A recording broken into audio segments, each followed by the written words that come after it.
Do your thing, Mr. Telegram. Your game. Zinch your game.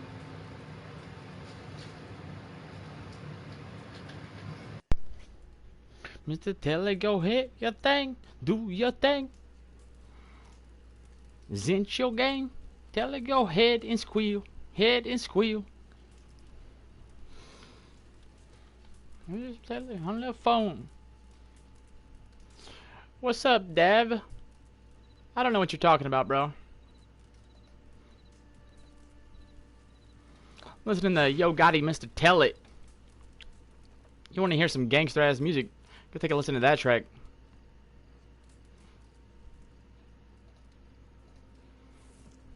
Mr. Tell It. You know what he does? He's out there telling on everybody. Mr. Tell It.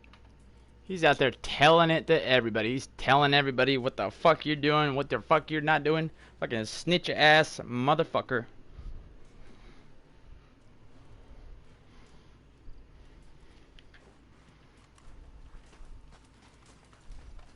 Tele, go in your thing. Do your thing, Mr. Tele, go in your game.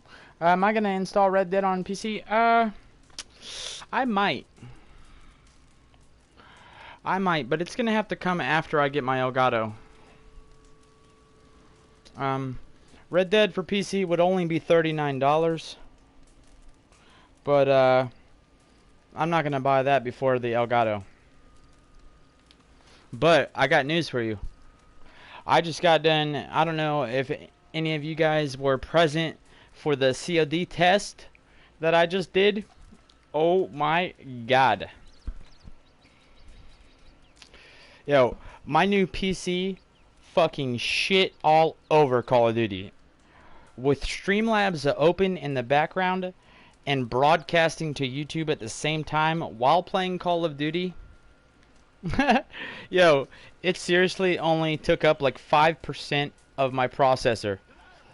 And I was playing that shit at like a steady 140 frames. And it was as smooth as fucking could be. I was blown away, I'm not gonna lie. Yo, got it on me if I ain't got nothing in mad on me. No joke, man, I was blown away. I could fucking overclock that shit. What do you say? Fort Worth, I know. Fuck all you hoes.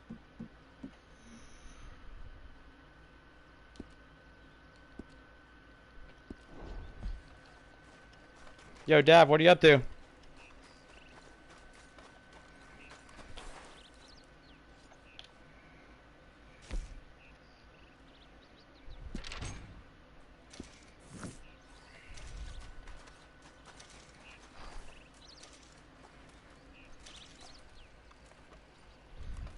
So yeah, anyways, with that being said, after the test that I just ran on COD, dude, I'm positive that the PC will be able to handle Red Dead, no problem, and it's gonna look beautiful. To answer your question, actually, to be honest, yes, I'm gonna get Red Dead on PC, just so I can stream it and show you guys how fucking beautiful it is, and also I feel like it might bring some new viewers to the stream, as well, if I go into Showdowns and I fucking start stomping people's asses, you know, with a low-ass ranked character.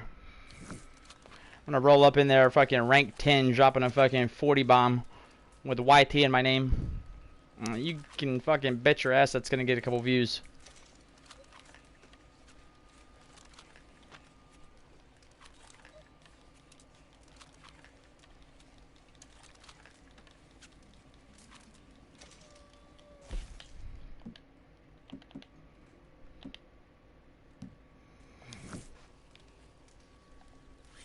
Thumbing through that blue cheese, that's a routine.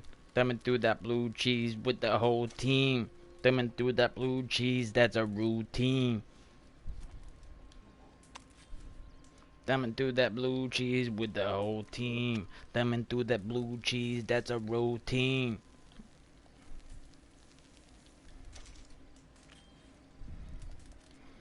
Selling out, reading up. What do you say? Selling out, reading up. What do you say? What do you say? Oh, he said selling out, re up, keys. That's a routine.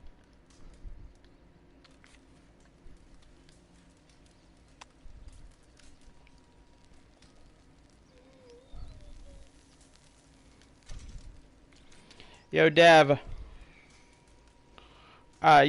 Yo, take a look at Discord, bro. I have something funny I want to tell you.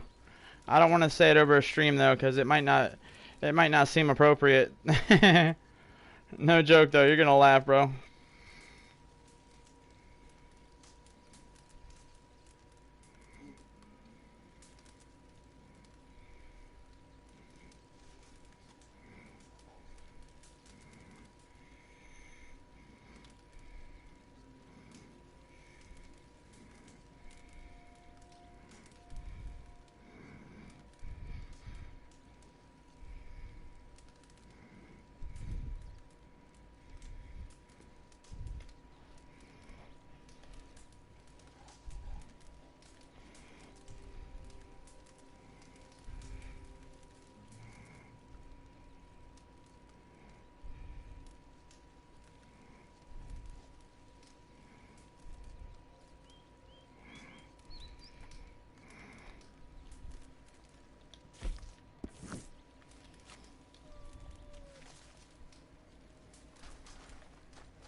Jeez, that's a routine.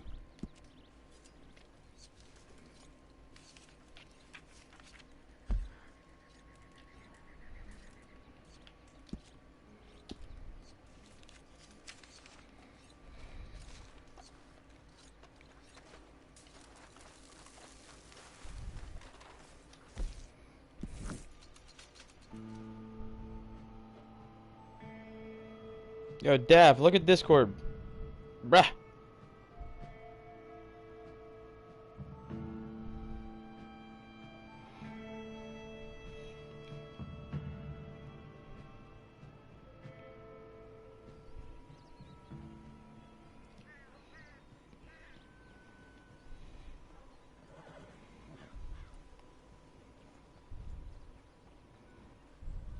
Hold it. I'm commencing to get a mite pegged.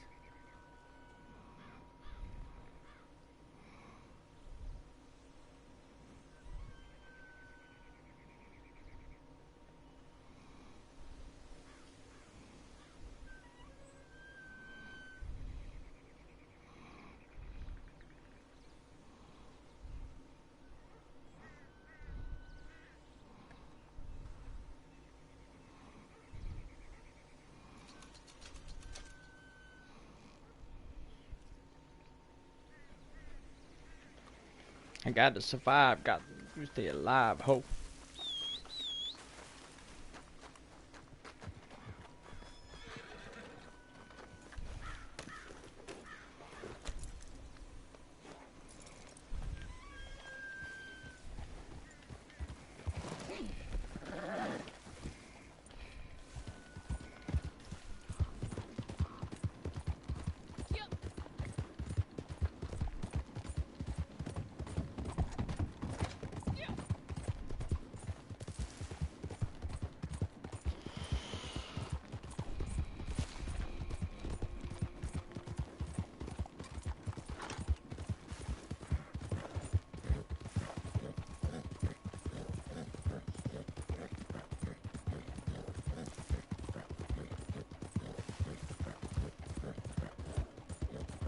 I gotta survive. Gotta to stay alive. Hope. I gotta survive. Trying to stay alive. Hope.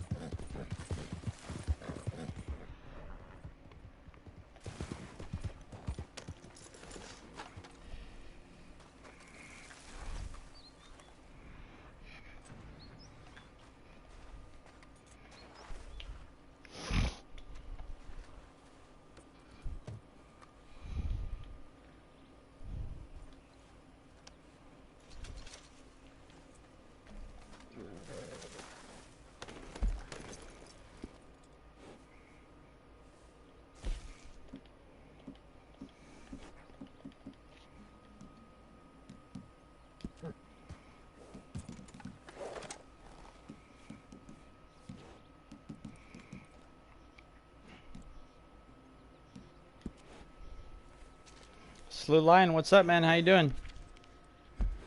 Trying to stay alive, hope.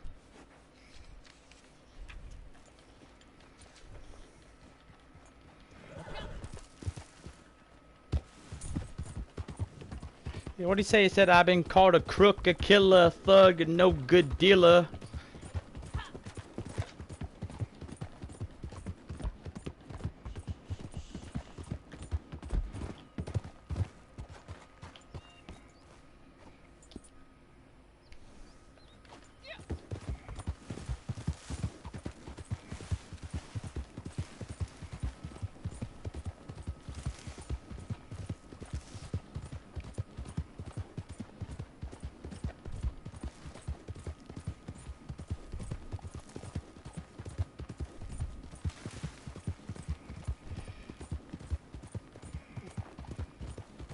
Gotta survive. I'm trying to stay alive, hope. I gotta survive. I'm trying to stay alive, hope.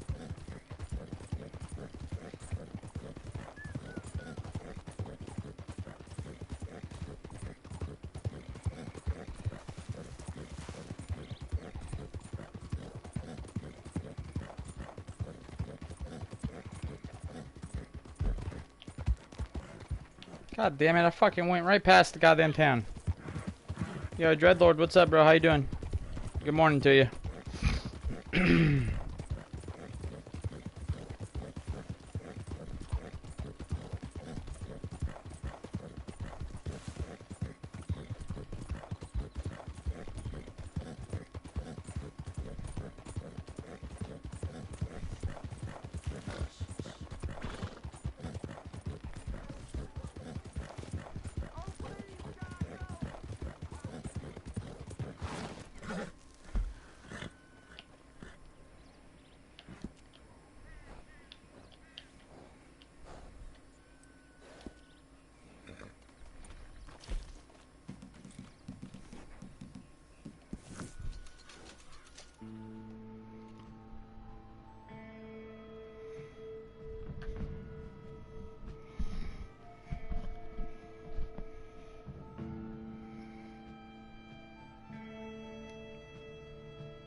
Oh yeah, TK is always ducking from somebody. He's got to figure out some way to, you know, make things perfectly within his favor.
I can't believe that fucking hot shower is even an actual real rap song.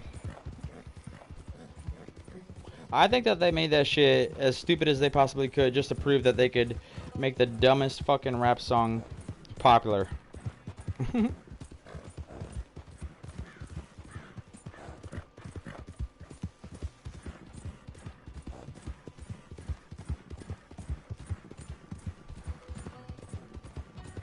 I just called the plug and his phone was unplugged. I'm looking at Doug like, dude!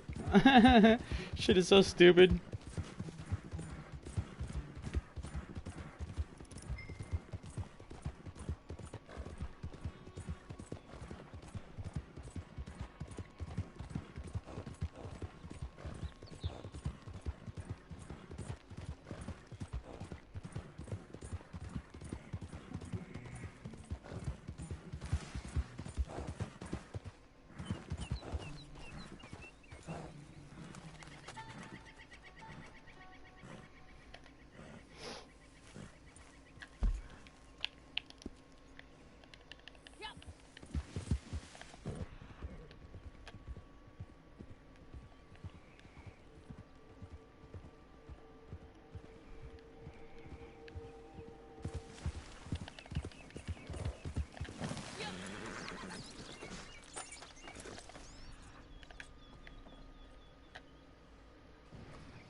Yeah, you know, honestly, the funniest part about that is, I don't know.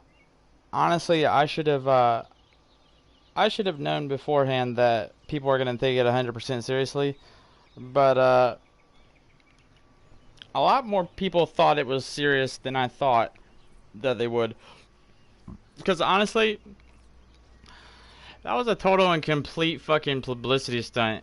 It was. I thought it would be fucking funny.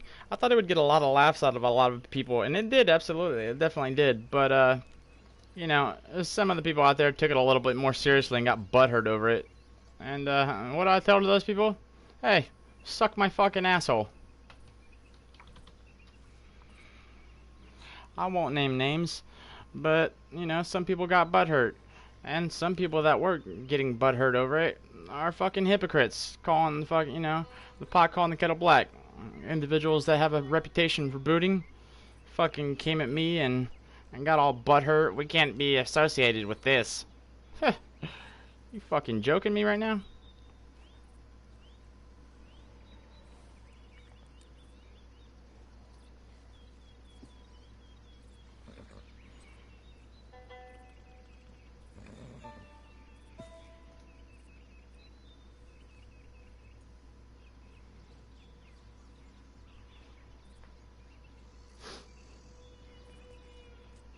Let me change this timer real quick.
Are you fucking for real right now? Did I really just fuck that up somehow? What did I do? Oh my god. Hold on one second, guys. I'm trying to edit something real quick.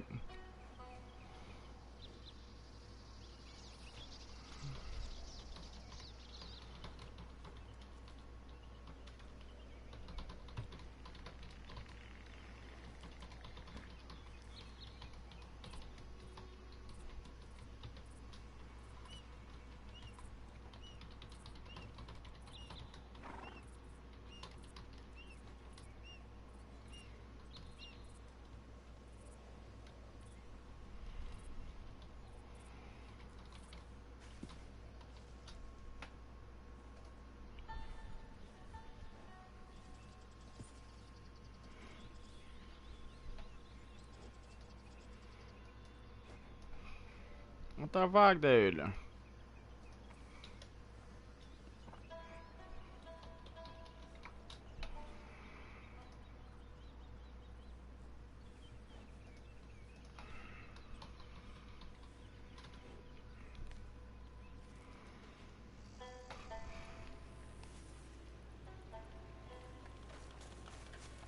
Oh my god, god damn it, I need to fucking get back to town. Who's coming?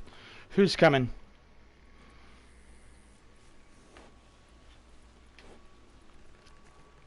Oh, the police for my drugs? Bruh, my drugs are legal, bro. Come on, man. I don't fuck with the illegal drugs anymore. It's way easier to fuck with illegal drugs. And if you're smart and you know how to play the game just fucking right, you can learn how to get the good drugs legally. If you're smart, you'll come to the realization that all the bad drugs that are frowned upon and very illegal, they all have a legal version.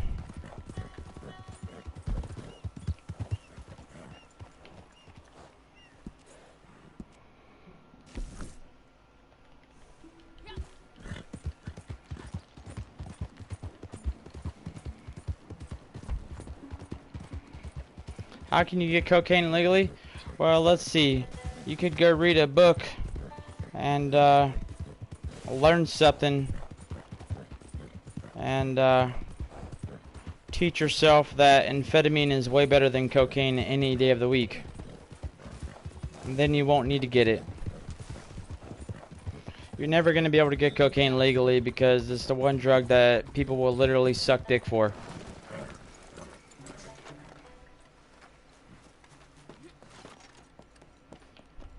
Welcome, friend. Coke is the dumbest fucking drug out there. Have I went to sleep yet? If I say yes, if I say yes, will that make you happy? Nah, I'm just fucking with you. Yeah, I did go to sleep, but it was for a very short time. It was a very short period. I probably got less than 4 hours of sleep. But I was really, I swear, I was dreaming about this Elgato, like no joke.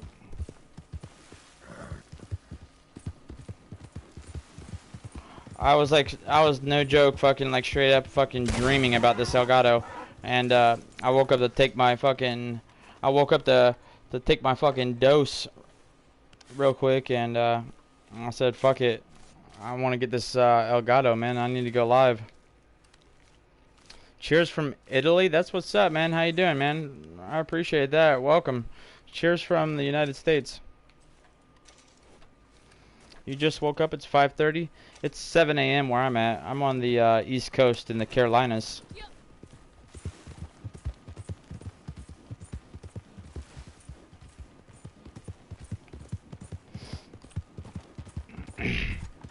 You haven't slept yet, Luke?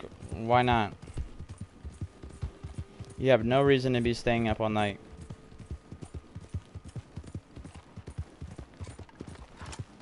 If in theory, like, you know, if just for the sake of argument, I did stay up all night,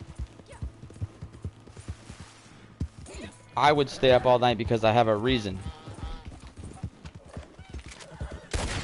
Granted, I didn't, but like I said, if I did, I would actually have a good reason. You know why? Not because I have to wake up early and stream, but because I have literally been masturbating all night. Just I straight fucking, I'm not kidding, bro. I don't know what's gotten into me. I just cannot stop. I knew I shouldn't have taken those 2 Adderall earlier. I just fucking cannot stop jerking off now. God damn it. Please, somebody help me stop.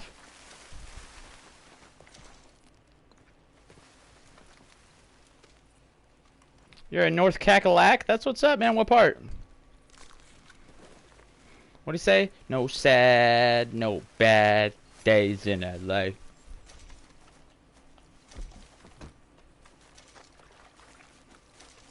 No bad days in LA. By Raleigh? I got you, dude. I live in Myrtle Beach.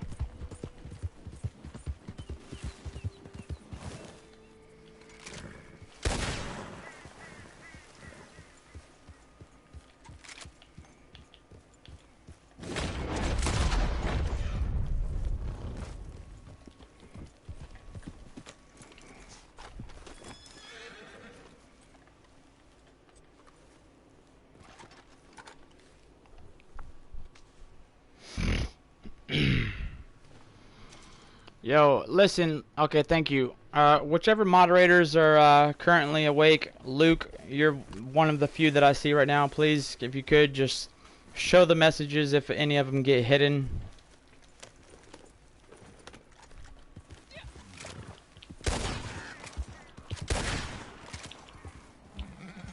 Listen, Tyler, no offense, bro, but who the fuck are you? We played Warzone together? Are you fucking playing games with me right now? I'm kidding, bro. I'm kidding. No, but for real, we played Warzone? When did we play Warzone? Oh, Sword Logic. I got you. Cool. Hell yeah. Yeah, we actually talked quite a bit. Yeah, dude, I live in Myrtle Beach.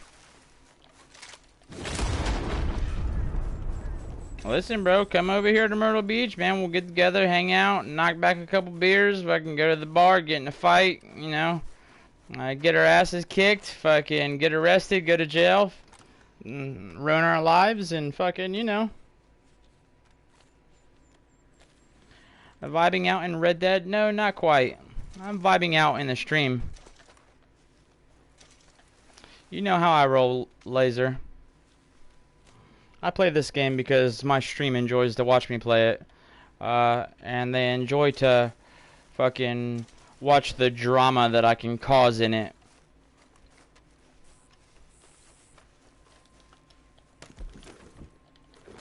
Yo, Luke, did you see me playing Call of Duty on my new PC earlier?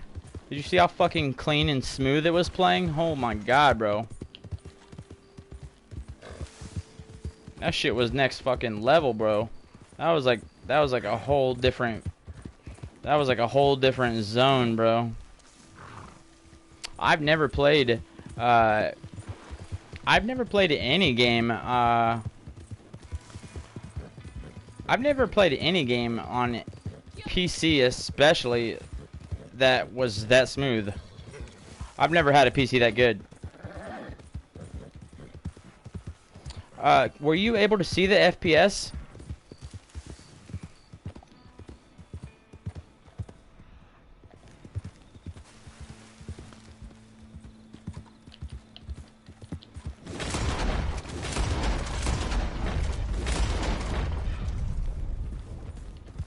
Yo, Luke, did it show you the FPS while I was streaming? Were you able to see it? Oh, it was the top left corner? I gotcha. I thought that it was higher than 102. I thought it was at like a steady 120. You know, the entire time I was playing, the CPU usage of my processor was seriously, it never went over 5%, bro. And I haven't even set up all the settings and shit like that to optimize the graphics and shit like that. I'll be able to optimize all the settings and shit like that in a way that it'll make it run even smoother. Yes, very good for Warzone considering I had Streamlabs running in the background and I was broadcasting. Fucking A.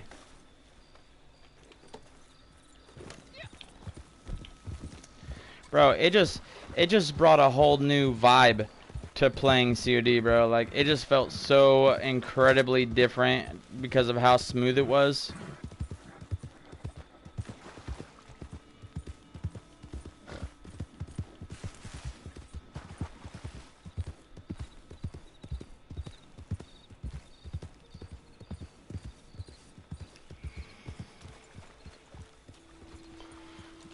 All right, bro.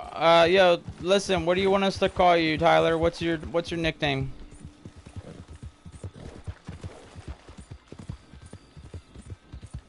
Don't kid yourself, Luke. We all know that you have a piece of shit PC.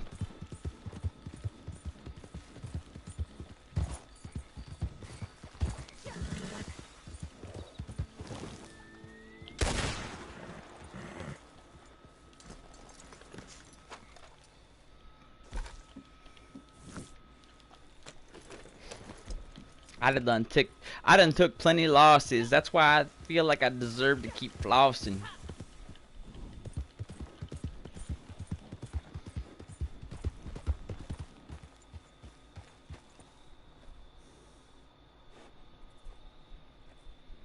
What is it? Is it a Ryzen 5 or what?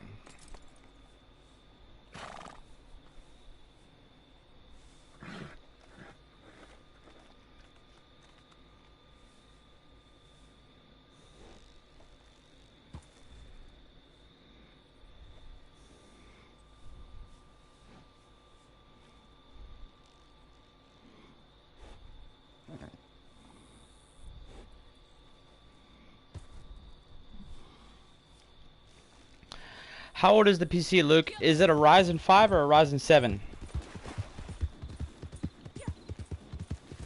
When PS5 comes out, you're making the switch to PC? Why are you waiting for PS5?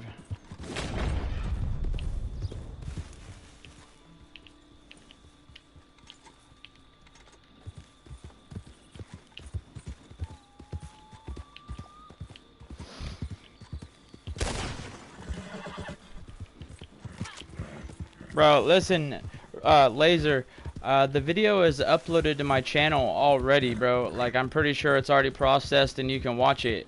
It's a test run of me trying COD Warzone out on my new PC. There's really nothing special about the PC. It's a fucking Intel i7 processor with a GeForce GTX 1660 Super. Those are the only two things that you need to know about the PC. Go fucking take a look at how smooth that shit ran with Streamlabs broadcasting in the background, bro.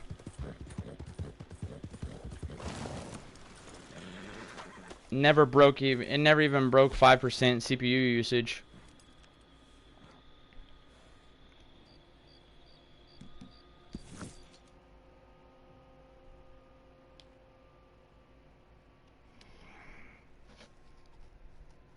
Yeah, 1660 Super is a pretty good mid-range GPU, to be honest. It's about, you know, I think it's around $280 to $300.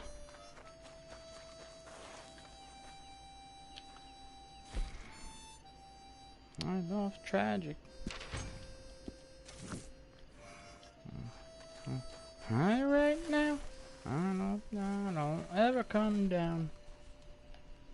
Better to me than anybody's reality. Yo, you know how many times I've listened to this fucking track right here? Like, incredibly high out of my mind with fucking $1,000 worth of dope in my pocket. Oh my god. What is this? It's High Right Now by fucking Tyler Yahweh.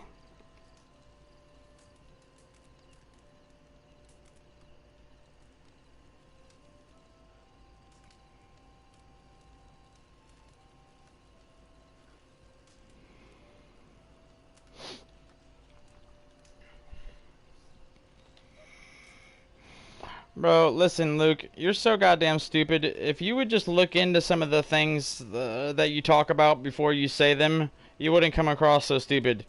I think that I heard the 2070 Super is the best right now on the market for its price. Yeah, let's go take a look at the fucking GTX 2070 Super.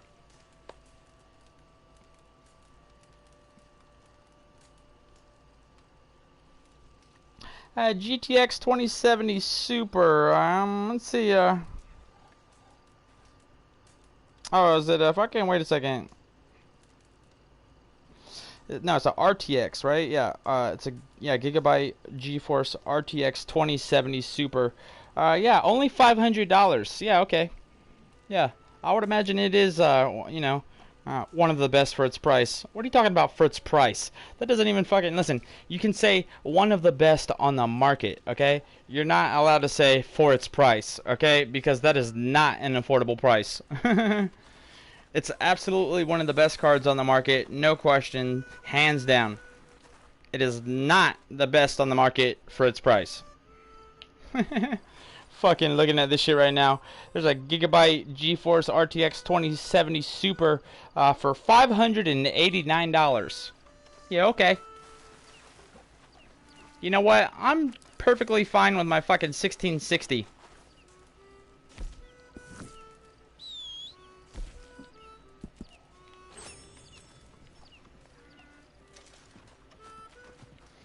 No, bro. It's not an essential fucking item, bro. It's not a goddamn N95 mask, bro. It's a fucking graphics card, bro. It's not like the supply has dropped because of the coronavirus. You are tripping.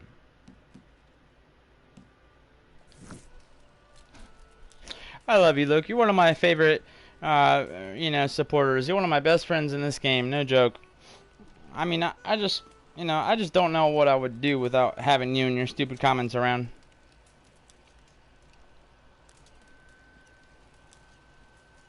It's thanks to some of the stupid shit that you say that gets me through the day.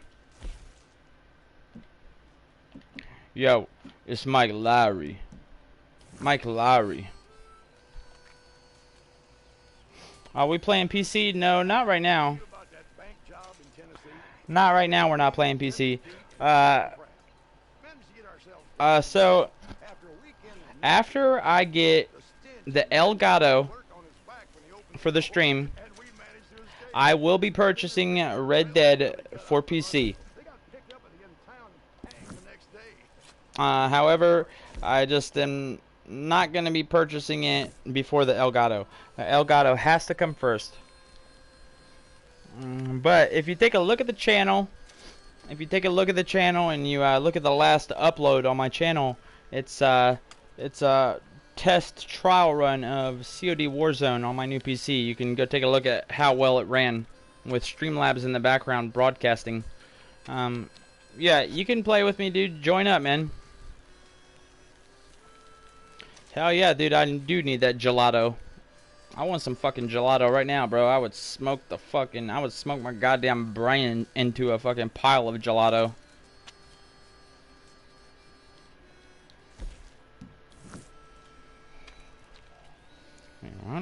Up on that dumb shit. Little blue hundreds. Oh yeah, man.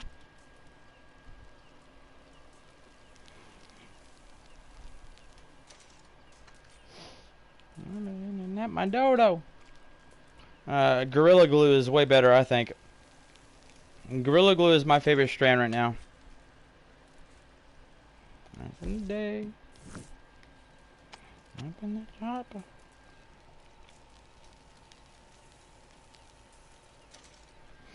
If you can get me a free Red Dead for PC, fucking by all means, man, I would greatly appreciate it, man. Huge props and major hype to you, bro. I will spread hype throughout this stream in your name for fucking several days if you can make that happen.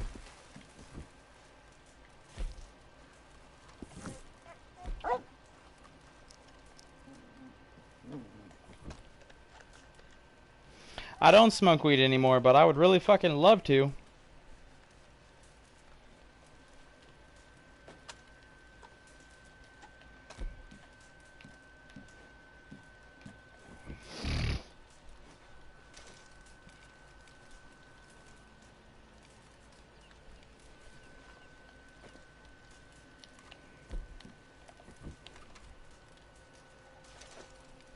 Yo, I gotta get into showdowns, man. We're losing people.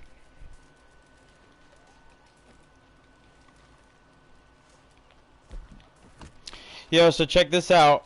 I talked to YouTube support last night. I talked to a fucking technician through live chat. Um, and he said straight up that next time that I have somebody come in here and dropping a view bot onto my channel to fucking follow this link that he sent me, and it'll give them a heads up to look into it at literally the exact time that it's happening. And there's a way for them to be able to pinpoint the individual that's actually doing it. And even better, there's a way for them to pinpoint the individual's channel. They'll be able to pinpoint it back all the way to the fucking person's channel that is viewbotting on my channel. And literally take the, and I quote, appropriate action. Yo, fuck with me, bitch. Fuck with me. I literally got the instant link to YouTube support live technician. As soon as I click that link, they're gonna be watching your goddamn ass.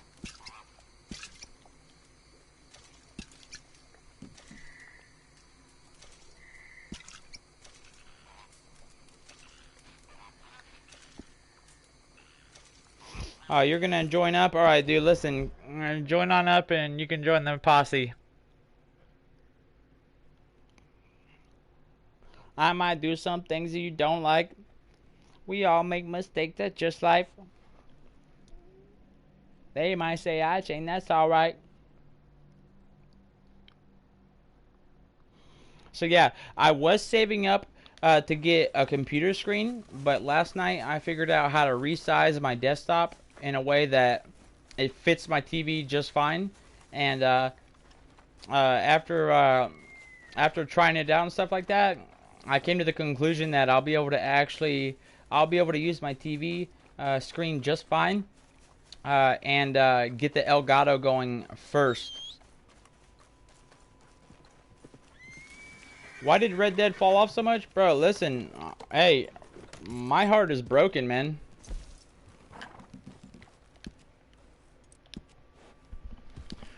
But listen, Laser, the thing about Red Dead and everything that it's gone through and been through, and the fact that it's fallen off and shit like that, it's really not as big of a deal that it fell off as it would be for some other games, for example. Like, the way that this game fell off, for most other games, it would typically be a game over type deal. You know, it would kill most games. No recovery possible. But this game here is different. It has laid the groundwork for a fucking game that, you know, can't be replicated. It can't be copied. Nobody's going to be able to copy this game and release a successful version. There's not going to be any rendition out there that is going to be released and become successful. Red Dead has the fucking title. They all but own this genre, which is 1899 fucking old school western free roam title. I mean, they have a fucking they have a you know, they have straight up, they have a death grip on this genre. And so despite the fact that, yeah, the game sucks right now, it has laid the groundwork and the foundation for a genre and a game that does have a very bright future. Yo, cunt, join up, bro. Come on. You said you were joining the posse. Come on, man. Join my session. What's your name again? Well, I mean, there's a number of reasons that they haven't been updating it. Honestly, they probably would have dropped an update on it, you know, by now if it wasn't for COVID-19.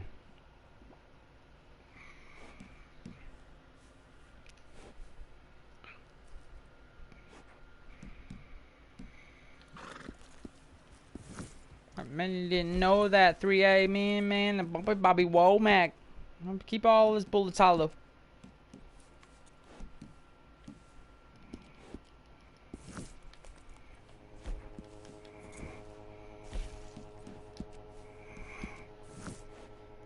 Enemies.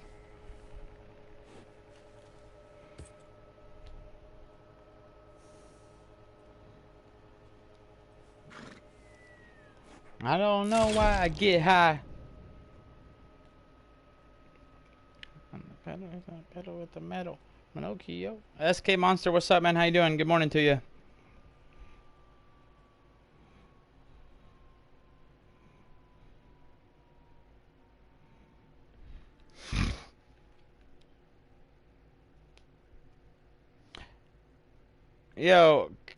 Yo, I'm gonna call you fucking Random from now on. Your nickname is Random. Disco shit. Airfan, what's up, buddy? How you doing? Good morning. Another finger in the air for this.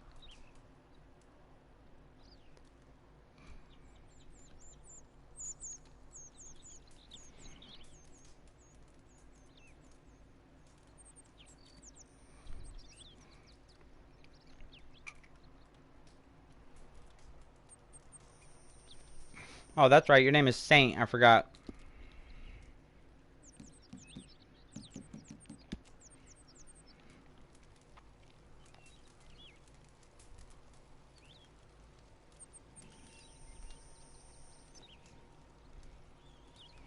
Yeah, I think the only reason that Red Dead is like this far behind on an update is because of COVID-19, honestly.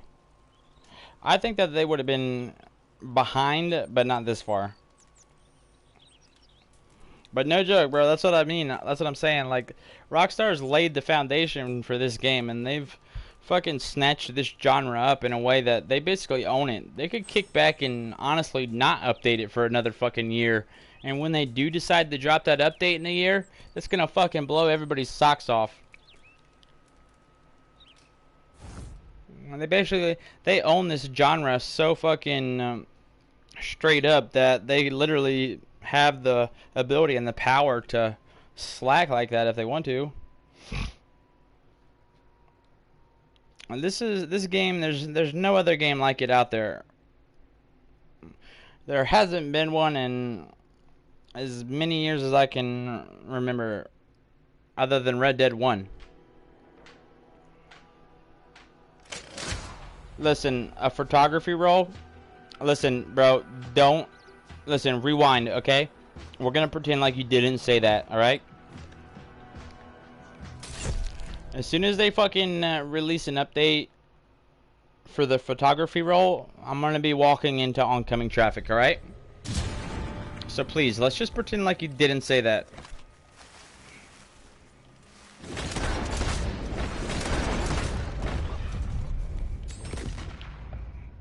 There's another cycle. Oh, well, this is fucking bullshit. Where's my goddamn repeater?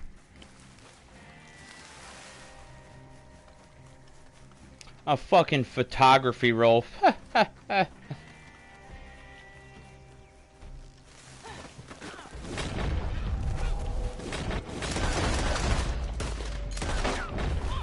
Yo, as soon as they fucking release a goddamn photography roll, no joke, bro, I'm gonna get it to rank 20 by just taking pictures of my fucking tank. I'll be the only person to get to rank 20 photography, taking pictures of only my tank.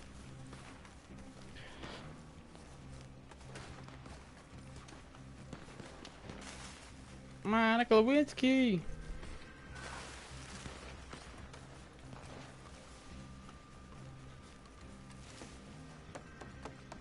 Yo, I'm not gonna lie though, I am actually kind of excited to try Red Dead on PC. I'm most excited to stream it, because you guys are gonna be like, damn.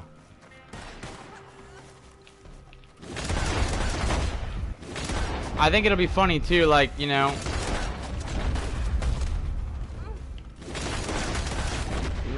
Fuck, dude, I couldn't see him. I think it'll be funny though, going into Red Dead on PC and re-rolling a new character and running into showdowns on like a brand new rank 5 character and fucking just steamrolling through people in showdowns. I feel like I'll definitely bring some new viewers to the stream by doing that.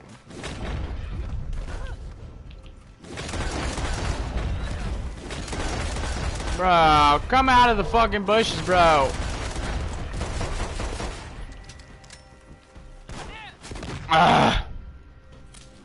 Jonathan, what's up, man? How you doing?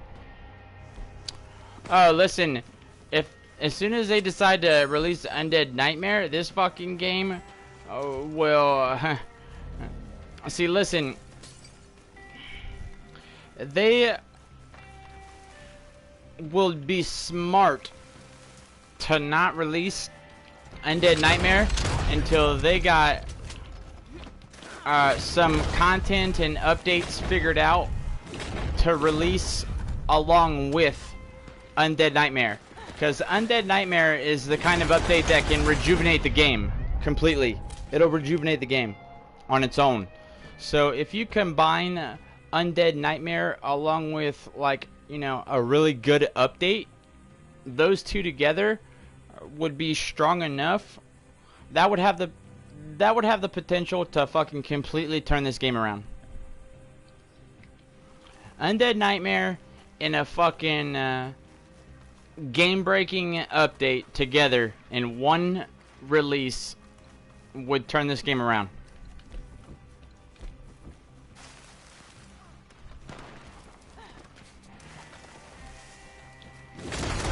And I won't lie, Undead Nightmare might be a flop. It might end up sucking total ass, but it would create a level of hype that would be comparable to when the game first came out. Even if it did end up sucking, it would still at least bring so many people back to the game, or temporarily, just to at least try it out.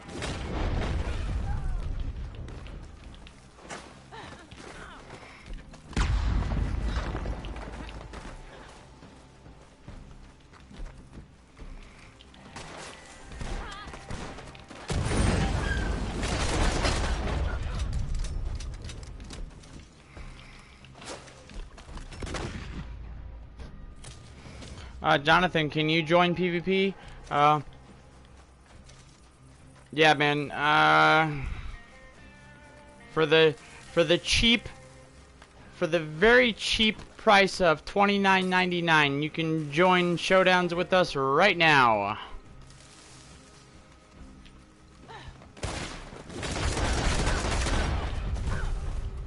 Nah, I'm just kidding, man. Yeah, if you want to come in here, bro, go ahead, join up. I don't care.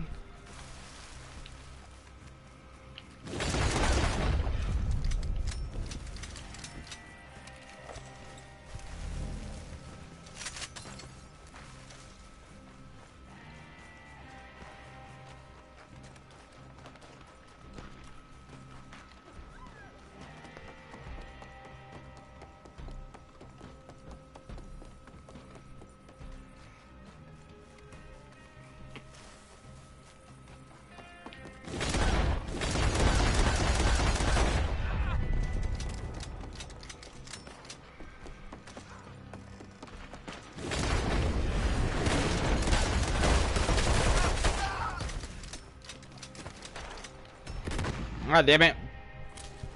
This really sucks, man. I wish I had my repeater. Did I play GTA 5 in the past? No. I tried it out very briefly, and then I got pussy whipped by my ex-girlfriend, and she ruined my life and my chances of ever becoming a GTA tryhard. She took the fucking, you know, I played GTA just long enough to get a brief taste of being a GTA 5 tryhard. Like, I got to figure out what the flavor tasted like, and then my ex-girlfriend stole it right out from under me. She stole it and fucking stole the rest of my mid-20s energy.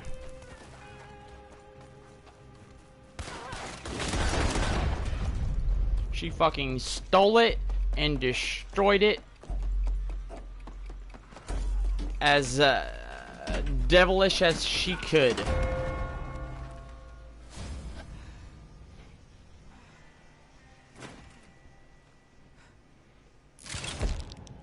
No joke. When I met my ex, I was a young, vibrant, excited, ambitious, driven young man. When she was done with me, I was a drug-addicted, withered, old piece of shit with a very small penis. That's what she did to me.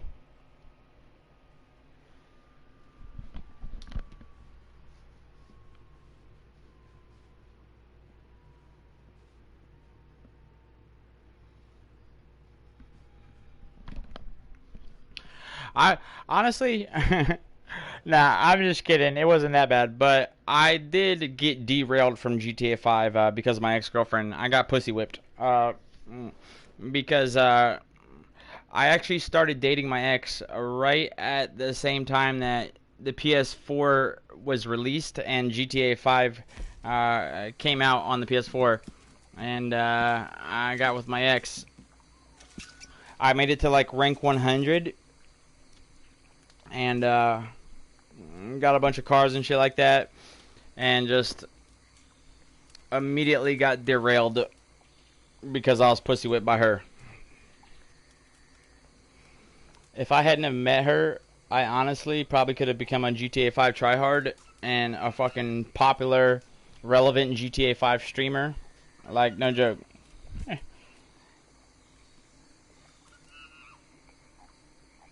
My channel would actually probably be fucking popping right now if I hadn't met my ex. I'm not gonna lie. By the way, that pussy was great.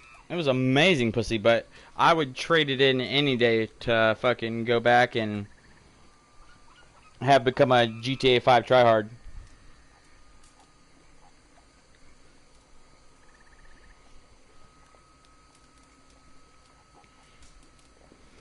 I mean, I couldn't see GTA 5 streams being any more toxic than Red Dead streams already are. I mean, you know what I'm saying? Except for the fact that you can fly around on vehicles and shit like that.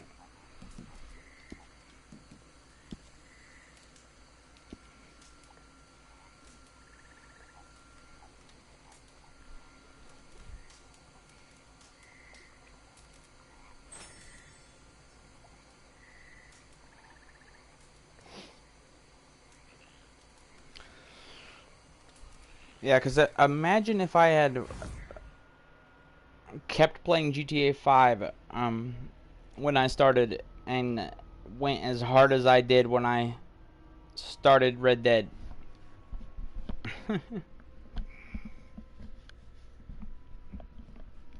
Bro, you can bet your fucking life on this. I put my fucking skin on it. It's my fucking word that when the next Grand Theft Auto comes out, mark my fucking words, I will become one of the fucking top 10 high profile players on the next Grand Theft Auto. Mark my words, I'll be one of the top 10 fucking high profile streamers. Because I just know that there's nobody out there that will be able to put in as much work as me. I'll put in more time and fucking effort and work than anybody out there has the ability to do. There might be like 2, maybe 3 streamers out there that will be able to go as hard as me, but like legit, no joke, the rest of them, they're all gonna get caught up on like having a girlfriend or having family issues or having children that you know they just had or something like that. Like something in their life will interject and stand in the way, and that's where I fucking swoop in. Mr. No Lifer. I'll swoop right in with my fucking total complete lack of any kind of life.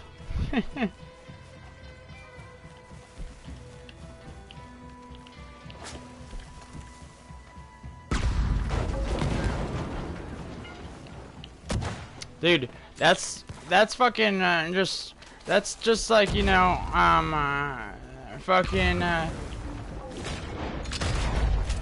tryhard streamer 101, man.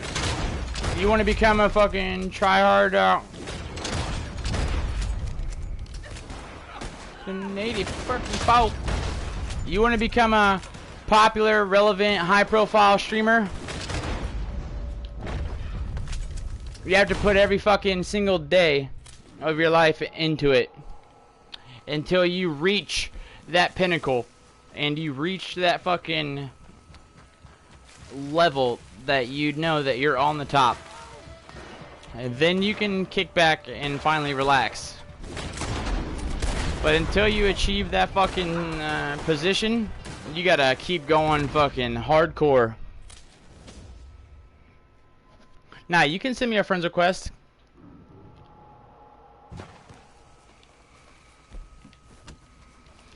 Yeah, see, the next Grand Theft Auto, for instance, see that when Red Dead came out, I anticipated Red Dead's release. I knew that Red Dead was gonna release, and I knew that the hype was gonna be huge, and I knew that there was gonna be enough hype and enough content for at least long enough for me to swoop in and go from literally nothing, go from literally nobody with no reputation, no fucking channel, no views, nothing. I knew that the release of Red Dead was going to be big enough that I could go from that to relevant. I knew it was going to be big enough of a release and enough hype that I could go from having nothing to literally being one of the top most relevant streamers in Red Dead. Top 5 for sure. I knew I could do. I had no idea that I would go as hard as I did and skyrocket to the #1 trending stream for fucking several months in a row. I had no idea that I would do that.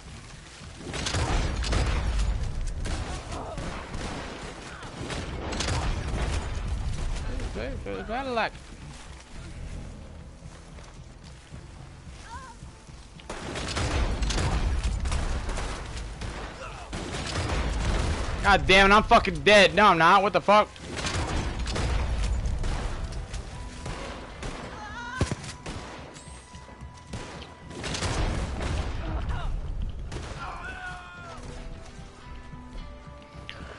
But anyways, I just timed it in a way that, like, you know, I knew that the game was being released. I knew that the hype was going to be huge.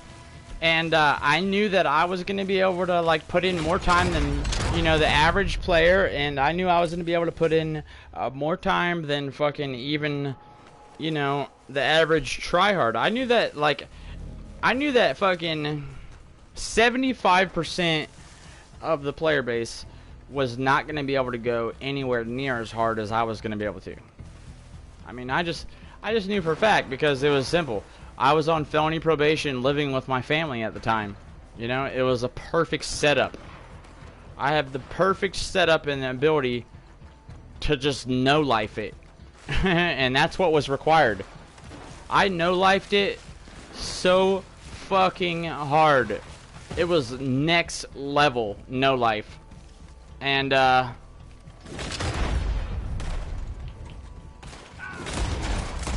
I did that until I was at a position that I was able to finally sit back and slow down and relax and still be able to hold that position.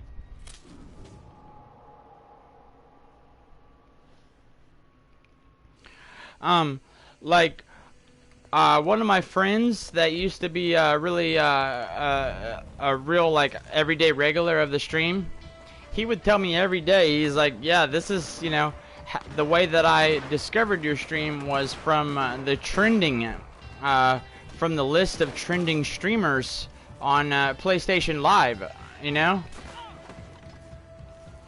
And he would always keep track of that for me and let me know where I was at.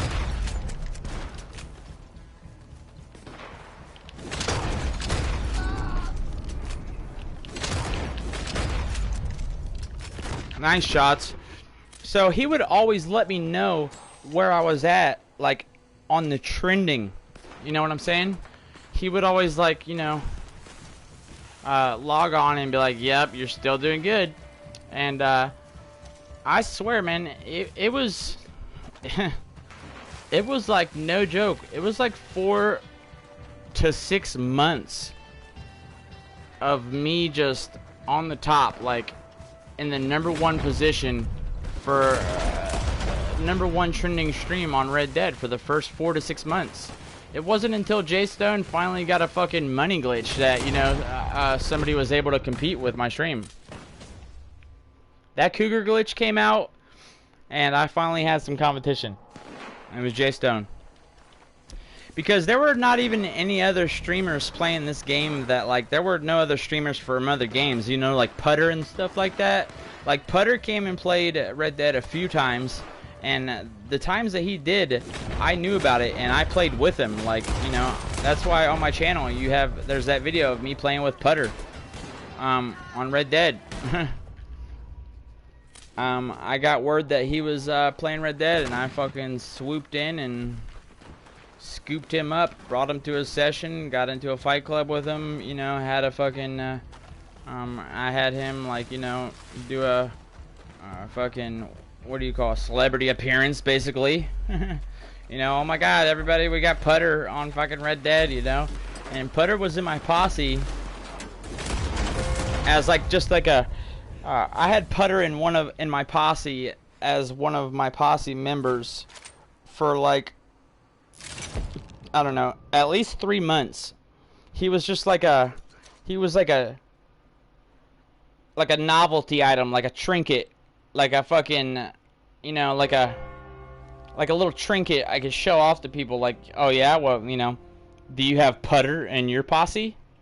"Didn't think so, bitch. I do."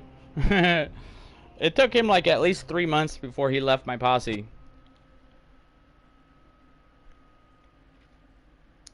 I thought I was like the fucking, I thought I was top dog for sure.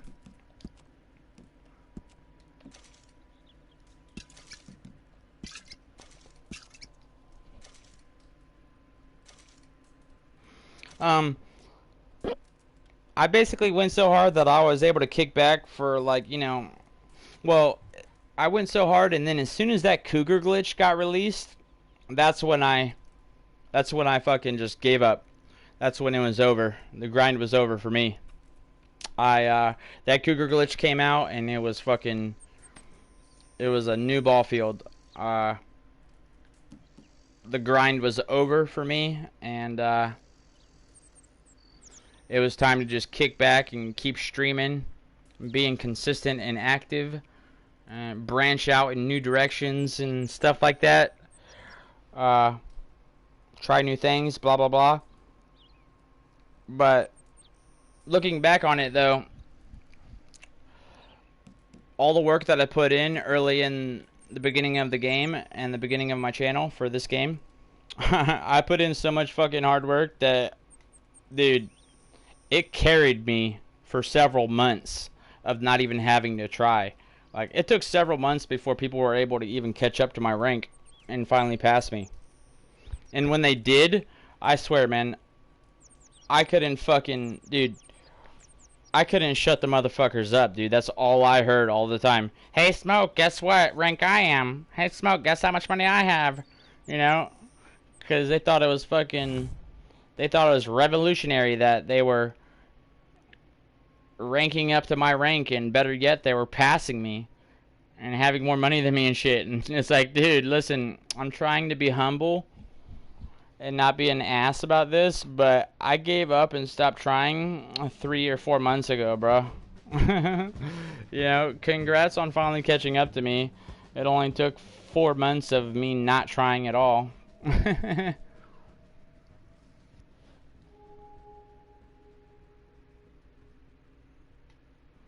I stopped grinding because I knew I had a strong enough grip on the viewership of the people that play this game. I knew that I sat down in that fucking on that throne.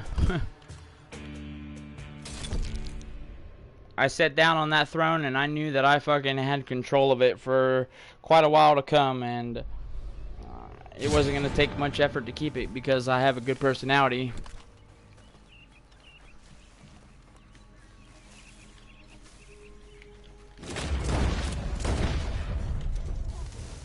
I used my rank and my cash in game in order to get discovered. I used my cash and my rank as clout to become discovered and get my channel out there and discovered. But once I was discovered, it was like I could just kick back and chill and just ride on the wave of my personality. My personality would be able to carry me the rest of the way. So, what I'm getting at is that's what I'm going to do for the next GTA. You can bet your fucking ass. You can bet your ass, man. I promise you, dude, I will be blown the fuck away if there's anybody able to, like, you know, go at my same pace when that game comes out. I will be very impressed. I'm sure there's gonna be people out there for sure, but listen, man, I will fucking no life it on the next level. And what I mean by that is I'll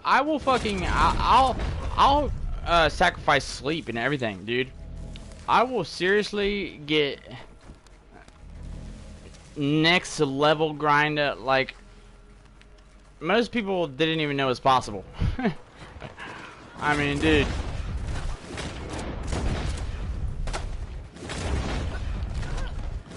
You know, most people consider a 24-hour stream. They put 24-hour stream in the title of their stream. Yo, how many of those people actually make it the full 24 hours? That shit is like a joke these days. Nobody does the 24-hour stream for real. Nobody's able to actually ever complete it. Me, on the other hand, I fucking complete that shit. I complete a whole 24-hour stream, and guess what? I don't even have it in the title. That's how you know I'm fucked up in the head. That's how you know a real no-lifer. Only a true no-lifer can knock an honest 24-hour stream out and not even have it in his title the whole time. I do some shit like that.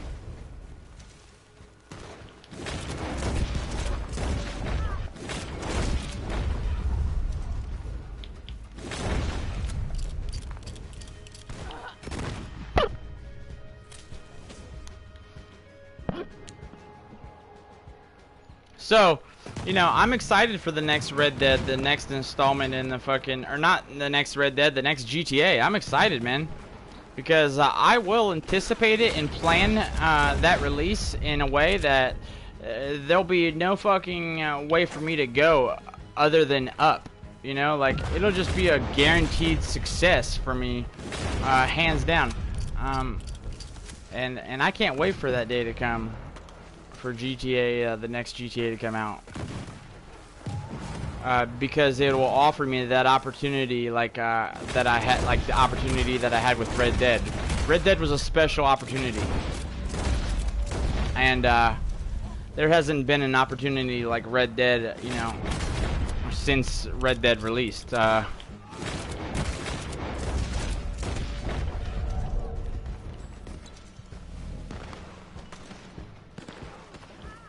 But that's obvious.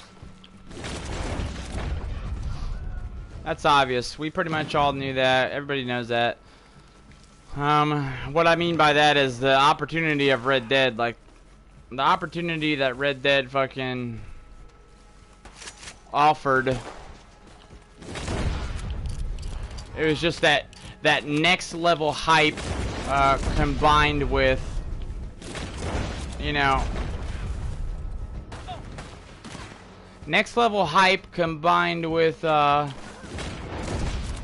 it was just an awesome game that I knew that everybody was going to stick with for quite a while, and it was a game that was setting the fucking, it was setting the groundwork for a long future. I knew that there was going to be a long future in this game, and the hype at the beginning was going to be so fucking big that if, as long as I took control of it and took, you know, took advantage of it, I say. When you see an opportunity like that as a streamer, you gotta fucking jump on that shit, man. I'm telling you guys, if there's any of you guys in here that are aspiring streamers that want to be streamers, you know, like, you know, you have to keep an eye out for an opportunity like that in the future. Because as soon as that comes around again, as soon as another opportunity like Red Dead pops up, anybody who wants to be a streamer or become a relevant streamer or a popular streamer, an opportunity like that is your best bet. Because, I mean, the speed at which my fucking channel grew, it was unheard of. Literally. The speed at which my channel grew, unheard of. Fucking unheard of, dude. Unheard of.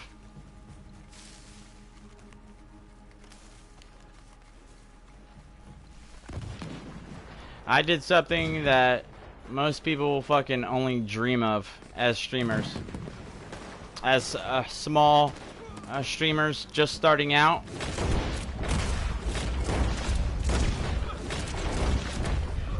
I went from having no followers for gaming to literally out of nowhere getting fucking up to 150 to 200 subscribers a day.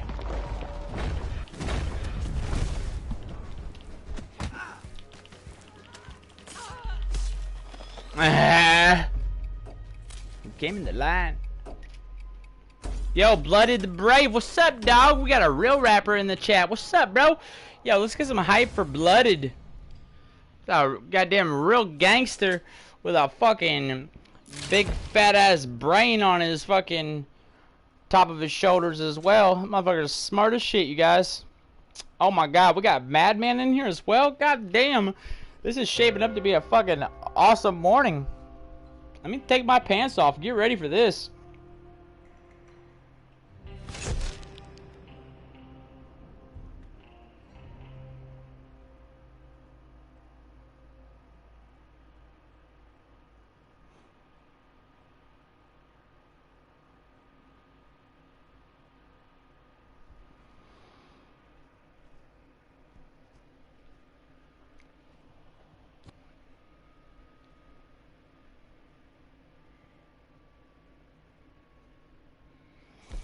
The only thing that happened with Red Dead that I wasn't prepared for was the falling off.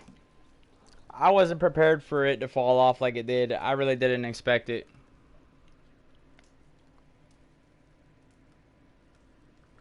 You know, I didn't expect it to, like, you know, do amazing and just have no problems and just keep fucking growing and building along the way. But I did seriously have myself hyped up quite a bit because, you know, I was like, dude, listen, it's Rockstar, #1, best fucking gaming company ever, alright? It's an 1899 Western, which doesn't exist. There's no Western games out there at all, period. It's next generation, okay, which is badass. It's fucking free roam, open free world, free roam. Dude, this shit was revolutionary. If you look at it from a perspective of somebody like me or one of you guys, Dude, if you have a half of a brain and a little bit of knowledge of the gaming world, Red Dead at first glance is fucking revolutionary. The only goddamn game of its kind. 1899 Western genre. Free roam, open world PvP and adventure survival. Next generation graphics. All made by Rockstar Games. Jesus fucking Christ, man. I was like, dude, listen, I had myself convinced. I was like, dude, there's no fucking way that this could fail. You know, sure, it might not take off as fast as some other games, but it's aiming straight for the top, and nothing's gonna derail it. Fucking little did I know, man, I was fucking very sadly wrong.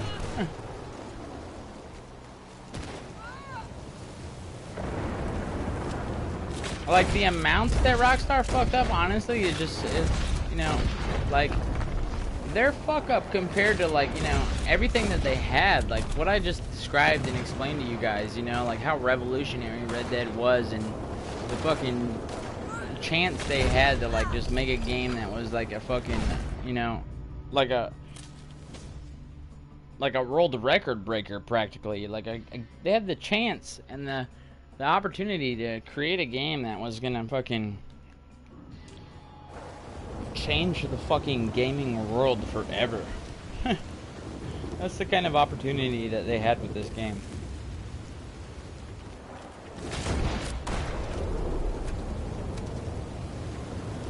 Because it was like their chance to, like, seize control of that fucking, you know, that age group, you know, of you know, 30 to 50.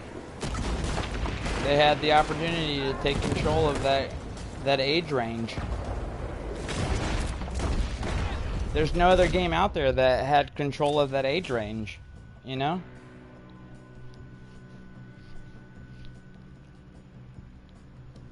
This is the only game out there that had the fucking potential to seize control of the age range of the 30 to 50-year-old fucking group.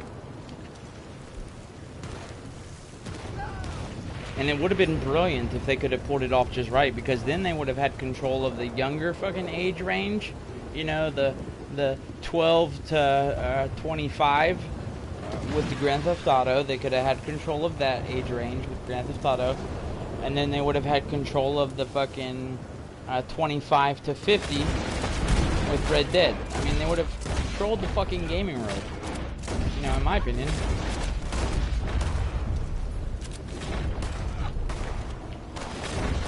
Oh, I'm dead. Did I get back in? What do you mean, Dav?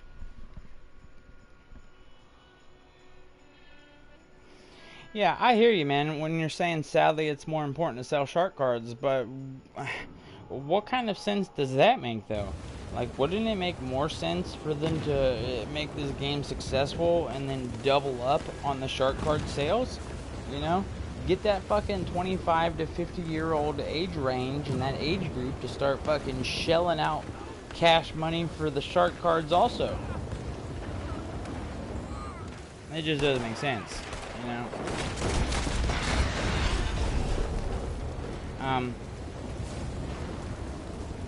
GTA 5 shark cards is, you know, by no means important enough for them to be blinded by it, and you know, in a way that would cause them to fuck up, you know, this game and its potential, because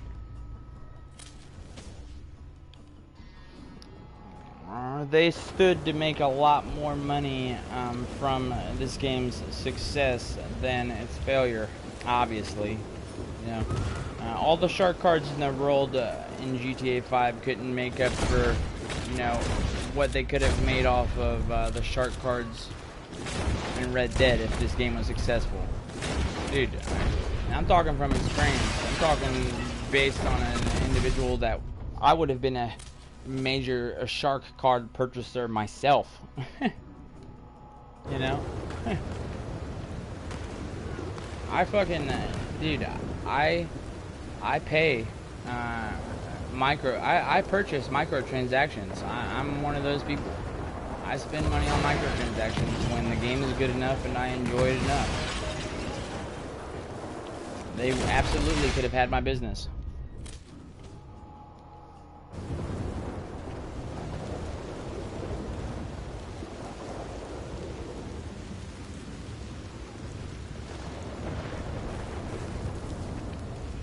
Dude, listen, Blooded, you really can't hate on them for it. You have to admire them, bro, for being able to drag GTA 5 out for as long as they have. I mean, goddamn, dude, you have to fucking admire them for that shit.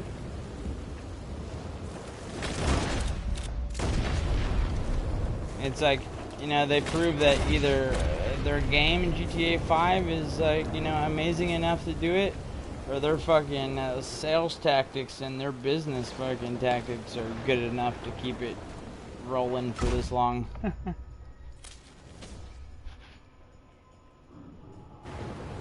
I really do think it has a lot more to do with their business tactics and their sales tactics than anything, because honestly, at this point, if you look at GTA 5 compared to most next-gen games these days, the graphics look like shit. You know, the game looks like ass overall.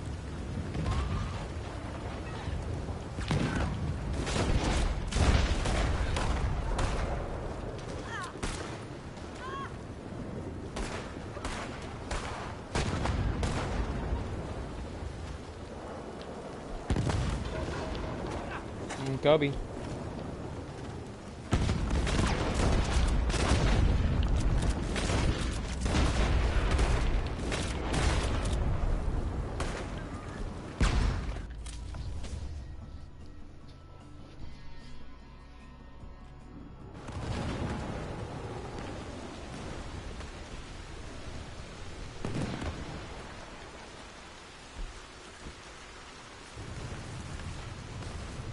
Oh yeah, man. Listen, dude, trust me. I'm right there with you, man. I tried to go back and play GTA 5, you know, a few fucking different occasions in the last year or so. On a few different occasions, I tried to go back and play GTA 5 because I wanted to, you know, see if I could get into it and have some fun and maybe earn some viewership from it, you know. And I went and tried it out and tried to play it, and I'm one of those people that just cannot look past small issues, like small glitches or fucking small graphical just, you know, the graphical fucking comparison of GTA 5 to Red Dead, for example. That comparison alone is enough for me to not want to ever play GTA 5.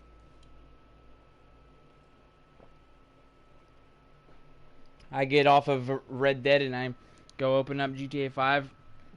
I'm like, ugh. You know, I feel like, dude, fucking game is ugly. Can't believe people play this shit still, let alone pay to fucking play it. And yes, Yash, the movements on GTA 5 are garbage. Garbage. Garbo. The movement system on fucking GTA 5 is like, oh my god, dude. You guys couldn't have revamped this a little bit. Just because the game is old as fuck doesn't give you an immediate excuse to just not fucking do anything with it. But isn't that a fucking prime example of what good content can do for a game? It's a prime example. Throw some fucking good content in there and it will mask all the problems like shitty graphics and bad fucking movement mechanics and bad fucking melee fighting mechanics. That can all be masked and hidden by good content.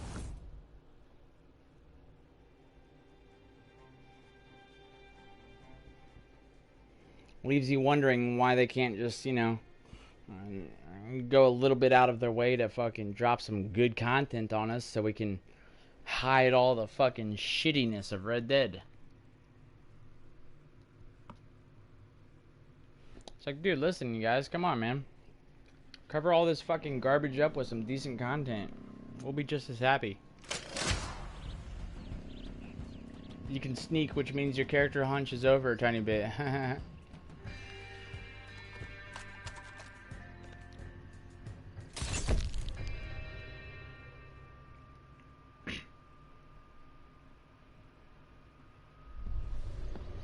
The funniest part about GTA 5 is like the photo mode, where like, you know, you look at these photos and they make GTA 5 look all gorgeous and beautiful, like, you know, badass and fucking, you know, high quality images and pictures and shit. It's like they're straight up fucking tricking you into fucking believing that there's good graphics on GTA 5, and there's not at all. Like, oh my god, wow. Look at this photo from the fucking photo creator. And on GTA 5, wow, this makes the game look amazing. Let's go play it. I really want to have fun and play it. And then you get on it and you're like, oh, whoa, what the fuck? This is not the same game.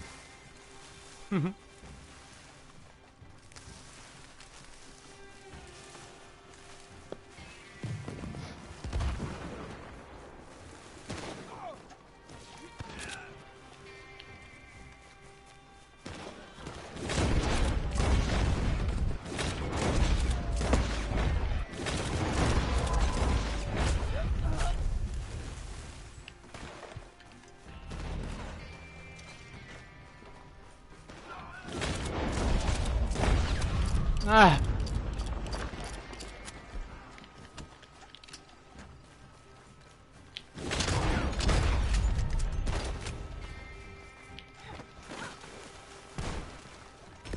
Oh my god.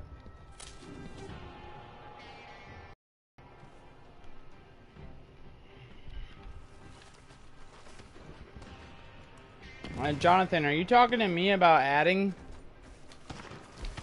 Listen, man, on rare occasions, I will add people randomly from the stream that I don't know. On rare occasions, I will, but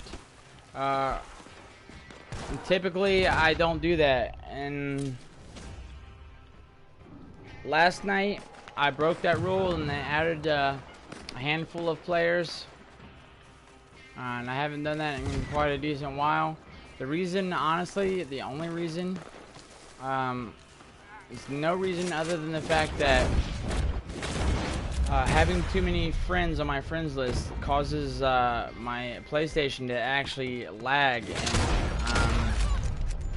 at times it can cause it to freeze and crash and shit, dude, because I have too many friends.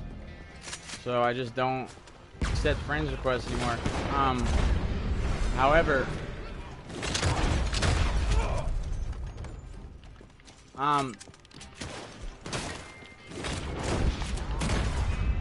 members of the channel get an instant fucking friends request.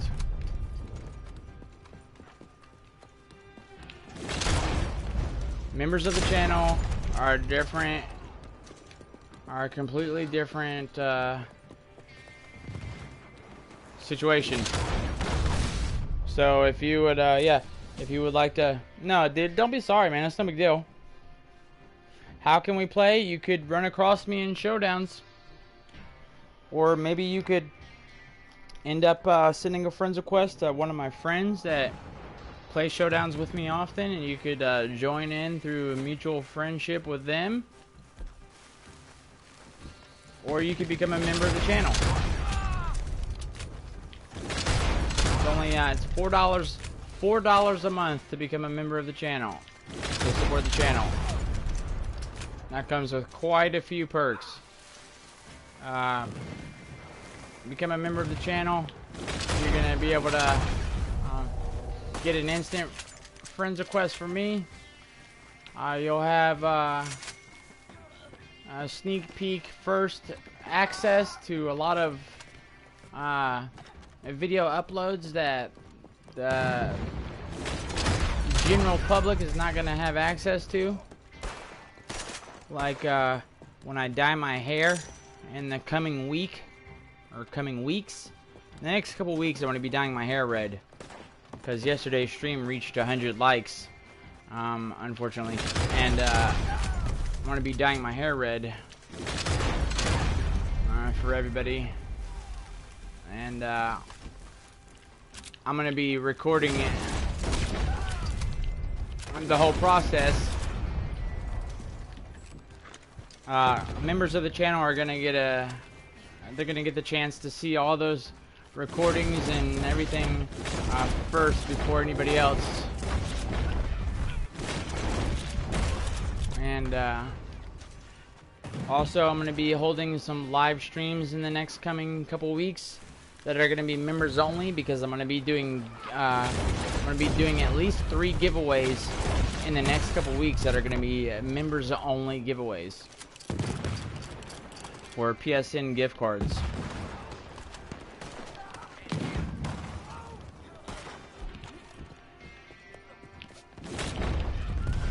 One of those likes was yours? Well, listen, bro. You can go to hell. Because I was not expecting to get those 100 likes. I was not expecting to get those 100 likes, and I pretty much was convinced that we would never get 100 likes. So yeah, I could tell everybody I'll dye my hair red. We're never gonna hit 100 likes. Yep, last night, fucking... Not only did we hit 100 likes, but we fucking smashed 100 likes. No joke, you guys. We fucking smashed it. Somebody's like, you got 100 likes. I'm like, bullshit. I looked up, we're like fucking 10 over. I was blown away. I was like, oh shit. Whoops.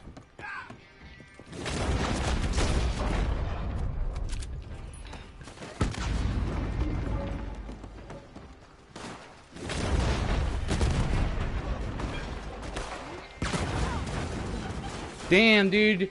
Homeboy fucking just blasted like their whole fucking team with dynamite.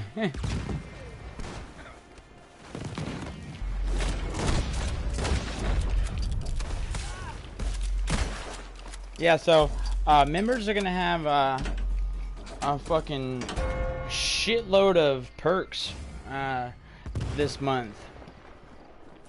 There's gonna be a lot of perks this month, in the month of May, for members of the channel. There's gonna be multiple members only giveaways. There's gonna be fucking probably around a handful of uploads, maybe around 3 or 4 uploads that members are gonna have like a 2-day fucking jump on everybody else. They'll be able to see it 2 days before everyone else, and then we'll have we'll have at least 1 live stream that'll be members only as well. Because when we get this Elgato going, which is gonna happen in the next fucking few days, mark my words, in the next week at the most, we'll have this Elgato up and going on the stream. We'll be back in pro status again with overlays in fucking 1080p 60 frames per second stream. Baller.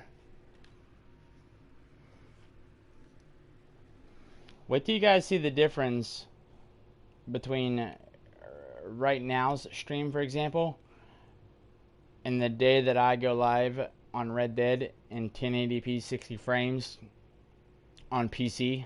Oh, dude, you're gonna look at me playing Showdowns and you're gonna fucking come in your pants.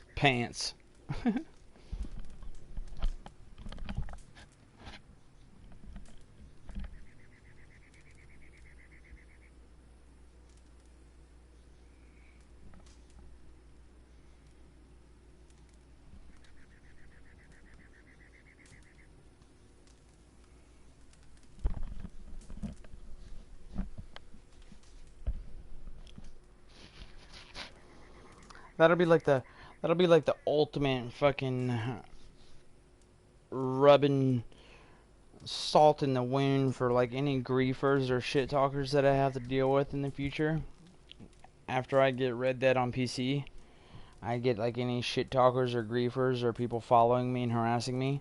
I just log off the PS4 and open up the fucking Red Dead PC version, go to Showdowns, and they won't be able to follow me. just to rub a little extra salt in the wound. It's gonna look like this beautiful, over-the-top, extremely high-quality stream as well. Fucking in your face.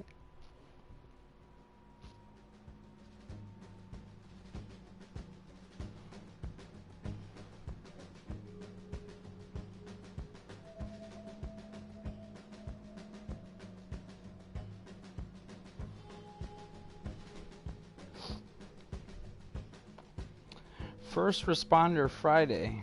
Oh, that was yesterday.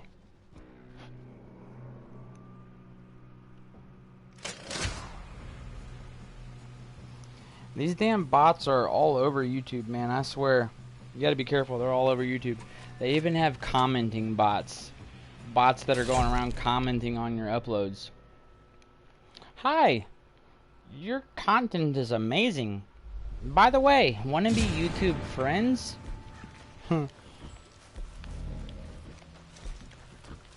No, I don't want to be your fucking YouTube friend, you goddamn cunt.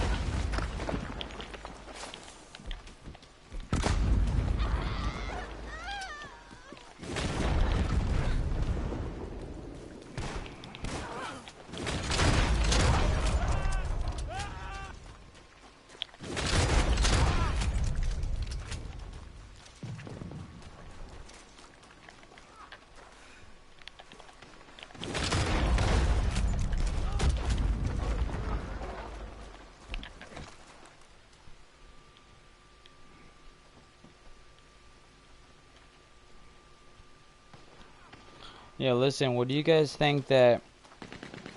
What kind of steps do you guys think that we would have to take, like, you know, in order to help me become the 700-pound gamer? I want to bypass his achievement, though. I want to break his achievement. I want to become the first 800-pound gamer. What do you guys think? You think that's possible? You think I can pull that off? I've already expressed, like, fucking, you know, how serious I am about no-lifing it whenever it comes down to it. Whenever it comes down to it, I can fucking be the best no-lifer that there is. You guys think I'm capable of becoming an 800-pound gamer? If you guys don't think I'm good enough to do it, you just tell me.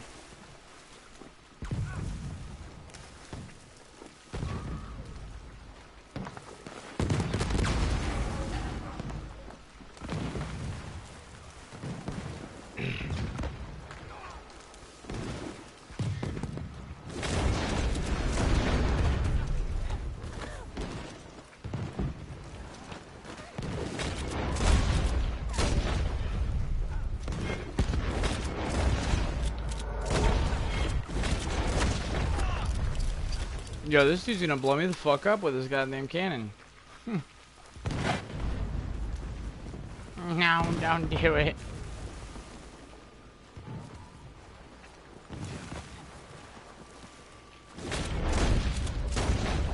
Too slow.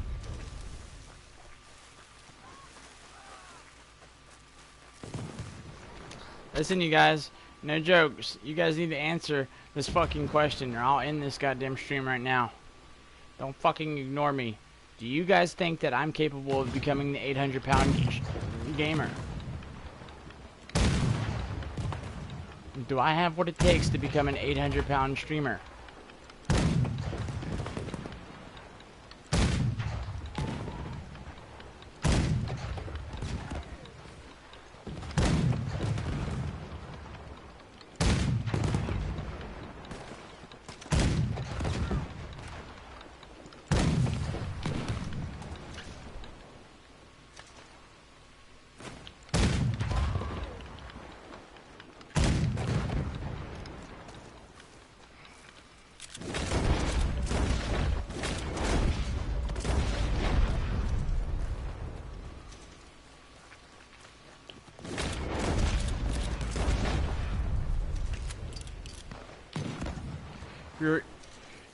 You were straining spaghetti.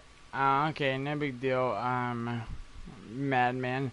But just know that you know, I was about to start crying because I thought you were just totally ignoring me. Didn't even care.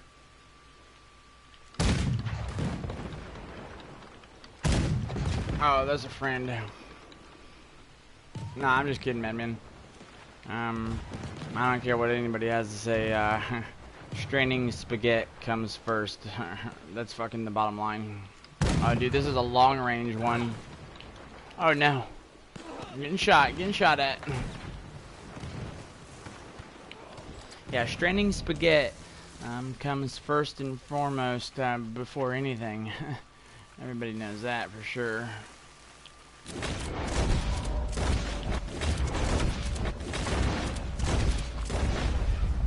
What's that dude doing? Oh, dude, I shouldn't have taken this Deadeye tonic. I'm gonna die.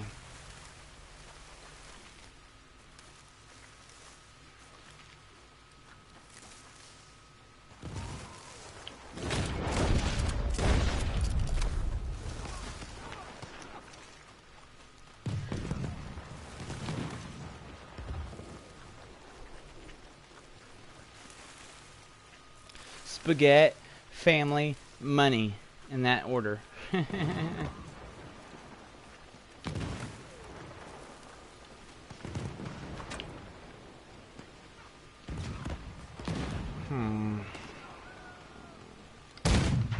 Dude, if I get a kill.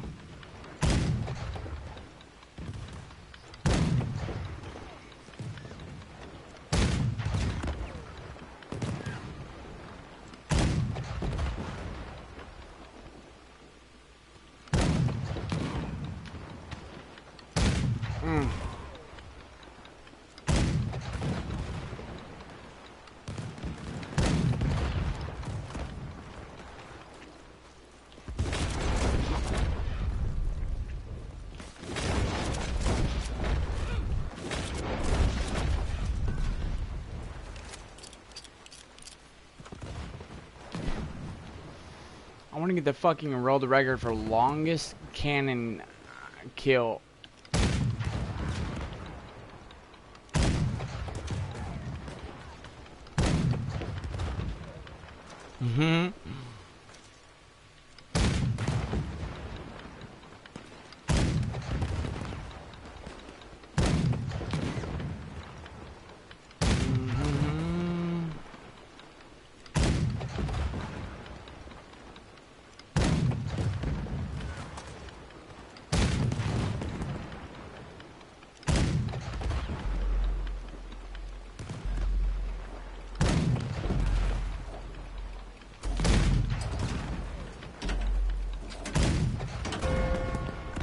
I was fucking people up with that cannon.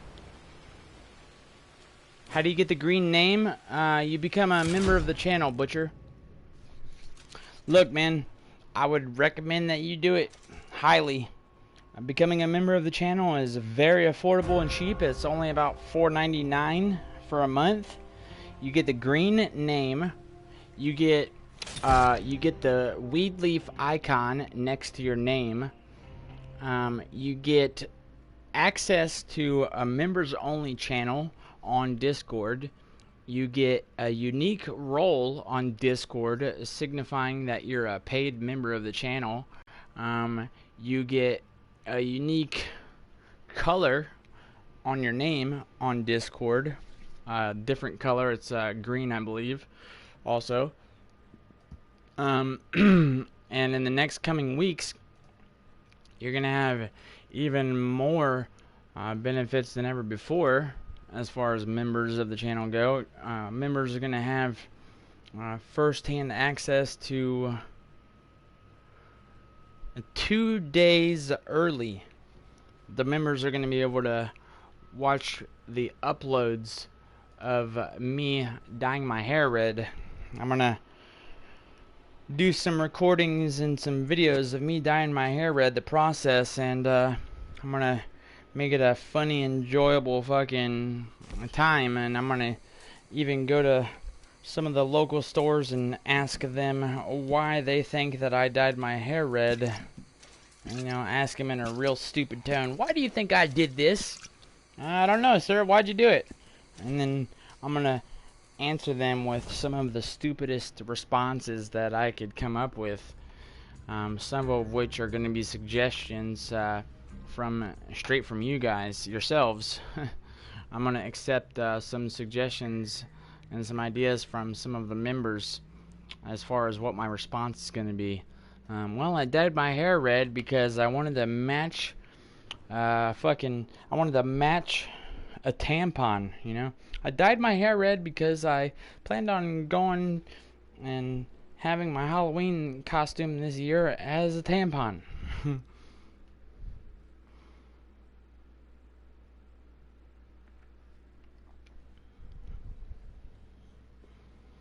don't know. What else do the members going to have access to? Oh, there's going to be 3 giveaways happening this month. 3 giveaways this month. All members only giveaways.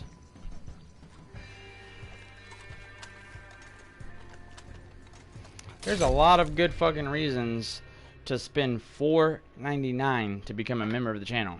There is a ton of good reasons. I mean, damn. That is absolutely way worth it.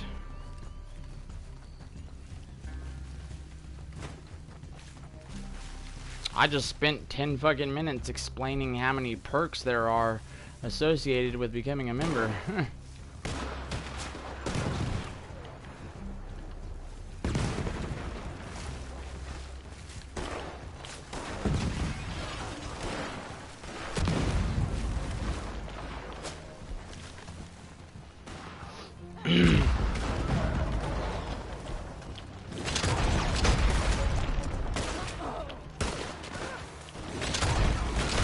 Oh shit! I bet they weren't fucking expecting that one.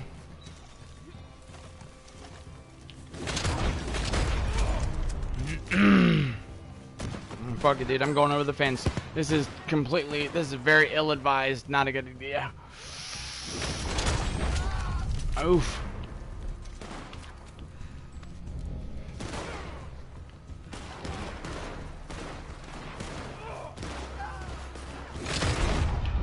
Damn, dude, that guy fucked me up. Yo, Grimface, what's up, man? How are you? I'm doing pretty good today, man.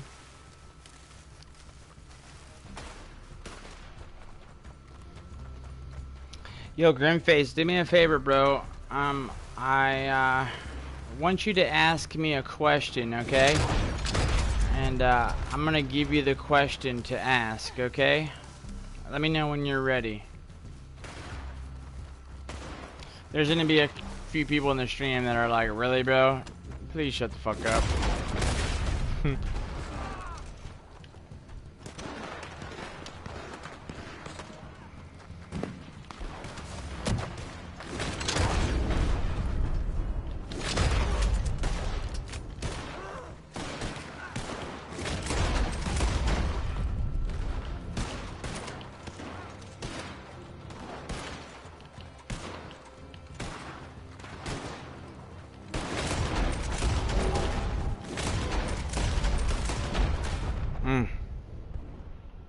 You ready?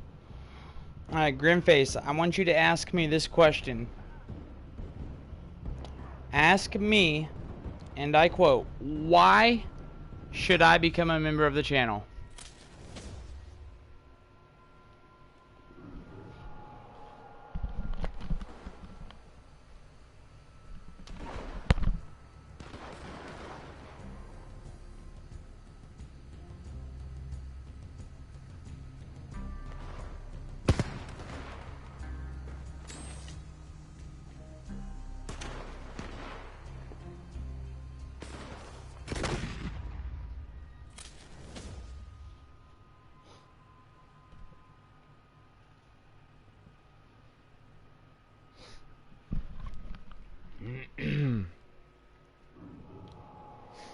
You didn't understand?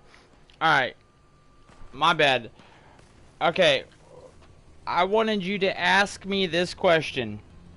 Ask me.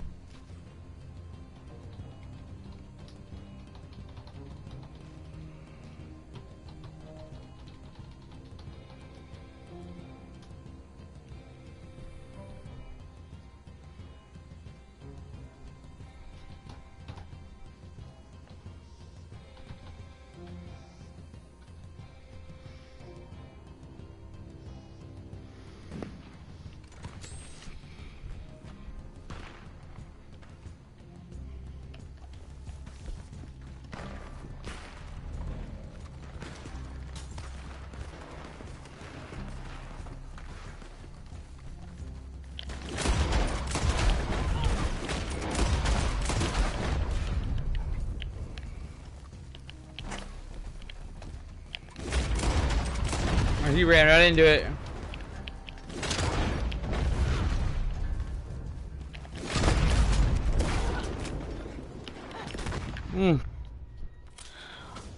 Yo, Grimface, what's up, man? How you doing? Why should you become a member of the channel? Huh. Wow, man. Dude. I've been waiting for somebody to ask me that question all morning, man. Dude, so glad you asked me. Anyways, man. Yo, Madman, check this out. He wants to know why he should become a member. This is awesome. Okay, so, you should become a member. You should become a member of the channel for a ton of different reasons, bro. It's gonna make your name appear green in the channel like General Madman, and take a look at his name and tell me that he doesn't look badass in green. I mean, granted, the name General Madman is just badass on its own, but it being green made it way more badass. So anyways, become a member of the channel. Your name will be in green. Then you get a unique badge next to your name. See, Madman has the 10-month membership. Damn. Let's figure out what we're gonna do for this emoji. We're gonna change it from that mask, actually, that little gangster mask next to his name. We're gonna have to do something special for that. That's the 10-month insignia badge. We gotta make it something better than that for 10 months. That ain't gonna stand. For some of the other members, however, that are new to the channel, the new members, they get a little weed leaf next to their name. It's a little small pot leaf next to your name that grows and changes into different colors over time. The longer that you're a member, it changes into new colors. Then you'll have access to members only channel on Discord. You'll have a members only role on Discord. You'll have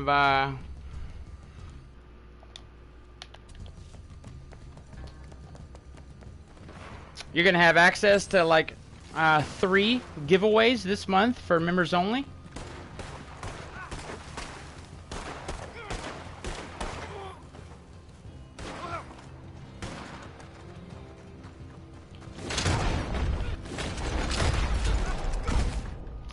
And whenever I dye my hair red later this week, the members are going to be able to see it happen before anybody else.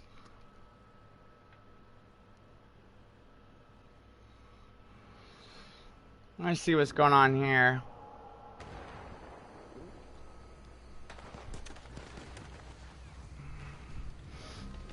Yo, Red Dead viewership is fucking dead this morning. Alright? I mean, I'm willing to bet that my fucking cringe-ass annoying voice has run off at least, you know, 5 or 6 viewers. But I just looked up and realized that there's only been an average of 15 or 20 fucking people in the stream. What's going on? Something's got to change, man.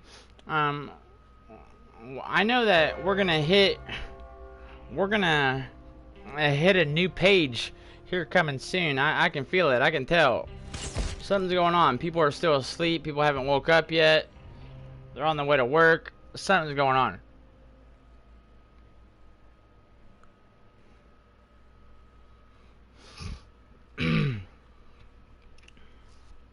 But I won't lie. I might just be keeping people from wanting to stay. So I'm going to do everybody a favor and shut the fuck up. I'm gonna keep my goddamn mouth shut. I won't speak unless spoken to. I promise you guys.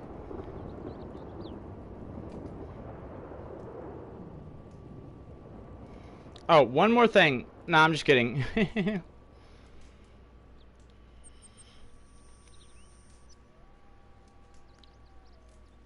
Alright. For this 10-month badge,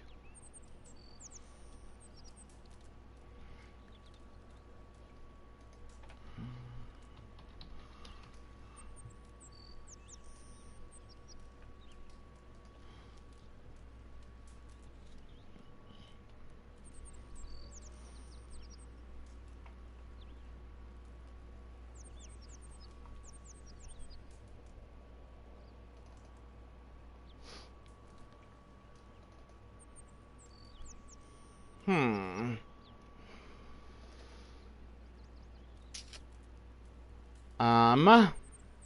Oh. What if I did this?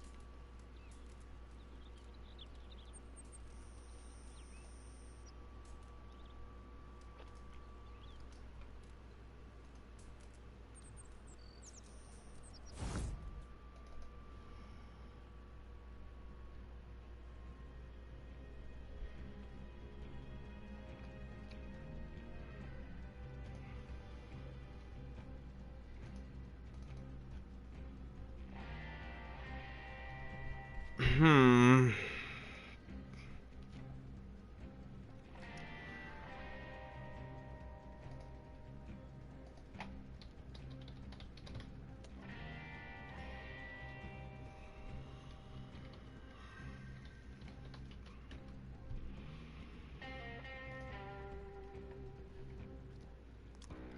Oh. Hmm.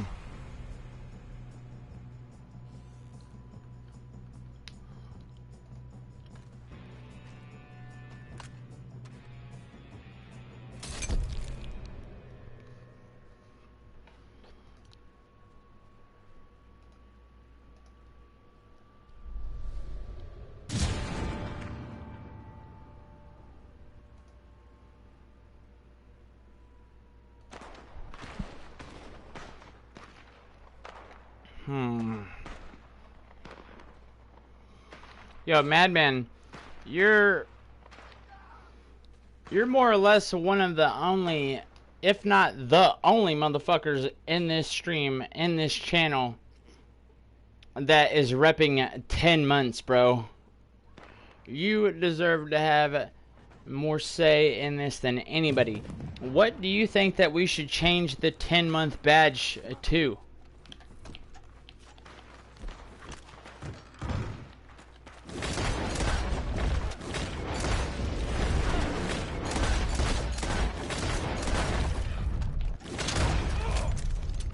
What do you think, Badman?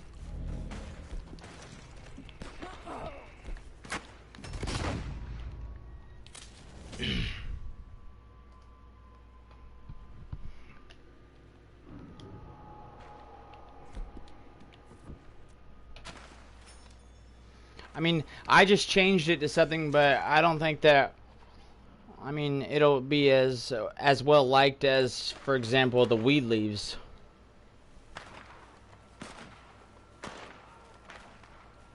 I have a new weed leaf that I could do. Hold on one second, I'm going to mail it to myself.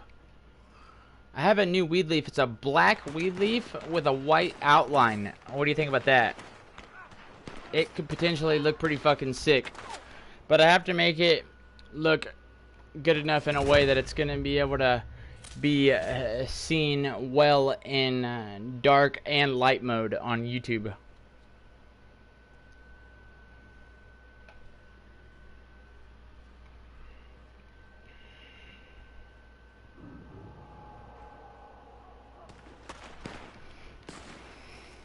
Right this second, it's just like an all the way fully black weed leaf, but I can't leave it like that, or else God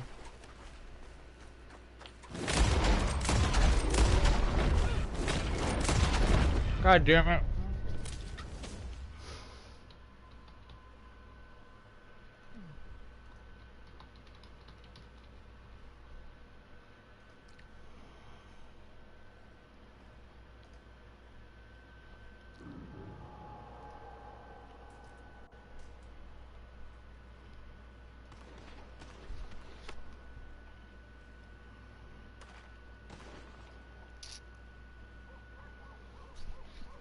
You like that one?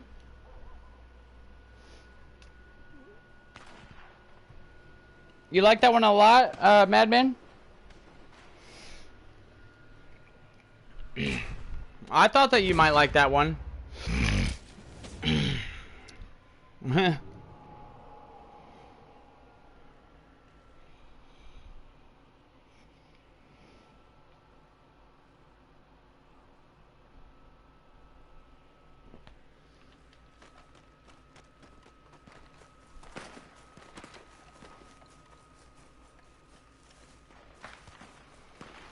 You can just about bet your ass you'll be the fucking only person in this channel to have that badge. There ain't nobody in here as badass as you.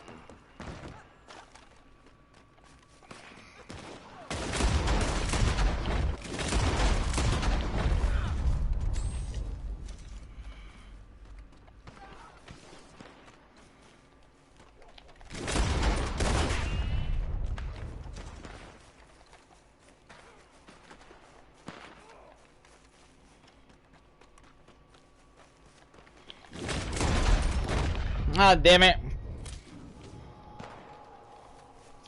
What saddle do I use in my Black Arabian? I have a perfect answer for you, but first I want you to ask me a question, okay? No, I'm just kidding, guys. I promise I'm just kidding. What saddle do I use on my Black Arabian? Typically, I use the Panther Trail saddle, or that one saddle. I can't really pronounce the name of it off the top of my head, but it's one of the newer saddles that came out not too long ago. But you can never go wrong with Panther Trail. Always keep that in mind. It's a good rule of thumb. You can never go wrong with Panther Trail.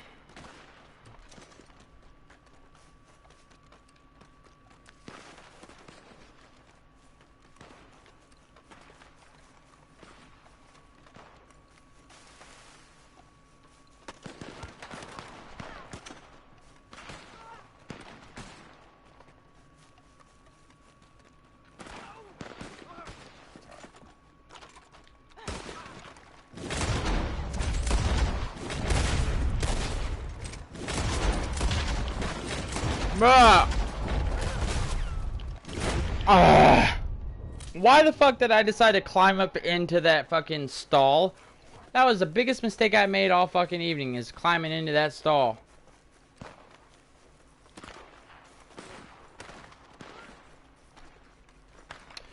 Yo, no joke. You know what I'm gonna do right now?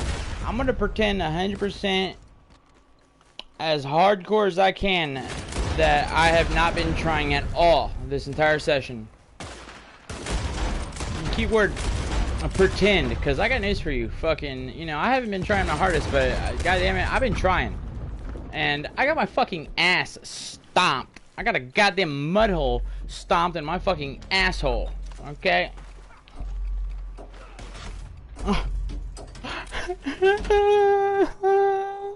Nah, I'm just kidding, you guys. I haven't been trying at all.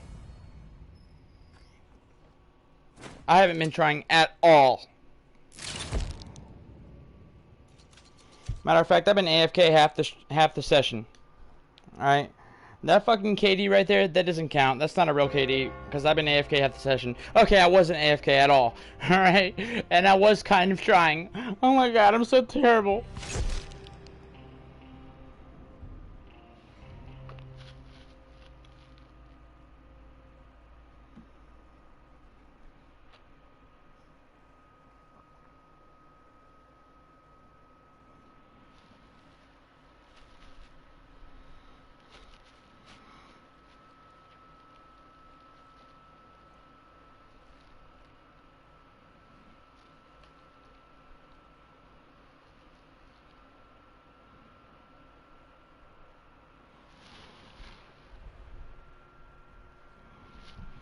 I don't know what's going on with all these shitty ass damn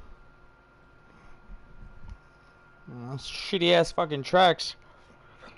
Alright, watch, bro. You're gonna like this, for this one.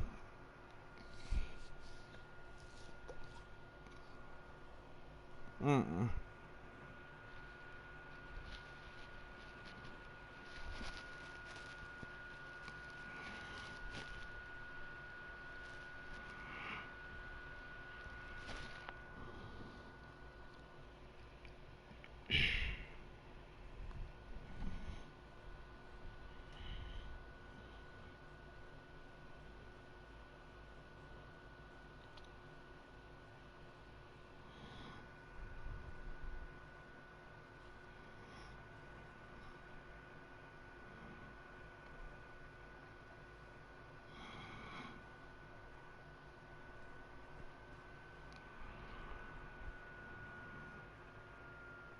Hmm.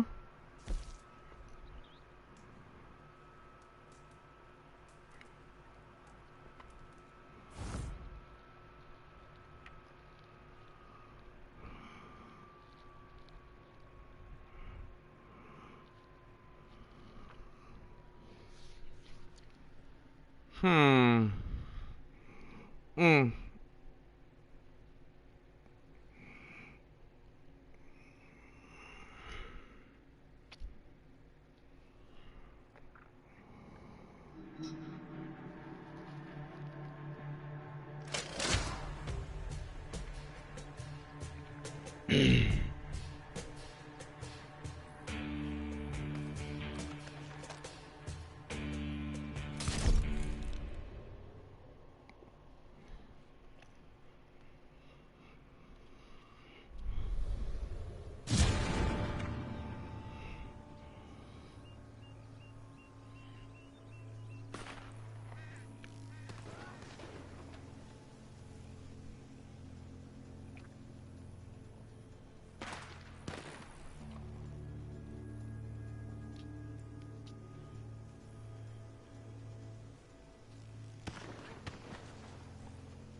Oh yeah. This is starting to look fucking pretty legit, I'm not gonna lie.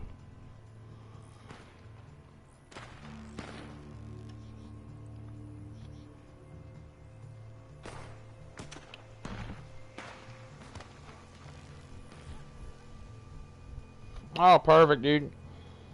Exactly what I was going for. Hell yeah.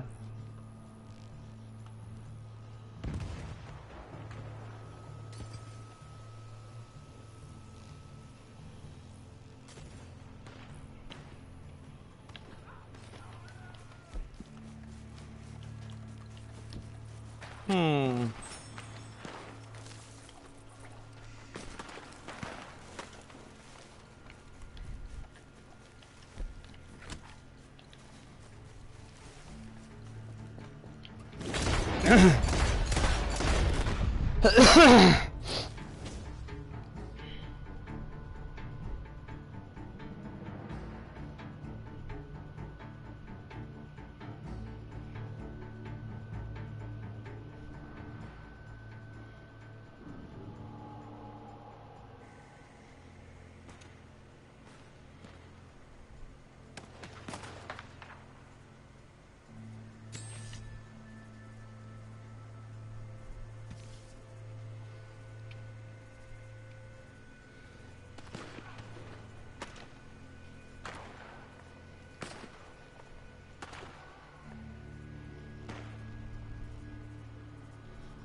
Hmm.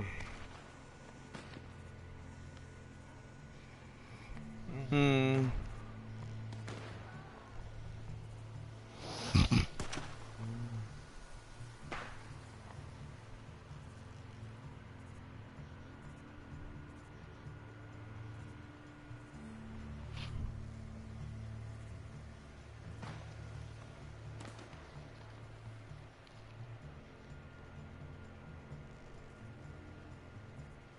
Hmm.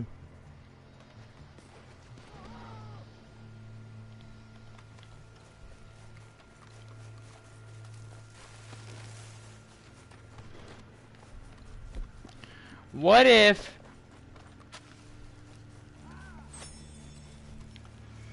What if you had to help the zombies reproduce?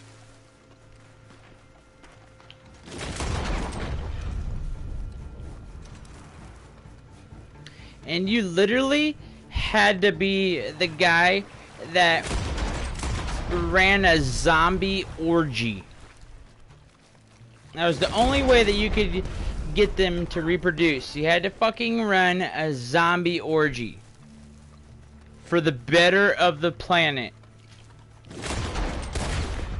Bro, listen, I get it. Nobody wants to fucking participate in a zombie orgy, okay? But the planet is relying on you. What are you gonna do?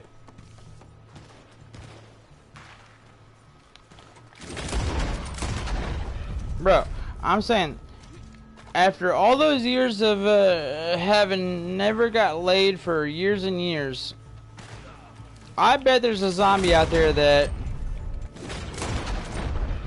you could see yourself hitting. You know what I'm saying? Like, there could be a zombie out there somewhere where you're like, you'd be like, man, you know what? I'd hit.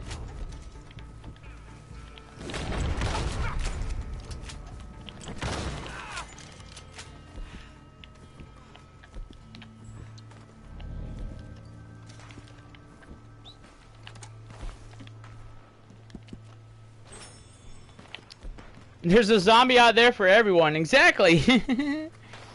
See, I love this, man. You're meeting eye to eye with me on this, man. We would be able to save the planet if it came down to the zombie orgy. Me and fucking Madman could definitely make this happen.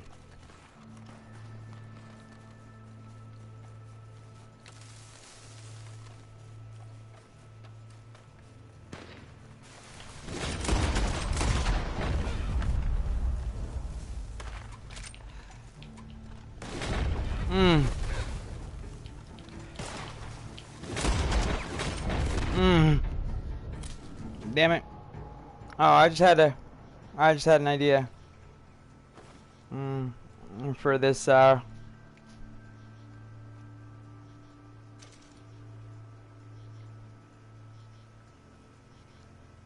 okay.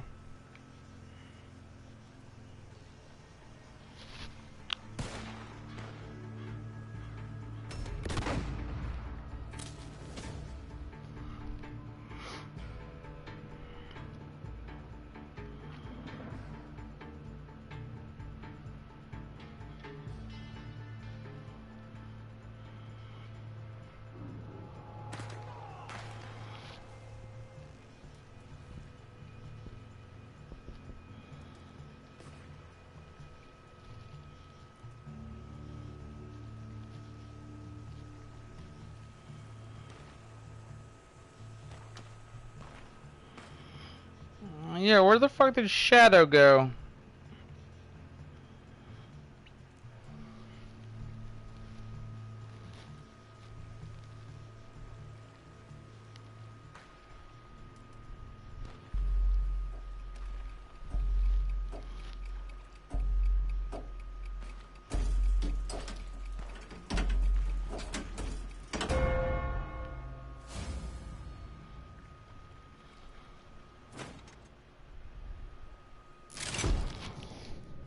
I'm in the middle of making a fucking badass,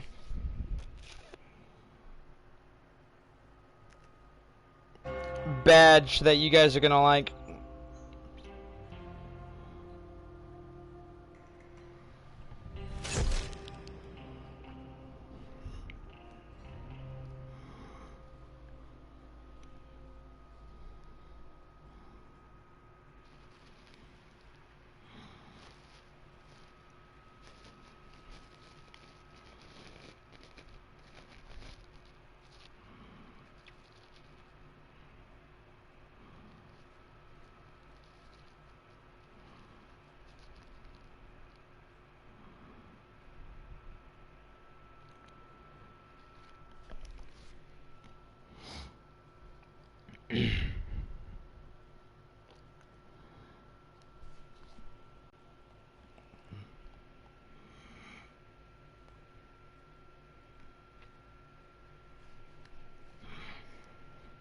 Okay, so it's gonna be white letters with a red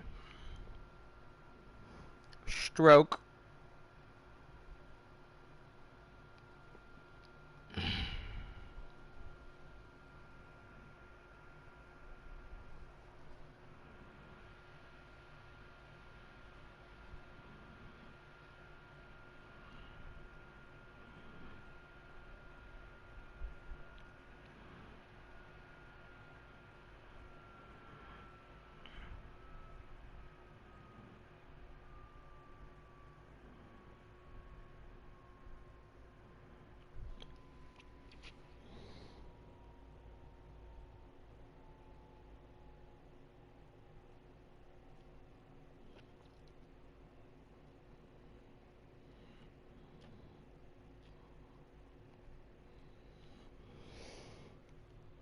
Hmm.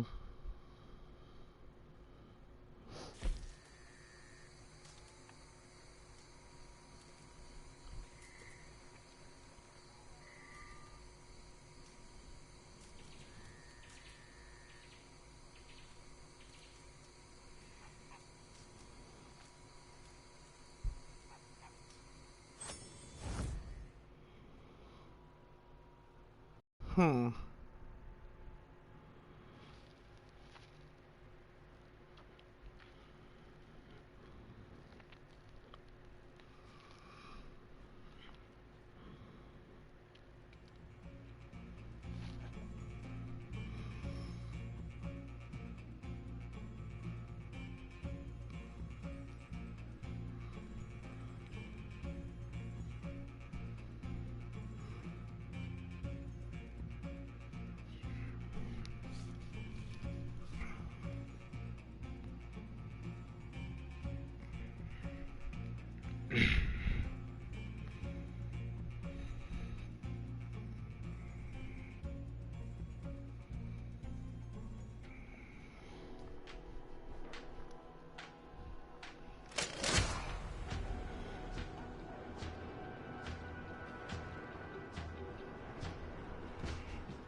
Hell yeah, dude. This is coming out pretty well, Madman. I think that you might like this.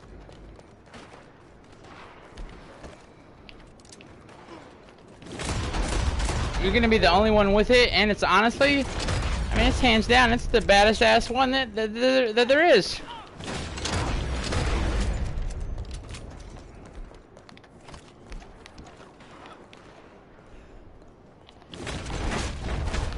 I didn't even see it coming.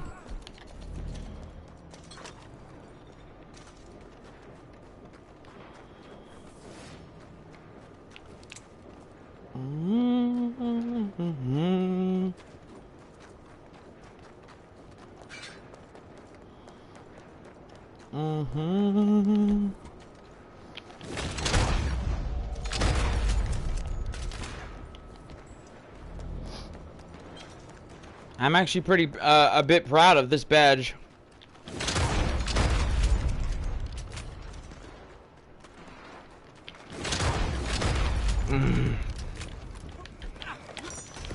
Ah. Drifter, what's up, man? How you doing? You gotta get laundry? You better be right back, Madman, because no joke, I'm about to upload this fucking badge, and it is in your name, okay? Dude, I made this badge for you, bro. No joke. Everybody else in here, they can suck my left nut. All I care about right now is Madman. I'm just kidding. I take that back. I'm just kidding, you guys. I love you guys.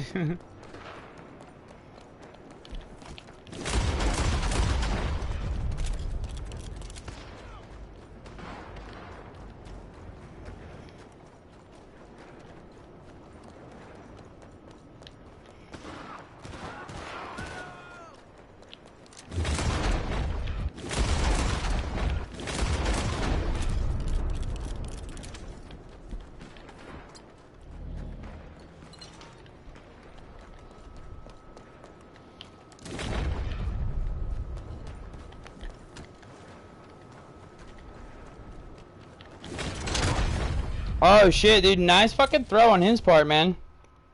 Good timing.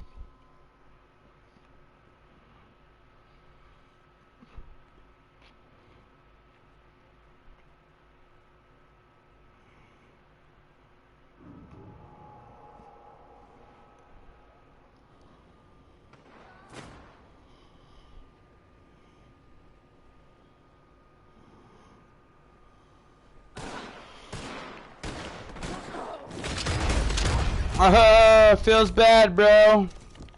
I was AFK uploading a badge and came back and just a quick headshot.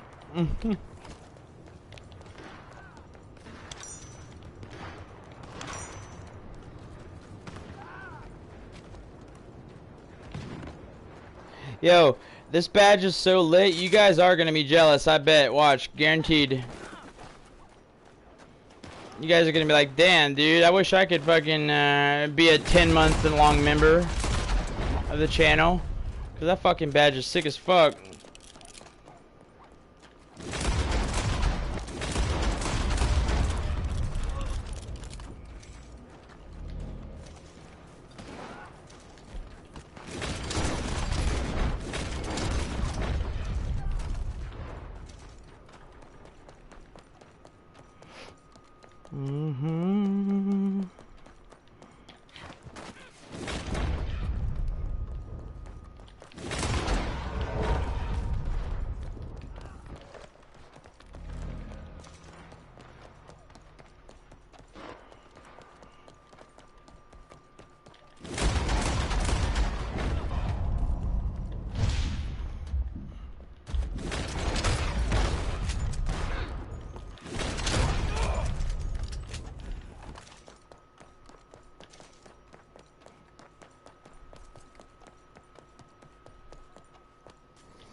I was out of stamina.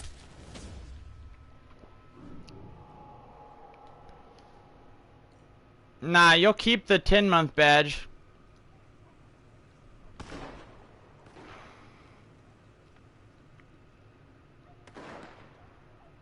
The 10-month badge will apply as the 11th month badge. Smarty pants.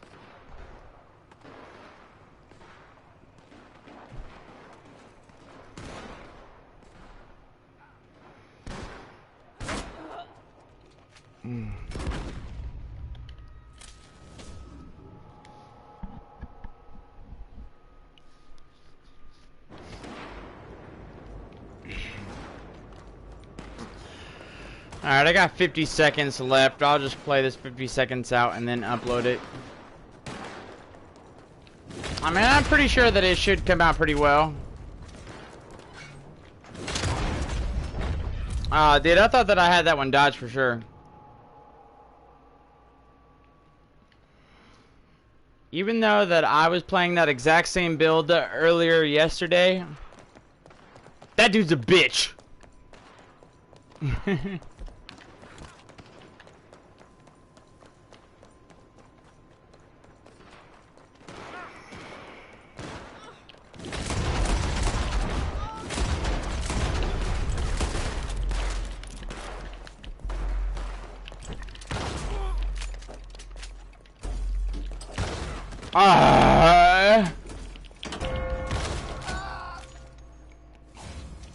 I just couldn't let you get that last kill.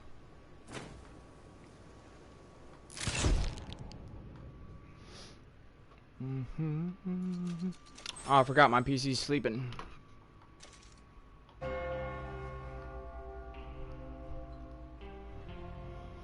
Gang gang sends potty train, bitch.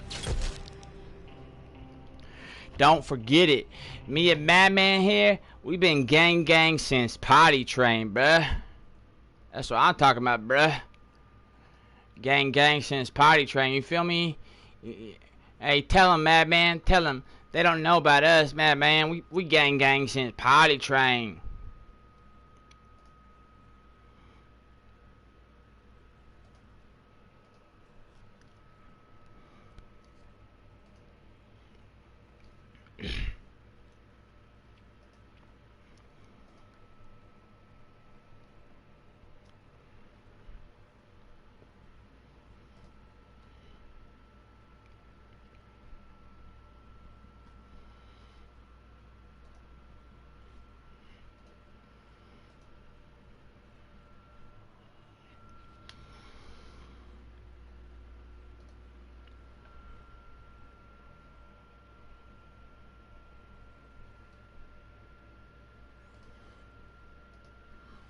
Alright, tell me what you think about the new badge for the 10-monther. I don't know if you can see it in Discord chat, but I just posted it in Discord chat, and honestly, it looks much better in a larger version.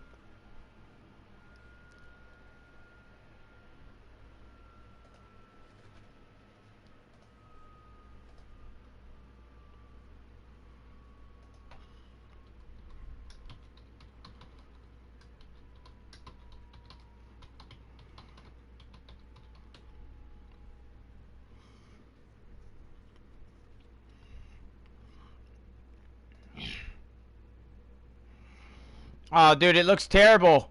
It's fucked up, dude. It's messed up. I have to fix it. It didn't come out proper.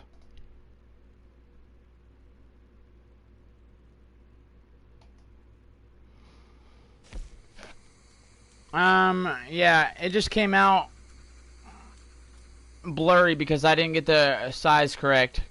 I'll fix it.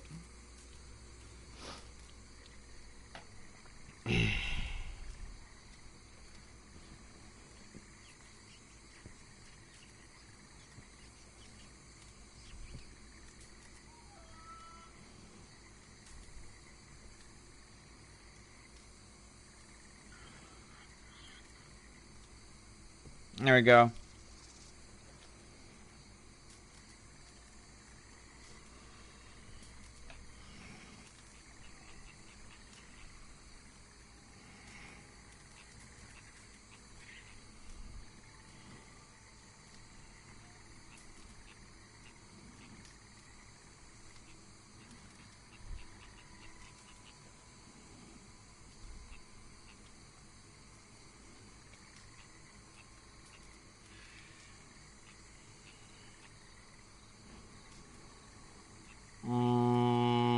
Yeah, this should work.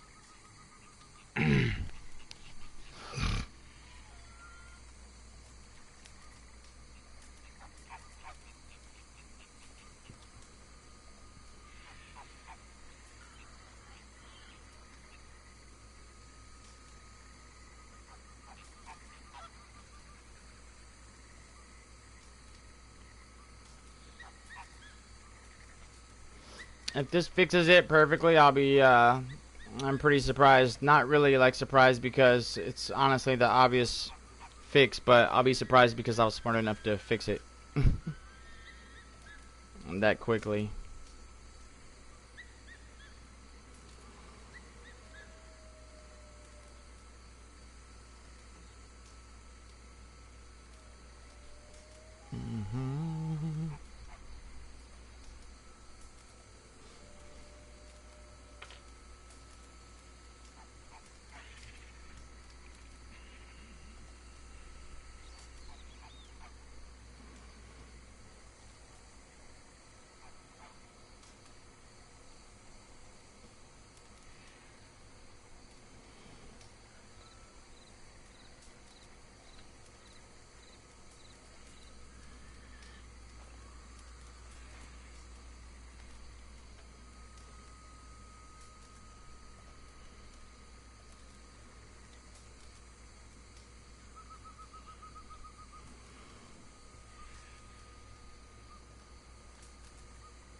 Alright.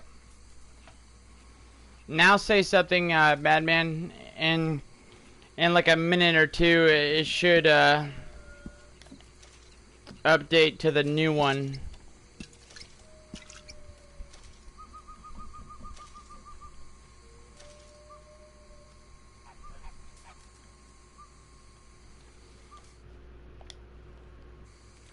Dude, the stream is fucked off right now. Let's see what's going on right now. Yeah, dude, something's wrong with it. That's pissing me off.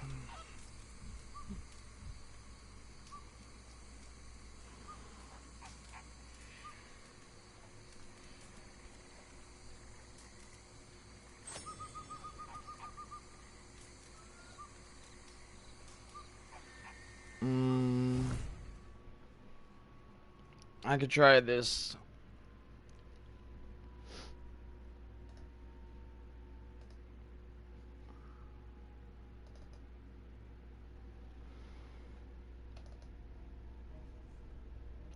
$36.72. Oh, dude. Oh, I see what's going on. Oh, dude, I see exactly what's wrong. Okay.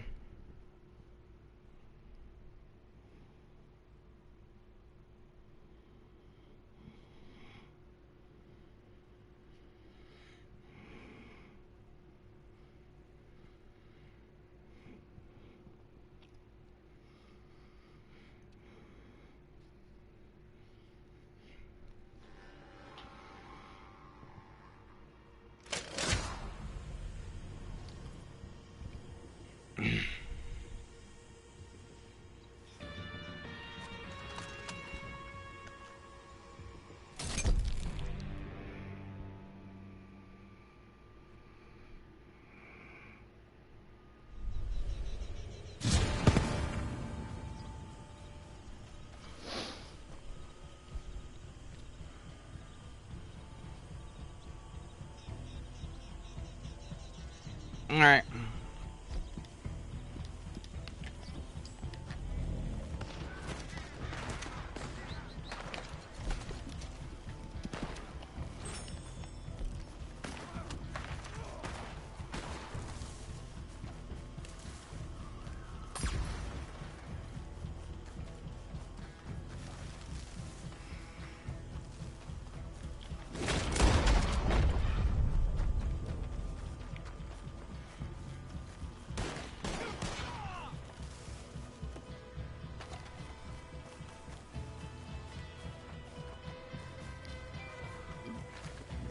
Yeah, where the fuck did this dude go?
Damn.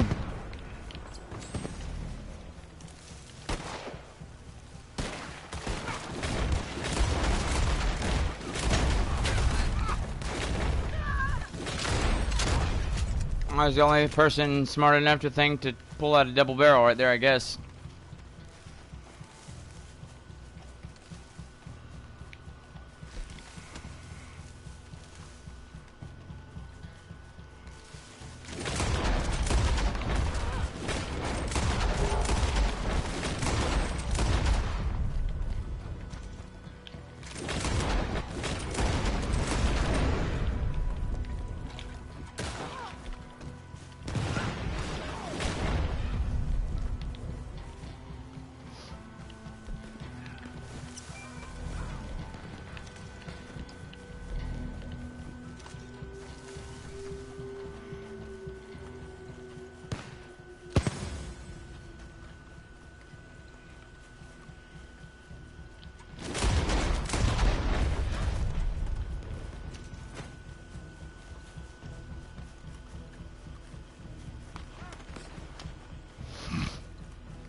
Yeah, this fucking badge looks so badass and nice, Madman. Like, I have to have it the perfect size so that it comes across as clean as I've been... I mean, I've been looking at it clean as fuck the entire time I've been editing it, so I'm not gonna be satisfied until it appears as clean next to your name, okay? You deserve the cleanest version I can come up with, okay? I don't care if it takes me a year to edit. What if I like low-key actually did spend a year editing it? I convinced myself that I was not satisfied until a year fucking later.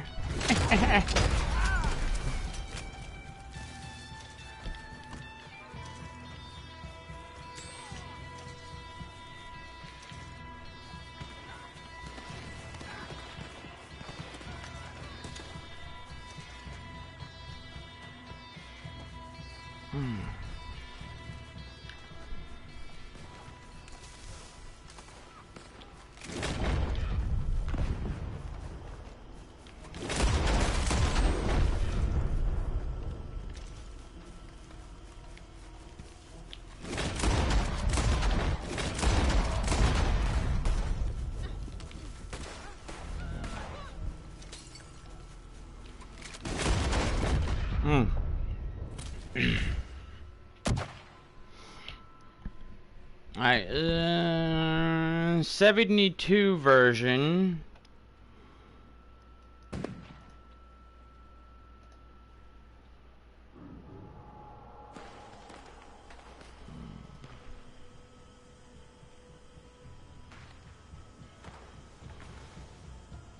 Hey, listen, you guys, answer me this question. Who are the ops? Who are the ops? Is that opposition? Is that what they mean in these rap songs? I know somebody's gonna call me a complete fucking idiot. Really, Smoke? Really? Really? Did you just ask who the ops are? Oh my god, Smoke, are you serious? You're an idiot.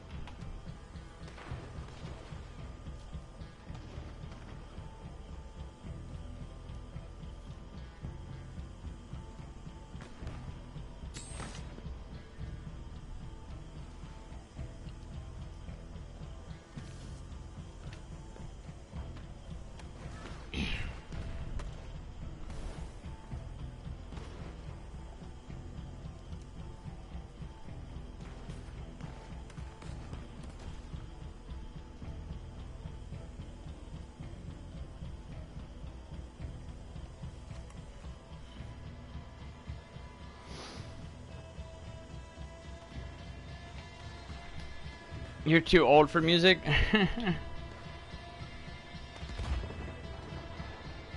I mean, I won't lie, you got me there. You are old as fuck, but you're not too old for music. Even fucking people as old as dirt have a music that fits them just perfectly.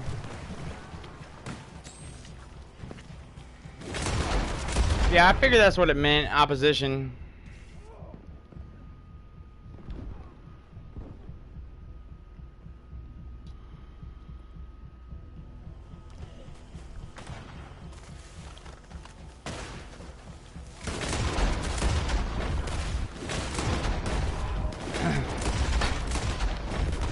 Damn. Yo, Madman, say something real quick. Say something new.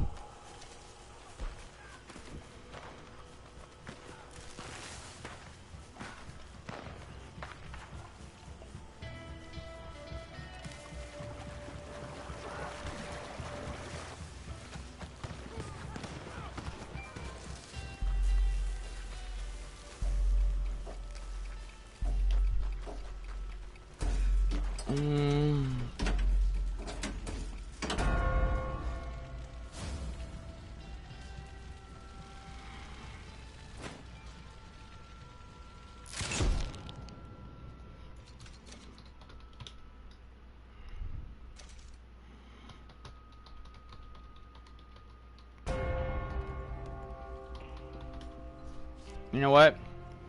I can never do anything right. God, man. I swear, fuck this, dude. I'm just taking the badges off completely. I'm taking them all off. I'm just gonna pay somebody on Twitter, an actual graphic designer that has real skills, to create them for me.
Most wanted Valentine, eh?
Oh, I know what's killing my fucking vibe right now. I've been listening to Rudy music for who knows how long. Jesus Christ, what the fuck am I thinking? Rudy music. Ugh.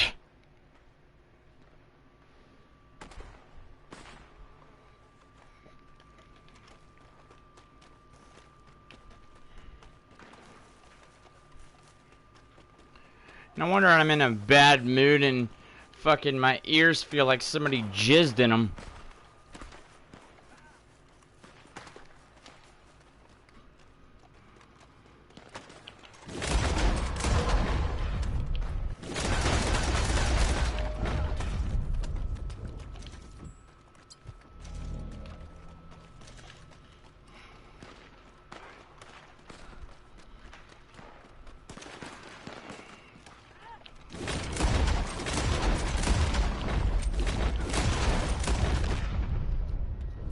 I'm such trash.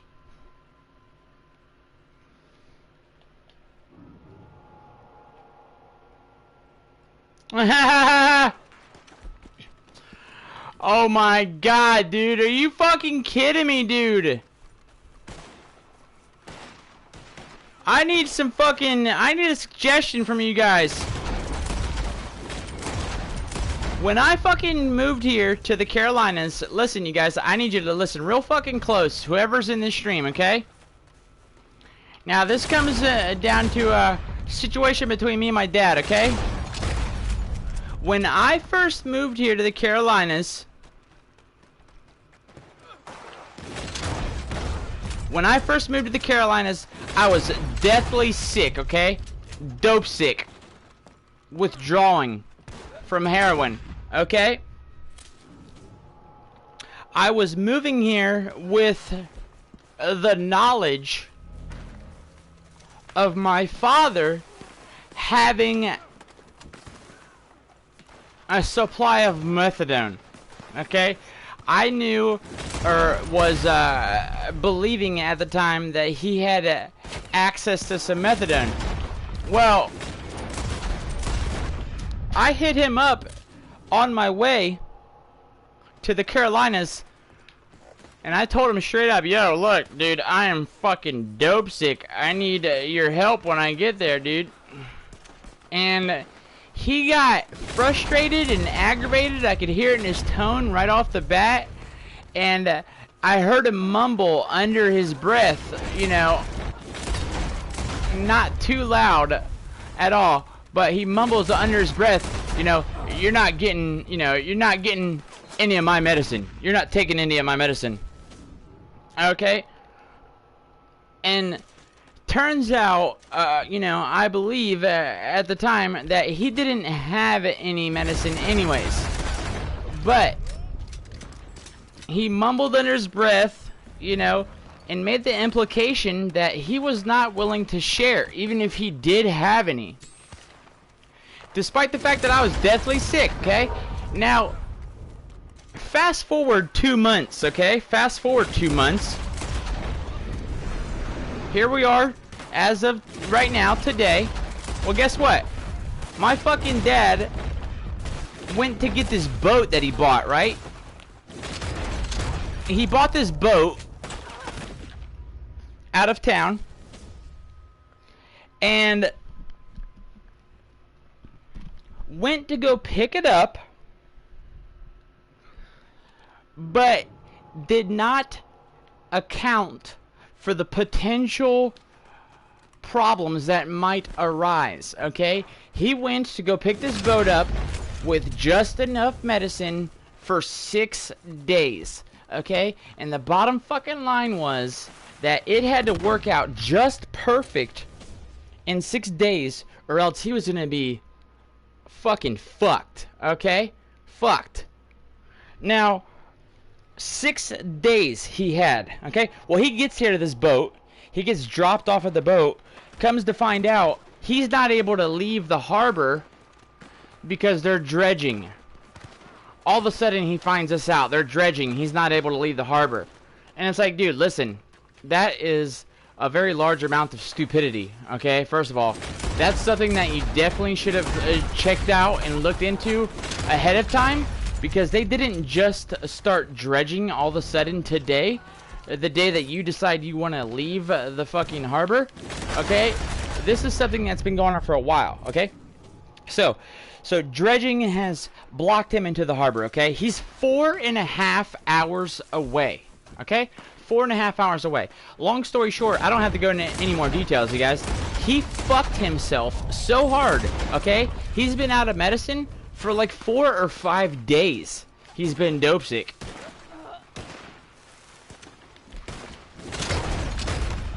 Four or 5 days he's been dope sick. He fucked himself over on accident. He made this decision on his own. He's 52 years old.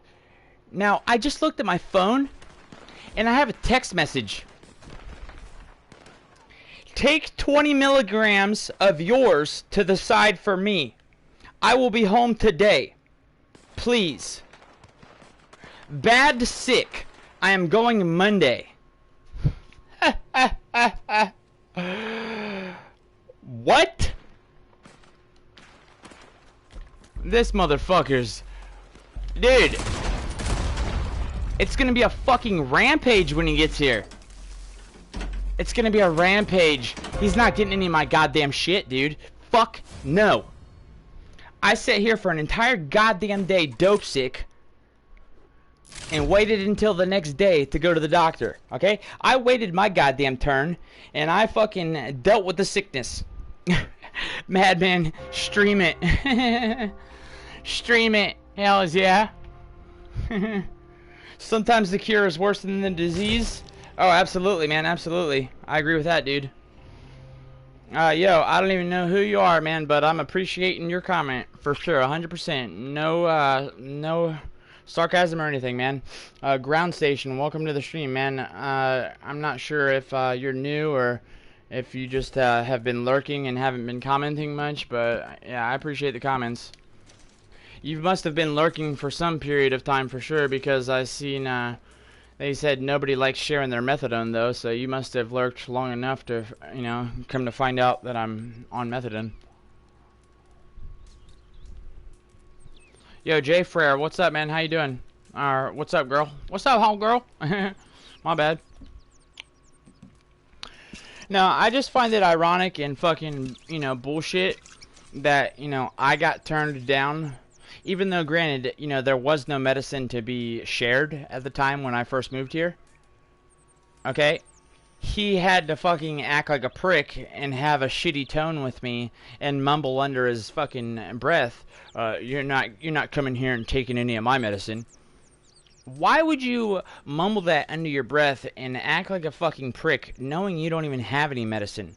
If you don't have any medicine, you need to pretend like, oh, I'm so sorry, T. I would totally give you some of my medicine if I had it. I just don't have any. Pretend like you're a real good guy that would have totally have given me half of your dose if you had it. Unfortunately, you just don't have it. But this motherfucker's such a goddamn prick that even though he doesn't have it, he acts like an asshole on top of it. And is seriously going to ask me to put aside 20 milligrams of my dose right now. I'm not going to lie, you guys. I'm going to feel like a fucking straight scumbag piece of shit if I don't do it. Because honestly, he's gotten himself down to 30 milligrams. I'm not going to lie. If I shave 20 milligrams off of my dose, it's probably going to get him well. It's probably going to have him feeling much better for the entire day. And I'll probably barely feel the difference, if at all. Because I'm on 120. He's on like 30. He's on like 30 or 20 or 30 milligrams compared to me. I'm on 120. Well, I mean, honestly, Jay, like, you know, it's just is gonna, you know, it will upset me if I don't give it to him. Like, you know, it will have me upset because I'll feel bad, dude. I don't want him to be sitting there sick. But I just, you know, I can't believe how often this kind of shit happens. You know? Like, this kind of shit proves itself. Like, you know? And if I even bring this up to him about, you know, what I just explained to you guys, if I even bring that shit up, he will fucking rampage and flip the fuck out, you know? Like, I'm completely wrong and, you know, have no right to be fucking even, you know, coming at him like that. I'll be the one that's fucking, you know, doing and saying everything wrong. He'll come back at me with the typical, you know, I would give you my medicine if I had it, blah, blah, blah. Dude, and I just hate how when he comes at me like this, this is my dad, you guys. You know, this isn't the first occasion, okay, that something like this has happened. Alright, it's my dad. But he does it the same way every time. You know? He'll come at me and straight up ask for 20 milligrams, and he'll do it in a way that is like, literally, he's asking me for it as if he just is forgetting that he was ever, he's like, it's like the day that he turned me down and mumbled under his breath, you're not getting any of my medicine, you're not coming here and getting any of my medicine. Like, just a straight under his breath fuck off is what he gave me. And he'll straight up ask for 20 milligrams and pretend like that never happened. Like it's not even in his mind. Yo, listen to this. One day we're on the fucking road heading to the methadone clinic in the morning. First thing in the morning, right? 5:30 in the morning. this motherfucker got it in his mind that like I'm doing drugs or some shit like that. I don't know what his deal was, but halfway to the methadone clinic, which is only 15 minutes away down the street, he fucking starts like slamming on the brakes and stopping the car and screaming and fucking hollering in my face and shit like that. Just cussing me out, fucking belittling me, calling me names, blah blah blah. Just talking fucking down on me like I'm a piece of shit. And I don't have to get into many details, but we got the car running and going, and made it to the methadone clinic like 5 minutes later, okay? 5 minutes later.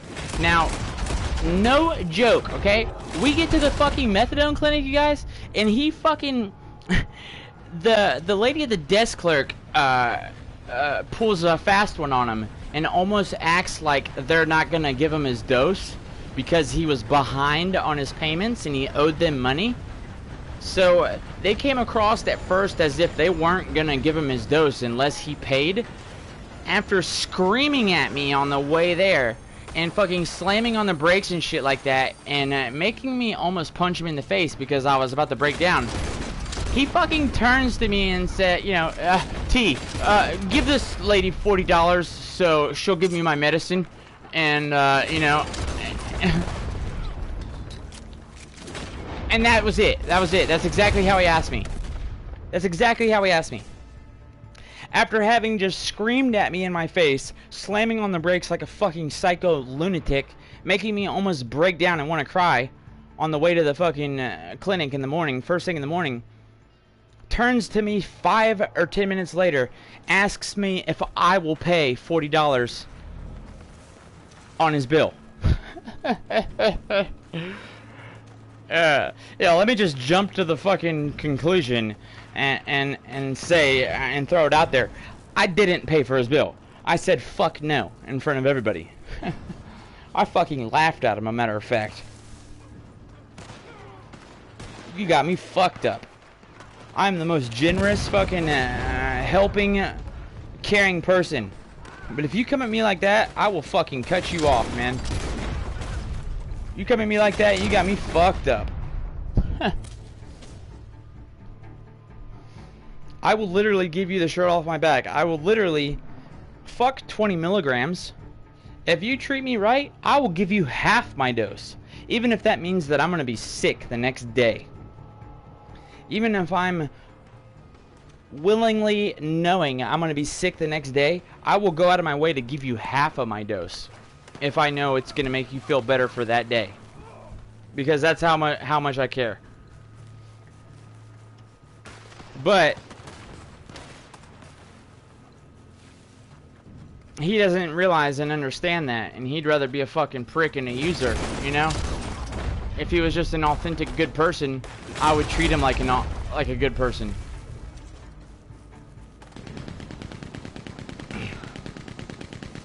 I can't believe this shit, dude. I can't fucking believe it, dude. He is the biggest user I've ever encountered in my life, man. It's my own father.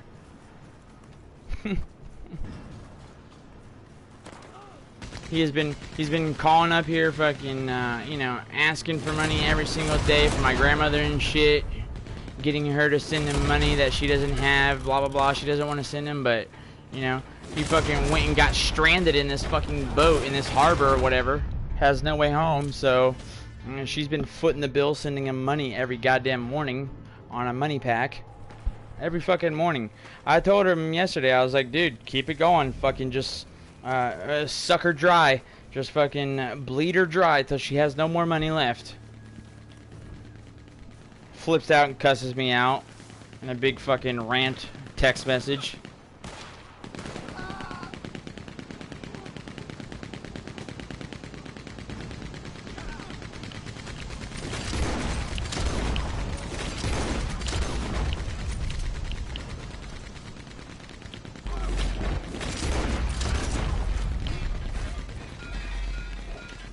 I mean, it wasn't even, you know, it wasn't even a week and a half ago. he's belittling me and talking shit to me and calling me a couch surfer. You know, I'm no good. All I'm worth is being a couch surfer, and go back to my fucking piece of shit life and keep surfing couches and blah blah blah. And it all boils down to the fact that, and he's told me this himself, actually, a matter of fact.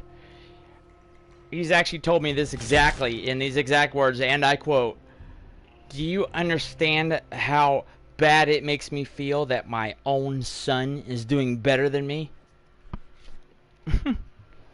It's that animosity that has been generated from the simple fact that,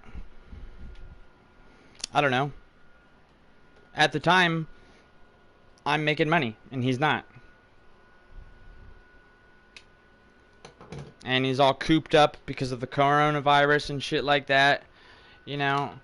And there's a thing going on with people these days with the coronavirus.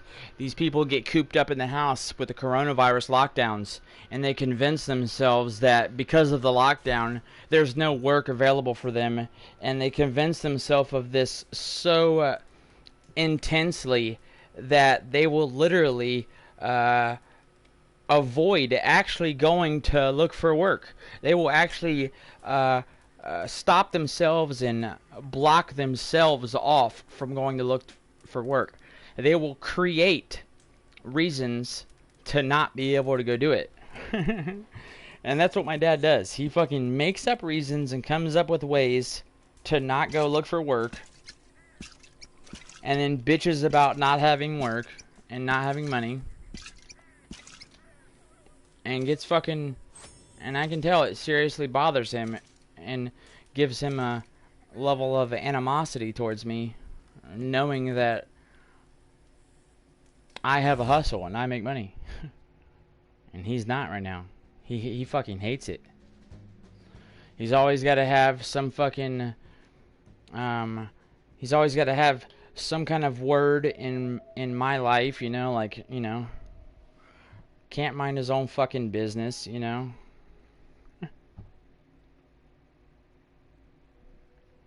Just, dude, I can't stand living with him. I can't. Yo, Dub, what's up, bro? How you doing this morning, by the way?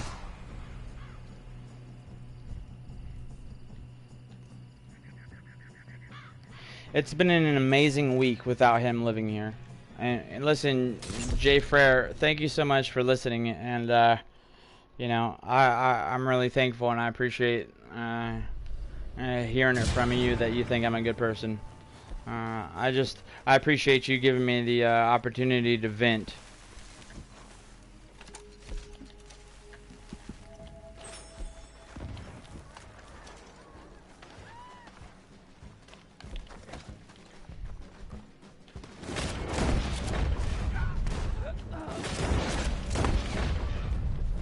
I mean, I love my dad, but he is never gonna change. He's been like this, you know, my whole life, and as long as I've known him, he's been like this. My mom's whole life, as long as she's known him, that's why she divorced him. He's just one of those people that he's a pathological liar. He can never follow through with any of the shit that he says he's gonna do. If he says he's gonna do something, he never follows through with it. He is the kind of guy that is next Friday kind of guy, and then when Friday comes, it's next Monday, and then when Monday comes, it's Friday again, and it's a fucking it's a revolving circle. It's like a never-ending rotation with him, you know. If it's Monday, it can't be done till Friday. If it's Friday, it can't be done till Monday.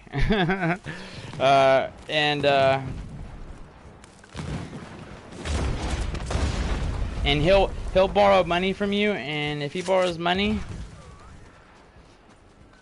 if you even bring up that he didn't pay you back last time, he'll come at you like fucking, or if you even like hesitate to loan him money, he'll come at you like, dude, come on. Are you fucking serious?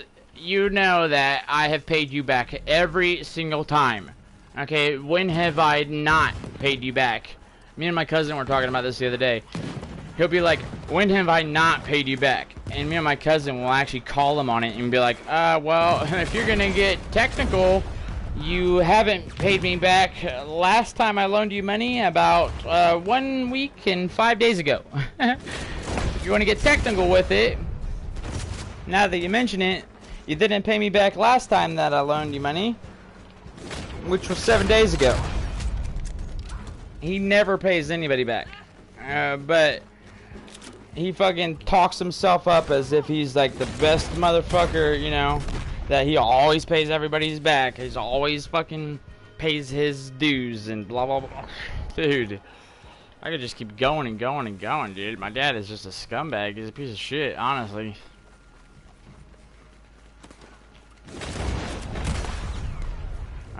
The one person that hates my dad the most is my mom. I swear, my mom cannot fucking stand my dad. She loathes him. And she can't fucking stand him, man. It's bad how much she doesn't like him.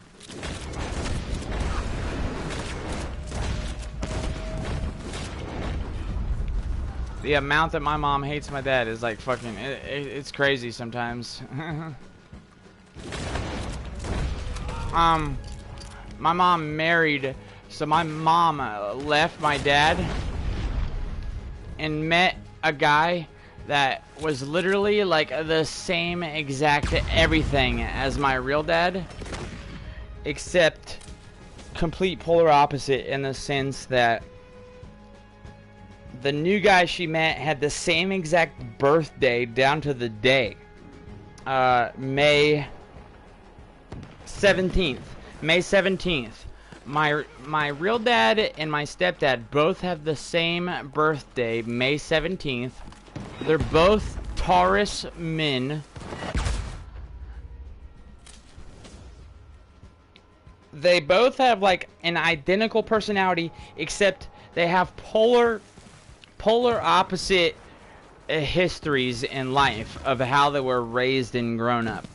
My real dad was raised on the fishing docks in Miami-Dade County and lived a long life as a fisherman, professional fisherman, commercial fisherman, piece of shit, liar, drug addict, criminal, felon. My stepdad, on the other hand, went to college, graduated college, went to school and worked for Boeing for an aeronautics engineering. He's an aeronautics engineer, worked for Boeing, ended up leaving Boeing and going to work for NASA. Ended up leaving NASA and going to work for Blue Origin. If some of you guys might know who Blue Origin is, it's a private space company owned by Jeff Bezos, the CEO of Amazon.com, aka the richest man on the planet. My stepdad is a fucking rocket scientist, you guys. My mom married an exact replica of my real dad, except a fucking rocket scientist version. No joke, that's exactly what happened. My mom married the same exact man, except a rocket scientist version. Isn't that crazy?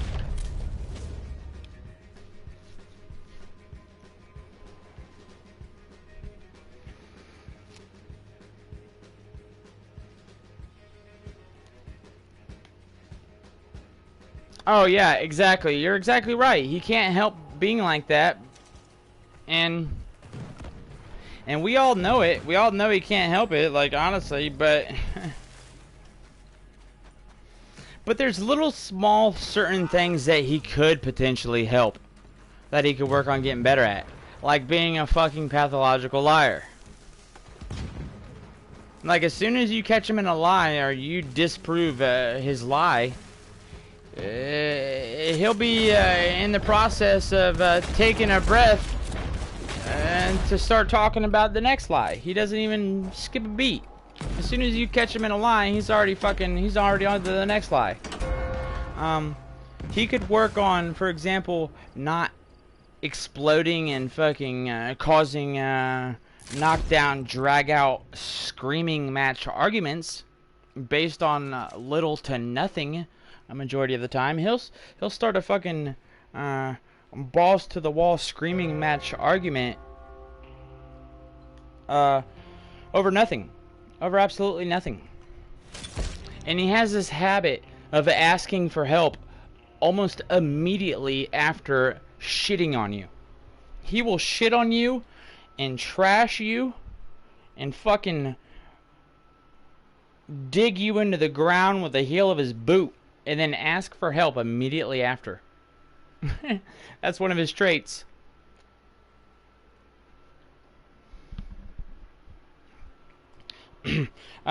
My mom was at a point in her life, you know, I'd say about 10 or 12 years ago, my mom was at a point. Oh yeah, that's what my mom says, actually. I don't know the exact definition of a narcissist, but that's what my mom says. My mom says that he's a fucking classic, you know, definition of a fucking straight narcissist.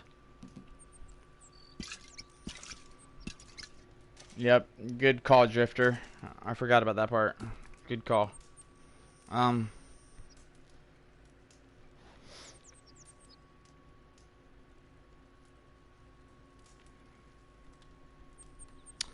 Yeah, he went to prison for like 5 or 6 years when I was real young for contracting fraud because he was running a successful business doing kitchen and, you know, home repairs and remodels, and ended up getting a drug addiction.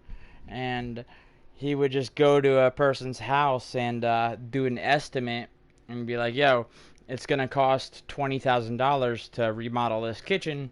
I need 10,000 of it up front for materials. I'll be right back to start the job. And he would just take $10,000 and go start buying a bunch of crack and pills, and never come back to finish that job. And go down the street and do another estimate, get another 10 grand, blow that 10 grand. Eventually, he ended up with about 70 felonies for contracting fraud, and was on the national United States national news for having the most counts of contracting fraud in fucking late history. He had like 72 counts of fucking felony contracting fraud. Needless to say, he's never allowed to be a contractor ever again. He'll never have a contracting license ever again.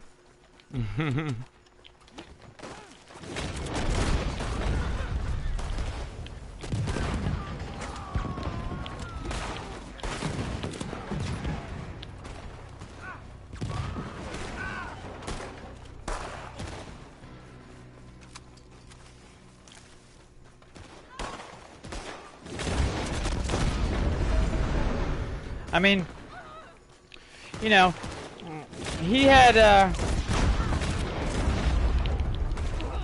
his problems just like the rest of us do. Well, just like in the sense that I had to grow up in a family full of alcoholics and drug addicts around me. Like my entire family, man, my entire family, all alcoholics and drug addicts on both sides. Like, I didn't luck out and have, like, one side of my family that came into the picture as all sober people to, like, rescue me from the addiction and shit. No. Both sides of my family are fucking have problems with addiction and alcoholism. My dad's side even more so. He had it even worse. Because his entire family is from Miami-Dade County, you know, South Florida, from the fucking fishing docks in the 80s. You know, like, my grandfather was a real deal mafioso type fucking Vietnam veteran. Came home after the Vietnam War and fucking went into professional fucking sport fishing. and drug dealing. My dad's entire family had to leave Miami at one point in everyone's life because they were afraid that the family was going to be fucking murdered by the local mob because of some shit that went down. I'm not really exactly sure. I think they discovered a bunch of weed or a bunch of cocaine floating in the ocean that they didn't want to give back, and whoever owned it really wanted it back. They didn't want to give it back. They kept it. My grandfather was like a serious, badass fucking gangster mafioso, or fucking ex-Vietnam veteran. Also, very active in the KKK. Like, my grandmother still has my grandfather's Black Dragon outfit. Like, it wasn't something that my family's proud of by any means, but it's definitely something that my family participated in. And despite the fact that my grandfather participated in that shit, I heard that he watched that movie Amistad later on in his life, and after watching Amistad, it made him cry. Apparently, he cried for like one of the first times in his life after going to the Vietnam War and shit like that. He would never shed a tear, but he watched that movie Amistad and it brought him to tears.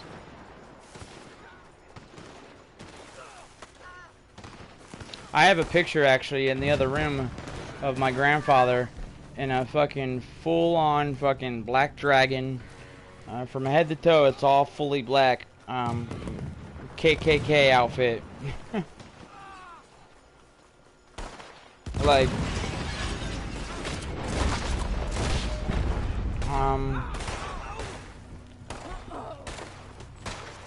like, dude, my whole family is so fucked up. I didn't get a chance to see Amistad, but apparently, yeah, my grandfather did, and it was, it affected him. It had an effect on him. My grandfather was actually, you know, despite the fact that he was in that group of bad people, which I would never agree with, he was actually a very good person, a good guy with a big heart for his family and stuff like that. He ended up dying very young, actually. He was only 64 when he passed away, due to just being unhealthy and overweight, because of diabetes that he more or less brought on himself, just because of not, you know, being healthy. 64 years old, and he died. My dad's convinced that it was, my dad's convinced that it had a lot to do with a,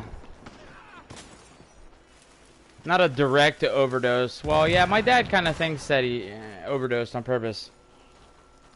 Because on the Friday before his death, he had a prescription filled for Loracets.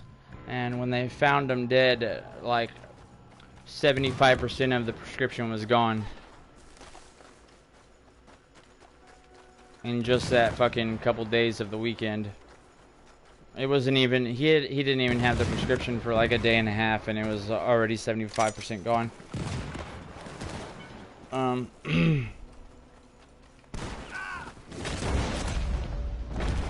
Yeah, but my grandfather was a fucking stone cold badass, man. You could just see it in his face. He was the type of like professional fisherman with just a really solid stare. You could look at you and fucking scare you to the fucking, you could make your bones chill.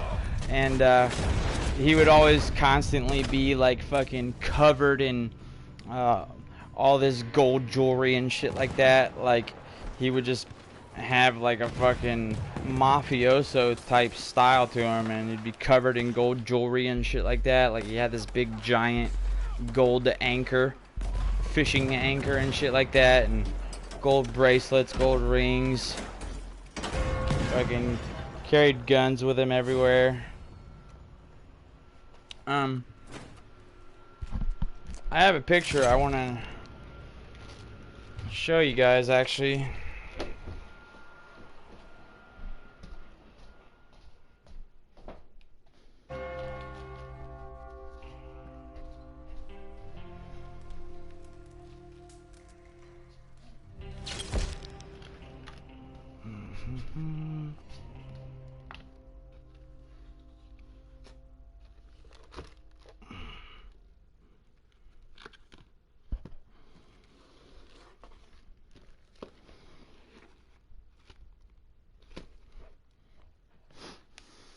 Maybe I can find it in here. So, when my grandfather was in the Vietnam War, he got the... oh, thank you, by the way, for the $1.99. Thank you very much. Steven Spielberg made Homicide for his black adopted son? Wow, that's crazy. Are you serious? For real?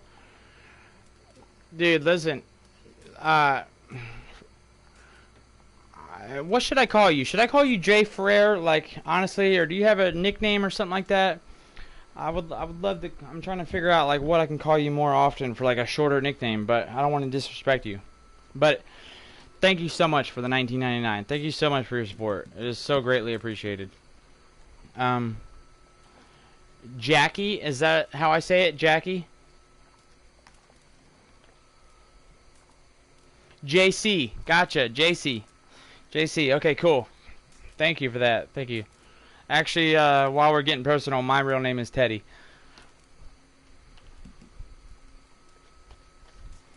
Because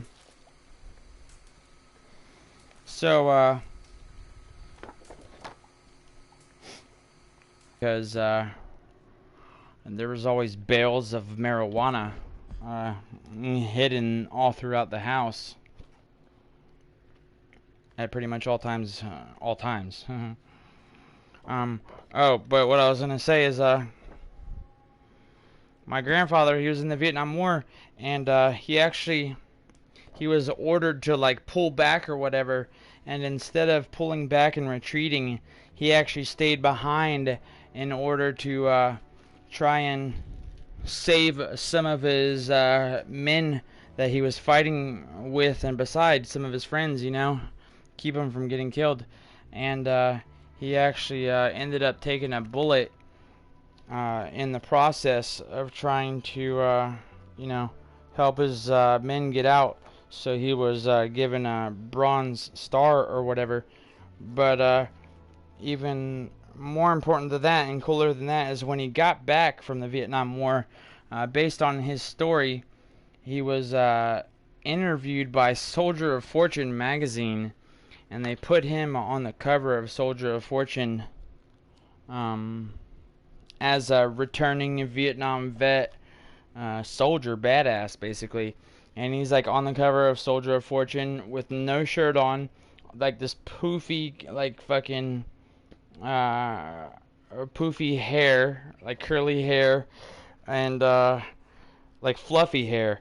No shirt on, really heavy set guy, and he's got an M60 machine gun, like that big machine gun with the tripod on the end, and a fucking belt-fed ammunition, like a belt of like 150 or 200 rounds.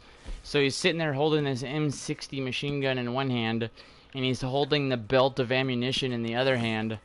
It's fucking badass. It looks like a fake magazine, but it's from 1980s. It's not. It's fucking the real Soldier of Fortune. That's the one I want to get the picture of. I want to show you guys. I thought that one was pretty cool because honestly, it looks like an image that you would get like off of one of those filters, like, you know, on your phone these days, like a cool filter. But it's the actual fucking real deal. Pleasure to know you as well. You never knew what? That my name was Teddy?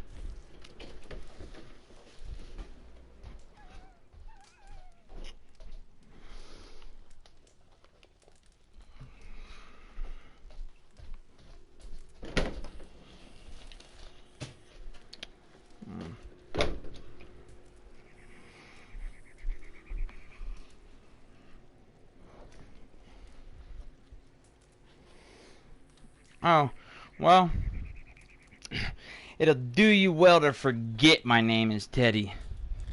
Or else. Nah, I'm just kidding.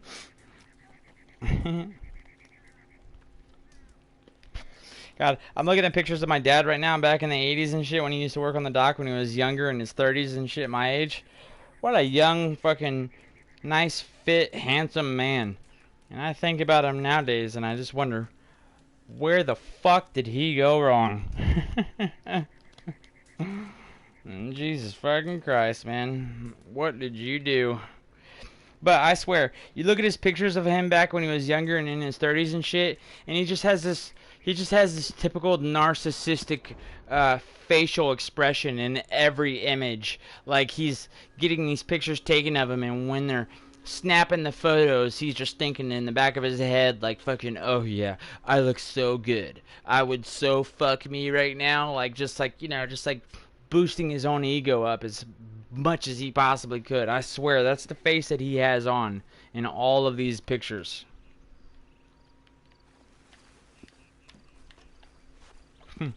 My mom got to the point where she was just disgusted by it.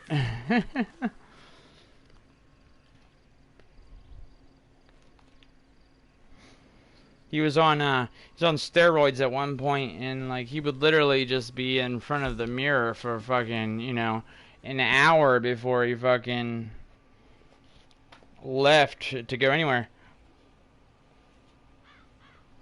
Oh, he's living a tortured life for sure. He has a lot of regrets that he can't move on from. He's one of those people that just absolutely cannot move on from the mistakes that he's made. He cannot let them go. You know, he cannot get over the past. Can't let it go. It haunts him, and I believe he holds himself somewhat responsible, if not all the way responsible, for my sister's death. Because my sister Morgan, she was 14 at the time. My mom she was pushed to her wit's end, and my mom decided to jump in the car, put my sister in the car, and drive her 8 hours north from Florida to the Carolinas in an effort and with the plan of dropping her off with my dad in order to get her away from the bad neighborhood that they were living nearby, because she was hanging out with bad people, and to basically just give her to my dad and put her off with my dad for a while, let him take care of her, you know, because she was fucking off the chain. And because of my dad's girlfriend at the time, my dad's girlfriend at the time flipped shit majorly, big time, flipped shit. My sister and my mom were halfway there to the Carolinas when my dad's girlfriend flipped shit and decided that it wasn't fucking happening, no fucking way. My sister was not allowed to come there, blah, blah, blah. Literally so badly to the point that my dad even went along with it and sided with his girlfriend and had my mom turn around after being more than halfway there. He made them turn around and drive all the way back home to Florida because they weren't going to let her bring my sister to stay there. Literally 2 weeks later, my sister was dead. I would say that he would... I couldn't imagine how he couldn't hold himself responsible. If he would have let my sister come there and fucking and stay there, even if it was for a short period of time, you know, my mom was literally taking my sister there to get her away from that happening. Like, you know, like it was like my mom, like fucking, I don't know, could foresee it or something like that, and she was taking my sister there to get her away from it, and my sister was turned away because of my dad and his girlfriend. And 2 fucking weeks later, my sister was murdered.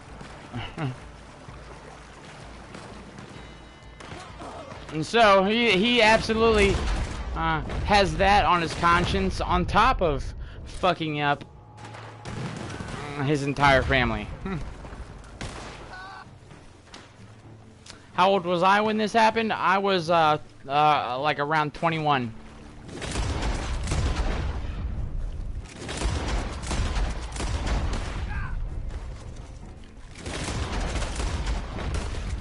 God, it was a shock. I'll tell you what, it was a shock.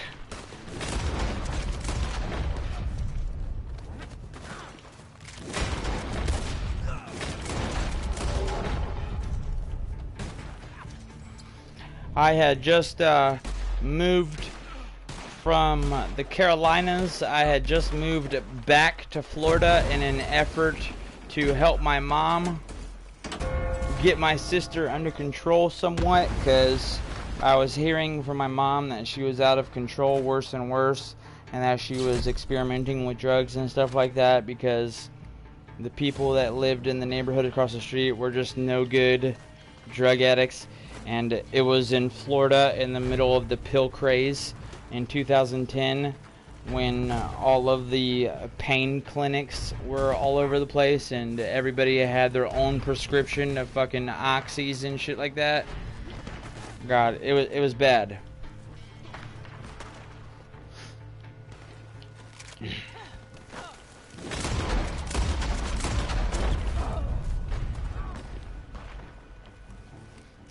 Yeah, it was real bad.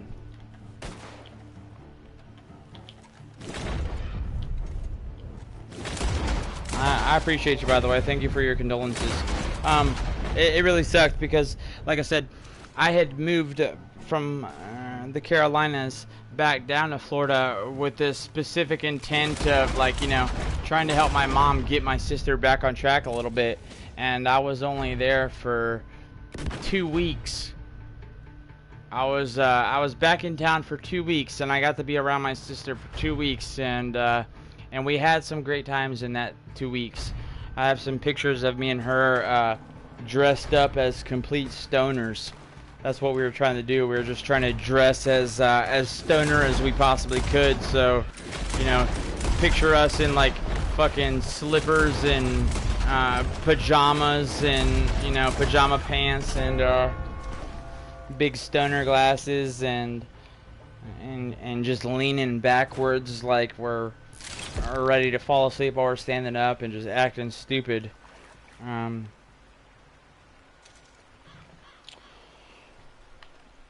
But it was in the middle of Florida, in the middle of the pill craze, and she got involved with people that were doing pills and stuff like that, and I didn't know about it at the time. I didn't know that she was getting into that. There was this guy in town. That had a thing for young girls, and he was a pill dealer as well. And that's one of the last sightings of my sister, was her walking around the neighborhood with a bag full of fucking pills.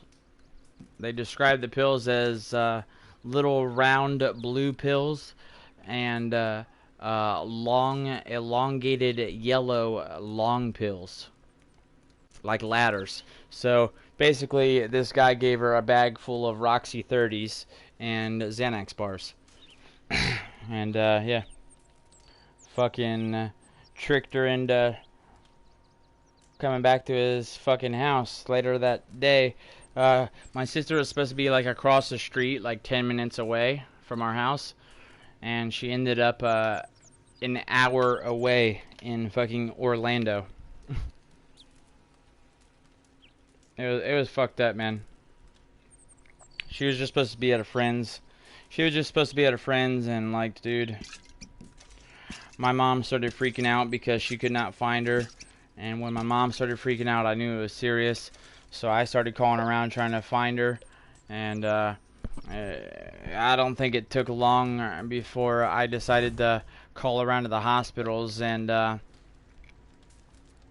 somebody actually gave me a tip.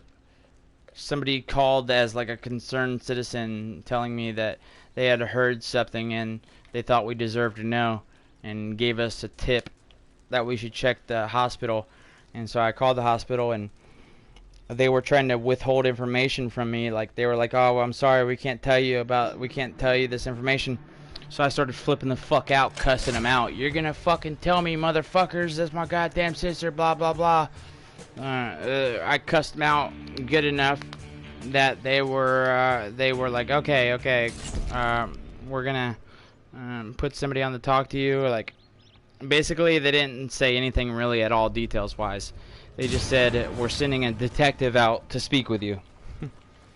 And I think that at that point we all knew, like, inside, we all knew what was going down, you know, when they said that. When we knew that they were just sending a detective out to talk to us, I think that we all knew inside what had happened or what was going on. But I don't know how my mom or stepdad felt about it, but I certainly didn't, like, you know, it didn't make sense in my mind. When they were sending this detective out, I didn't accept it as, like, you know, her being hurt or something like that. Like, you know, I didn't accept it as that. I guess I waited for the detective to get there, like, you know, in expecting him to come out with like a different outcome, or like he was gonna tell us something different than what he said. He was basically coming out there with you know, a photograph to show to us to identify, and my mom and me were unable to look at the picture, so we made my stepdad do it. My stepdad was going to be the individual to look at it, and I wasn't supposed to look at it, but I was sitting on the car. I was sitting on the side of the detective's car. I was drinking. I had been drinking all day. Like, no joke, I had been drinking all day. I bought a 24-pack of beer that was supposed to last me the whole weekend.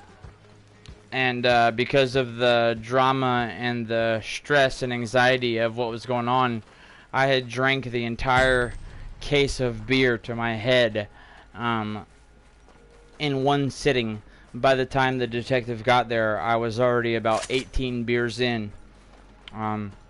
So my stepdad was sitting in the car with the detective, and he pulled that fucking picture up on his dash computer. And I just glanced over my shoulder, no joke. I just glanced over my shoulder for a brief fucking moment. Like, no joke, like a brief second I glanced over my shoulder. And just caught a glimpse of my sister's face. And she was in a hospital bed with a plastic tube going into her mouth. I only saw like a brief glimpse, like I said, but I immediately knew it was her, and just fucking lost it. Smashed my beer into the ground, fucking ran off into the yard, started screaming and crying, ripping tree branches off of this tree that was next to me, and my mom's chasing me around, fucking yelling at me to think of my other sisters that I had to be there for, you know, even though Morgan was gone, I had to still be there for my other remaining sisters. My whole life I've always been like a pretty cold individual, I guess you could say. It's always been really hard to get me emotional. I've never been a crier. It's been really hard for me to show, like, you know, or even feel emotion. But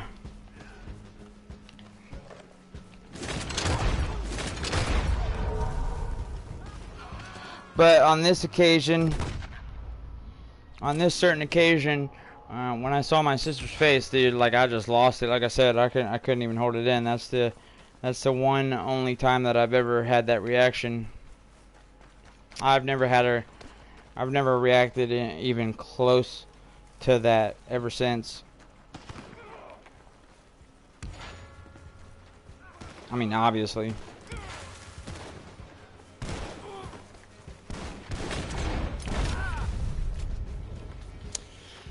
Yeah, but to answer your question up above, I believe you're asking if the dude was jailed or whatever. Well, you know, he received a sentence, you know, that, you know, was not really honestly what I believe he was deserving of. He received a sentence of lewd and lascivious acts on a minor, and got 15 years in prison.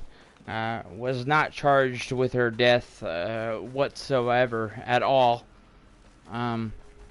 If it wasn't for his DNA being found inside her, which at first he denied initially like a fucking scumbag piece of shit. If it wasn't for that DNA being found, you know, he might not have got charged with anything. They actually tried to turn it on my sister somewhat and be like, well, you know, she knew what she was doing to a certain extent. It's like, dude, she's fucking 14 fucking years old, man. What are you talking about? This motherfucker that got her was 48.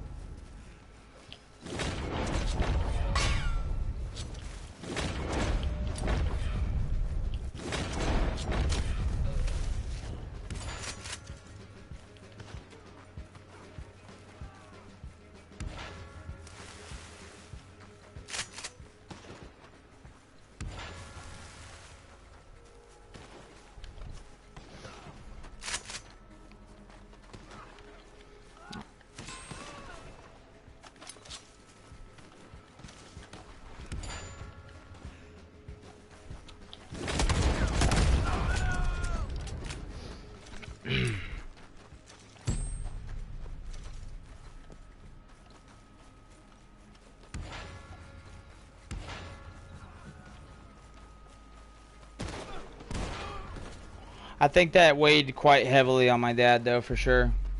You know, it really caught us all off guard.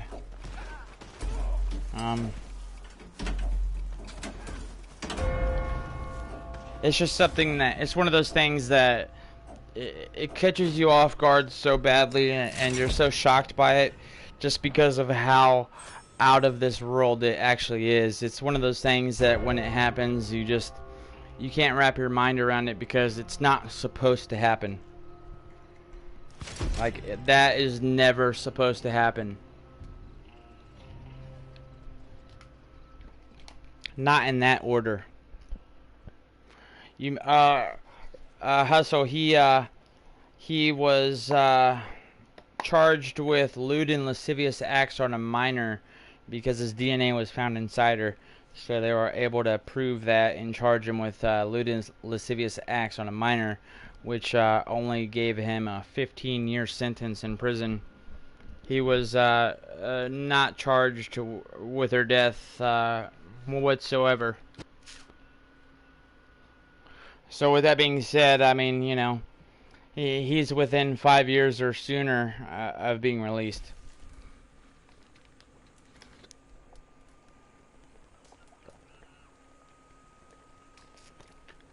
Matter of fact, I heard about what he looked like on camera. Apparently, somebody saw the camera footage of him dropping my sister off at the hospital, and because what happened is he raped her and while she was drugged, and then left her in his bed while he went to work the following morning or whatever.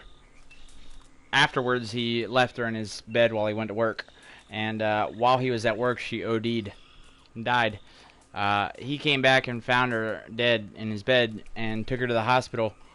And according to whoever saw the security camera footage, they said that it was really it was really like ominous and like sketchy and just like dark feeling. The way that he brought her there, like they said that like you could see him walk into the hospital like holding her, like, you know, with you know, both hands or whatever. Hold on. I'll show you. I've been up all night, so I might look like crap. So, he went into the hospital like this, you know, with his two hands in front of him like this. Like, holding her like this. And just handed her over. And then just walked backwards away from the hospital. Just walked backwards out the exit. And you could just see him like fade away into the darkness. He never turned around and walked away. He just kept walking backwards while still looking forward the entire time until he just disappeared into the darkness.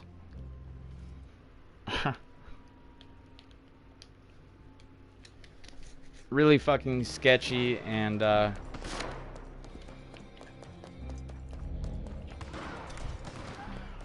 dropped her off like fucking, you know, like fucking lost and found luggage or some shit, and had the fucking goal to seriously try to deny it. Like, I mean, dude, this guy fucking left his DNA inside her and denied it. And people, like the local police, some of the local police and investigators, like, honestly, like, came at my family, like, dude, listen, they wanted to question my mom and shit and drug test my mom. Like, they were trying to find something that we had done wrong.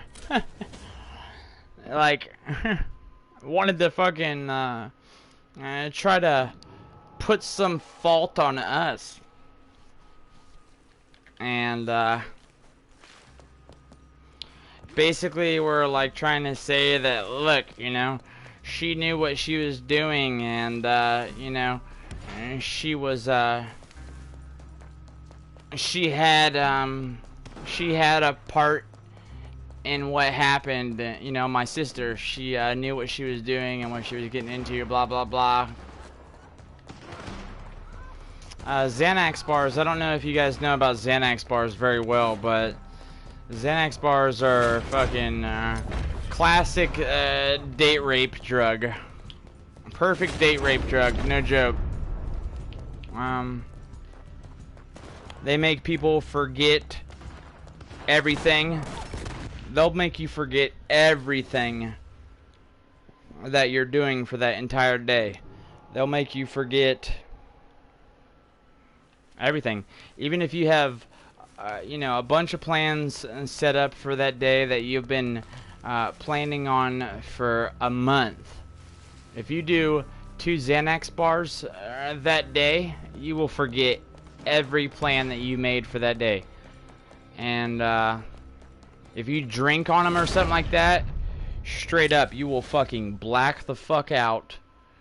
You will forget everything around you. If you have any personal possessions, they're all gone because you'll lose them all. Nobody even has to steal any of the shit from you. You'll just basically give it away because of how fucking easily you lose it. It's not even like you lose the shit, you just walk away from it. Like, it's, you know, you just walk away from it and never look back. It's just all lost.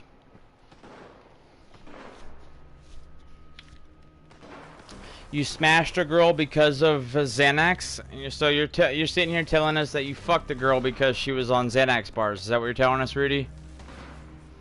Just take a second to fucking you know, consider what you just said, based, you know, just take a second to reflect on what you just said and compare that to the story I just got done telling everybody.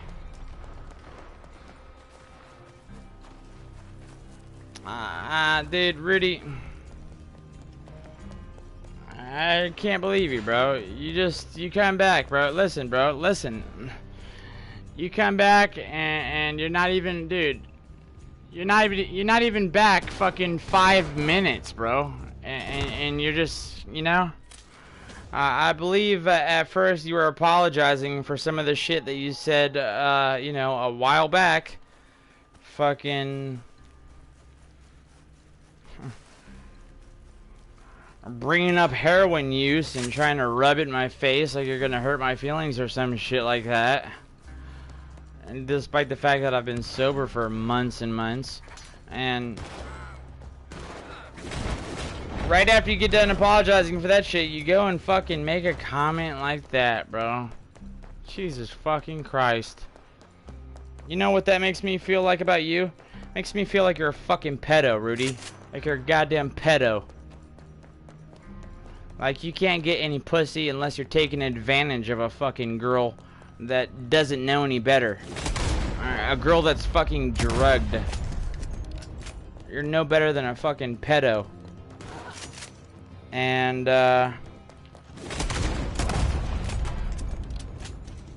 that's that, bro. Like honestly, dude, don't go around fucking oh, Jay Frere, check it out. Rudy is a long time patron of the stream. We'll say patron, or we'll say a comer and a goer. How about that? He comes and he goes, because it's usually not very long before people are fed up with him, and it's a prime example of what just happened. It's a prime example of what I'm trying to explain. Like, I mean, honestly, like, dude, I would have absolutely have given him every chance in the world to fucking, you know, make up for the past. Totally would have given him every chance in the world to make up for the past.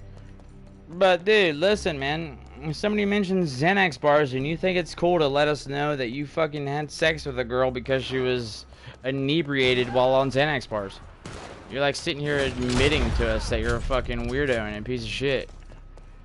Right after I got done explaining a story about how my sister was raped and killed by a fucking pedophile. You're just extremely fucking stupid, man. I can't believe it. And you say that this dude, listen, Rudy talked to me on the phone one night while I was at my homeboy's house back when I was still doing heroin. Literally talked to me on the phone for like 45 minutes telling me about how he cared about me so much and he cared about the stream so much, and the stream has helped him get through so many problems and rough times, you know. And when he was going through real hard times, he would just come watch the stream, and it got him through so many hard times. And you know, just talking to all this shit about how he wanted me to get clean and get off of dope and blah blah blah. And I was like, yeah, man, I get it, I understand, dude, I want to get off of it too, blah blah blah. But you know, motherfucker has a twisted, fucked up mind. He'll talk and act like, you know, he's like really heartfelt and shit like that about certain things, and then he'll come right back at you in, like, you know, in the snap of a finger. He'll come right back at you on a different page with a completely different personality, like Jekyll and Hyde. Talking to me one night about how he valued the stream so highly and didn't know what he would do without the stream. It's got him through so many hard times, and he was, you know, cared about, you know, me so much because he wanted to see me get off of heroin and dope and blah blah blah. And then literally 2 days later, he's like fucking talking shit to me and belittling me and downing me, trying to make me feel bad, calling me a heroin addict, piece of shit, loser, just a druggie, blah blah blah blah blah blah. And like, I can't even remember what set him off, but it's just so cringe when people come at me trying to like pull the fucking "you're a drug addict" card, because dude, you can't hurt my feelings. I've been through 10 times the shit that you've even gotten close to experiencing from shit that you've read in a book. You haven't even read shit in a book that can be compared to half the shit I've experienced in my life. And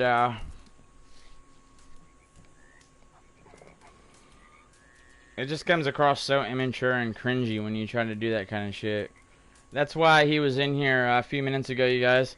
I didn't say anything because I was letting it ride. I was just gonna let it chill for a second.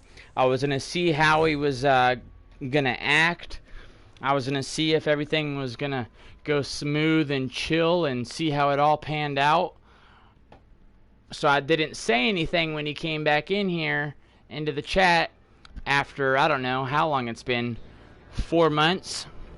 It's been, I don't know, 4 or 5 months since I told him to get fucked, and you know that I didn't care to ever hear from him again. And the stream felt the same way. 4 or 5 months. And here he is. He's back, and what's he saying? He said, "Afternoon, bro. How you coming?" Hey, listen. I'm sorry about what I said. Forget that. Then he says, "I would be waiting until his release date," talking about the dude that killed my sister. And, you know, like he cares and shit like that. And then I guess we're talking about Xanax bars, and he says, "I know, I smashed a girl because of them." Like, dude, you know what? You can't even be mad at the kid, because, I mean, it's just clear and obvious stupidity. He just doesn't know when not to say stupid things. He doesn't know when it's a bad time to say certain things, and on top of that, he's like really good at saying like the worst version of the wrong thing. He's really good at saying the wrong thing in the best fucking way possible, the worst way possible.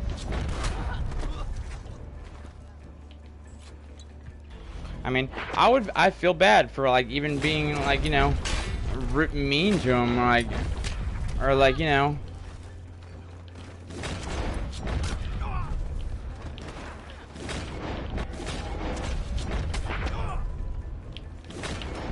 Damn it! I would honestly feel bad for like, you know, being mean or rude to him or anything like that, because you can honestly tell, like, you know, in the way that he talks, that he's like, you know, slow in the head. I mean, only a fucking idiot would make the kind of comment that he just made. You know what I'm saying?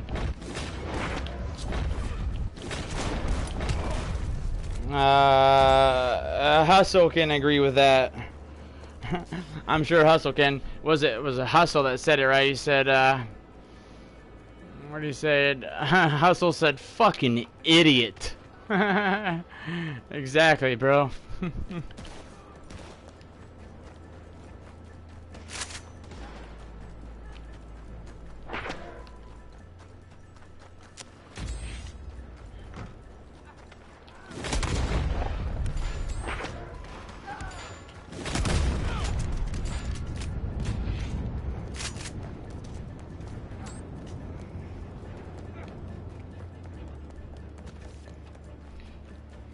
Dude, listen, Rudy, if you're still here in the stream, I'll just, I'll jump to conclusions real quick and give you a heads up before we even have to spend the effort on either side, you know. Before either of us have to spend any more effort, I'll just go ahead and let you know where we all stand right now, okay? The stream has not changed at all as far as the opinions and you know, the ways that we feel about, you know, certain kind of things that, you know, you're so good at saying at times. A matter of fact, if anything, we've gotten, you know, quite a bit more serious. Like, honestly, we've actually become quite a bit tighter as a good, tight-knit, close stream. You know, the community is forming together quite well these days. But you're not gonna get any easier treatment than before or back in the day. And we don't. It's like, dude, listen, you need to tread lightly. You need to pick and choose your words carefully that you plan on saying, because it's up to you to put in the effort to show us that you're even worthy of being a part of our fucking group and our community. You obviously have come back, you know, because somewhere in that head of yours you have a want or a need to be back and part of the group. And that's why you're back, apologizing for the shit you said before. So before you come back and start talking shit because you think I'm being an asshole, just know that the ball is in your court, bro. It's up to you to make us fucking want to have you back in the community and in the group. Because as soon as you fucking open up your mouth and run your fucking mouth, you're getting banned, bro. None of us want you here. It's exactly for reasons like that stupid fucking comment that you made just a few minutes ago. When you came back in and you said, hey, how are you doing? And you said sorry, I didn't reply, did I? Because I was giving you space. I was giving you space. I was giving it time to see how you reacted. Didn't even take you 10 minutes for you to fuck it up and say some really fucked up shit. Do I play with subs? Yeah, absolutely, Jim. What's up, man? How you doing, by the way? Oh, Jay Frere, or, what was it, JC, right? Right? JC? You have no idea how many times I have, been forgiven with, Rudy. You have no idea. You have no idea. I'm talking about, a minimum of 10 times, no joke. And I'm saying 10 times because I'm actually trying to come up with an accurate idea of like how many times I've actually given him a chance without just banning him. He's come out and come across with some fucked up shit before in the past. I mean, when he says some stupid shit, he doesn't just say some stupid shit. He's real good at saying some fucked up stupid shit. It's usually the kind of shit that isn't very easily taken back. He spent a good couple weeks coming into the stream on new accounts. As soon as he would get banned, come in on another account, and all he would say was, have you done any heroin lately, Smoke? You done any heroin lately, you heroin addict? Oh God, bro.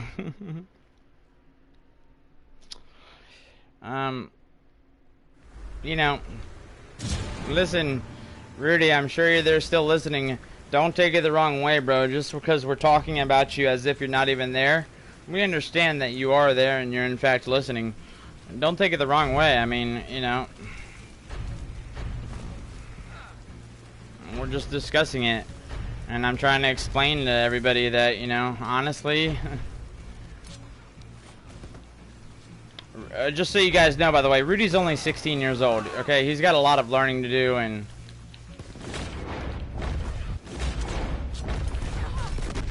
he's got a lot of learning to do, and he's just... pretty immature, and he's been exposed to the fucking hectic street life pretty quickly, right off the bat. And when that happens to a person, when you're exposed to the street life, like right off the bat, as a young individual, you have like, you know, one or two directions that you can go. And one direction will lead towards a path of goodness and strength and learning and maturity. The other path will lead towards a path of straight up fucking negative evil and bad decisions and hurt individuals and sickness, to be honest, mental sickness. He sounds like a future inmate. Hopefully not. Anyways, let's move on. Jim. Jack Marston. Who is that? I don't even know if I want to know. Let me take a look real quick. Yo, so anyways, a path to Tahiti. Yo, by the way, Stacks McDoodle, what's up, man? How you doing? And, Ish, what's up? How are you this morning? Did you get some rest last night? I just ran into a brick wall of death because I wanted to make sure I said hello to Ish. Look, I'm remembering everybody's new nicknames, too. We got Ish. We got... We got... Shit, dude. JC. I knew it was JC. I just wasn't 100% positive. I was like trying to tell myself that I thought it was something different, but it's JC. We got JC. We got Ish. We got Fuckface, aka Rudy. Jim Brown. All right, JB. We got JB up in the hizzy. Moonra, what's up, man? How you doing? Good morning. Moonra 100. He is the Red Dead free aimer. And big props and hype to this guy. He is an official free aimer. I've known Moonra from way back in the day.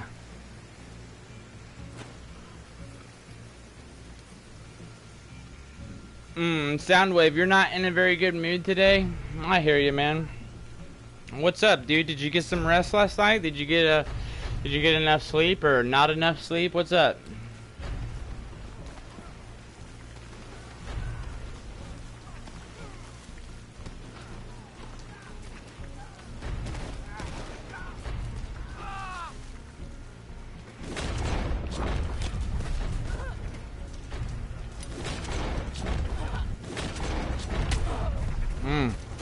Yeah, bitches.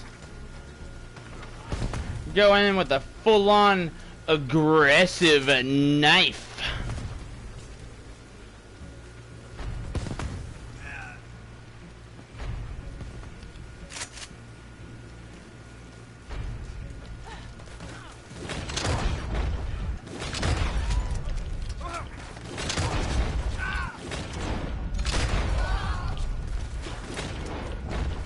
Oh shit.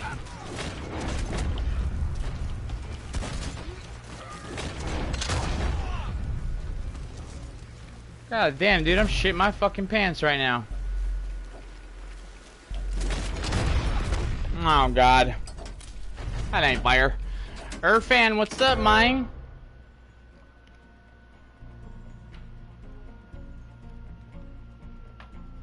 You been having weird dreams about your first ex? How long ago did you guys break up?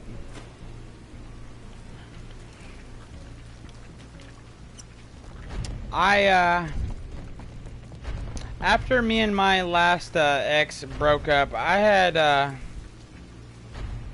it wasn't a lot of dreams of her, but I did have you know, a couple of dreams here and there of her that I didn't really like, because I just once we separated, I just didn't want to ever remember her like ever again at all.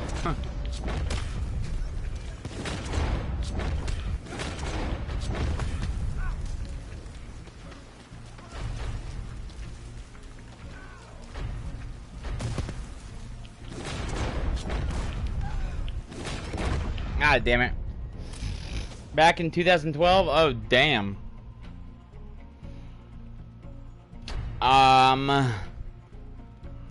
Why are you having dreams about her, bro? In 2012? Listen, Soundwave. In order for you to have a dream about somebody or something, you have to have had it on your mind at some point in time, relatively recently. Not always. Keep in mind, you don't. This isn't always true, but for the most part, it is. And you know, in order for you to have a dream about this girl after that long, to say that you had a dream about her after that long, and that you haven't had her on your mind recently at some point, would be pretty crazy. It would be pretty crazy to think that you had a dream about her without thinking about her at some point recently. You know what I mean? Like, I feel like you would have had to have been thinking about her recently in order to have that dream. Because to just up and have a dream about her out of nowhere is totally possible, absolutely possible, but quite unlikely. You know what would, you know, this is no joke too. I was always make jokes about this when I was locked up in jail. I had this recurring dream that kept happening over and over, and it was a dream of me running from the police in a vehicle, and I was in sand dunes in like the desert, and I was running from the police with like all these police cars chasing me, and I was driving over sand dunes and shit in the desert, and I would wake up and I would be in jail. Literally, like, I would always wake up with that same story to all my inmate friends. I'd be like, yo, I'm having this recurring dream that I'm running from the police in my sleep, and then I wake up and I'm fucking in jail. They would always be laughing at me because I really was waking up in jail. That wasn't part of the dream. That wasn't a dream, that was a premonition. But then after a while of being locked up, once I started to get back to my sobriety and stuff like that, and my mind started to clear back up and the clouds started to leave my brain, I started having different dreams. No more dreams of running from police. But I really can't remember what kind of dreams I would have, actually. Oh, occasionally I would have dreams of getting high and stuff like that. And by the way, Pepper Steak Party Pie, didn't you ask for some advice or something like that? Let me shut myself up and... Can you give me some advice, you said. Yeah, what's up, man? What kind of advice would you like?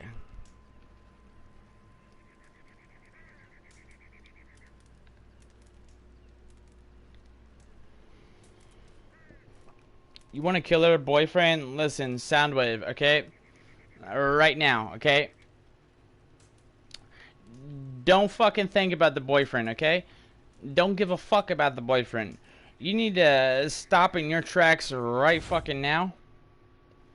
And you need to ask yourself in a very loud tone of voice, what the fuck am I thinking? That's what you need to ask yourself. Why in the fuck would you to the point of wanting to kill this man over her? I don't give a shit what you have to say or come back to me with as a reply, because nothing that you say is gonna make it okay or make it worthwhile. And I'm not saying that it's because you killing him is a bad thing, that you shouldn't do it, it's bad. I'm saying that you being that hung up over her emotionally is making you into a bitch. You just need to know that. You let this girl get you wrapped up that much in your feelings, you might as well be holding on to her pocket. You might as well fucking change your last name to hers. You start figuring out ways that you can start pulling some bitch moves. Cause bruh, you sound like you're pussy whipped. Minus the pussy. You can't be having thoughts like that, bro. If you've started talking again recently, you need to ask yourself why you guys are talking. What's the point of you guys talking? What is coming from your guys' conversations? Is there going to be a future in it? Are you learning something from it? Like, what are these conversations offering you for your life? Like, that's what I'm saying. Like, because as of right now, like, all that I can come up with is that they're making you want to fucking commit a fucking mortal fucking sin that could destroy the rest of your life. Honestly, come on. Obviously, I know that, you know, it's just a statement and a remark, you know. I want to kill this son of a bitch, you know. I really like this girl, blah blah blah, you know. I don't want him to be with her. I want to be with her. It's not that big of a deal when you say something like that. I want to kill this son of a bitch, you know. Maybe if you're like, you know, have your hands together and your fingers are intertwined and like clicking back and forth together, and you're whispering it under your breath and looking off into the distance with like a really low gaze. I want to kill this motherfucker. Then it might be something to worry about. But nah, dude, listen. She's also one of the reasons I have depression. Okay, so check this out. Okay, I'm gonna try. Okay, so Soundwave, I'm gonna try to offer you a little bit of wisdom. Okay, into this situation. All right, a little bit of wisdom from your pal Smoke. Okay. I'll start it off with a saying. Okay. It only ever hurts until the next one. Okay, I was told that by some friends I was locked up with.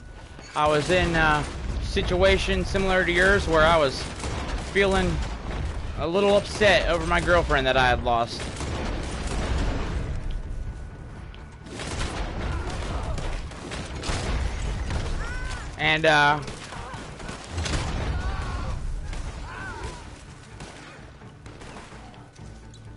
And they told me straight up, bro, it only hurts till the next one. What they were saying was, you know, more or less, get a fucking new girlfriend, bro. As soon as you get a new girlfriend, all those upset feelings and sad thoughts of your other girlfriend, they're gonna be right out the window, bro. They're gonna be right out the window and behind you and forgotten like they never happened. It only hurts till the next one. And then, on top of that, you gotta realize, so it only hurts till the next, okay? Always remember that. And when you get in this position that you're in right now, and you're feeling like this, tell yourself that. It only hurts till the next. It only hurts till the next. And get the fuck out there and find a new girlfriend. But at the same time, while you're looking for a new girl, you need to be training yourself mentally, bro, not to be that hung up on females. Because the fact is, and I got news for you, this is a true fact, there's always going to be a next. There's always going to be a next girl, bro. There's always going to be a next relationship. It's going to be like that for many years for you down the line because of how young you are. You've got a long way to go before you meet the one, quote unquote. Or, you know, and the one could come in many different forms, to be honest. For us, you know, for a guy of your young age, it could be the one that fucks up and ruins a large majority of your life. You know, the one that presses charges on you and gets you put in jail for fucking battery or something like that. It could be the one that you got pregnant and she runs off with your kid, or it could be the one that you find out was having sex with your neighbor, or it could be the one that literally everything went perfect and amazing up until the day that you were supposed to get married, at which point she decided you were not the one. There's all types of different the ones. You just need to prepare yourself for that, dude. The sooner that you can prepare yourself for the fact that you're almost definitely not gonna find your perfect girl for the perfect long-term relationship that you're looking for. Once you can accept that that's not gonna be found or happening for quite a while, then you will be more okay with losing a girl. You just need to be, you need to work on getting yourself to be okay with losing a girl. Because the sooner you're okay with losing a girl, the faster you're going to be out there looking for a new girl. You're looking for an emo girl? You just mean like physically, right? Like a girl that dresses emo and shit like that. I don't think that he's like honestly looking for an actual emo girl like that's like depressed and shit like that. That's not what he means. Me and Soundwave have talked about this kind of shit in the past before. He's just into those kind of girls. Look what Pepper Steak Party Pie said. He said, "Shit, bro, my issue's nothing compared to this guy."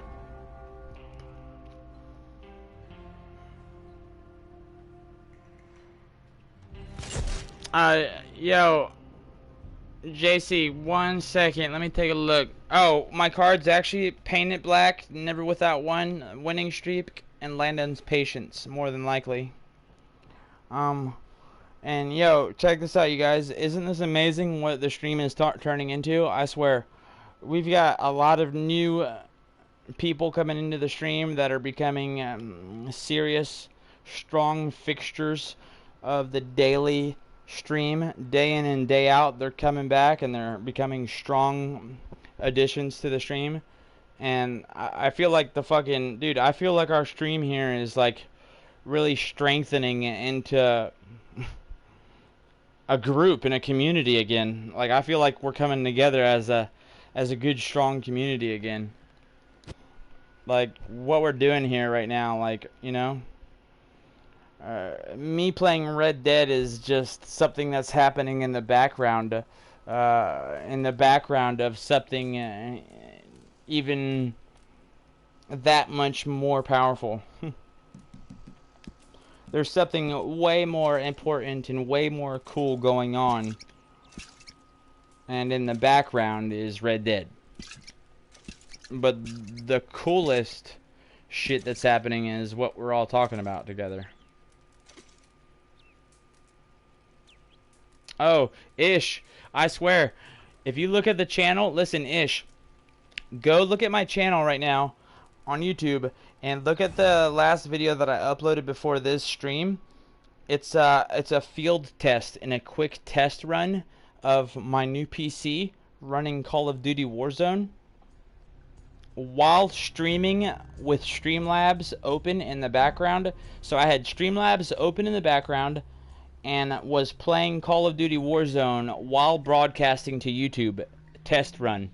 It's up on my channel right now. Go look how fucking smooth and amazing it looks.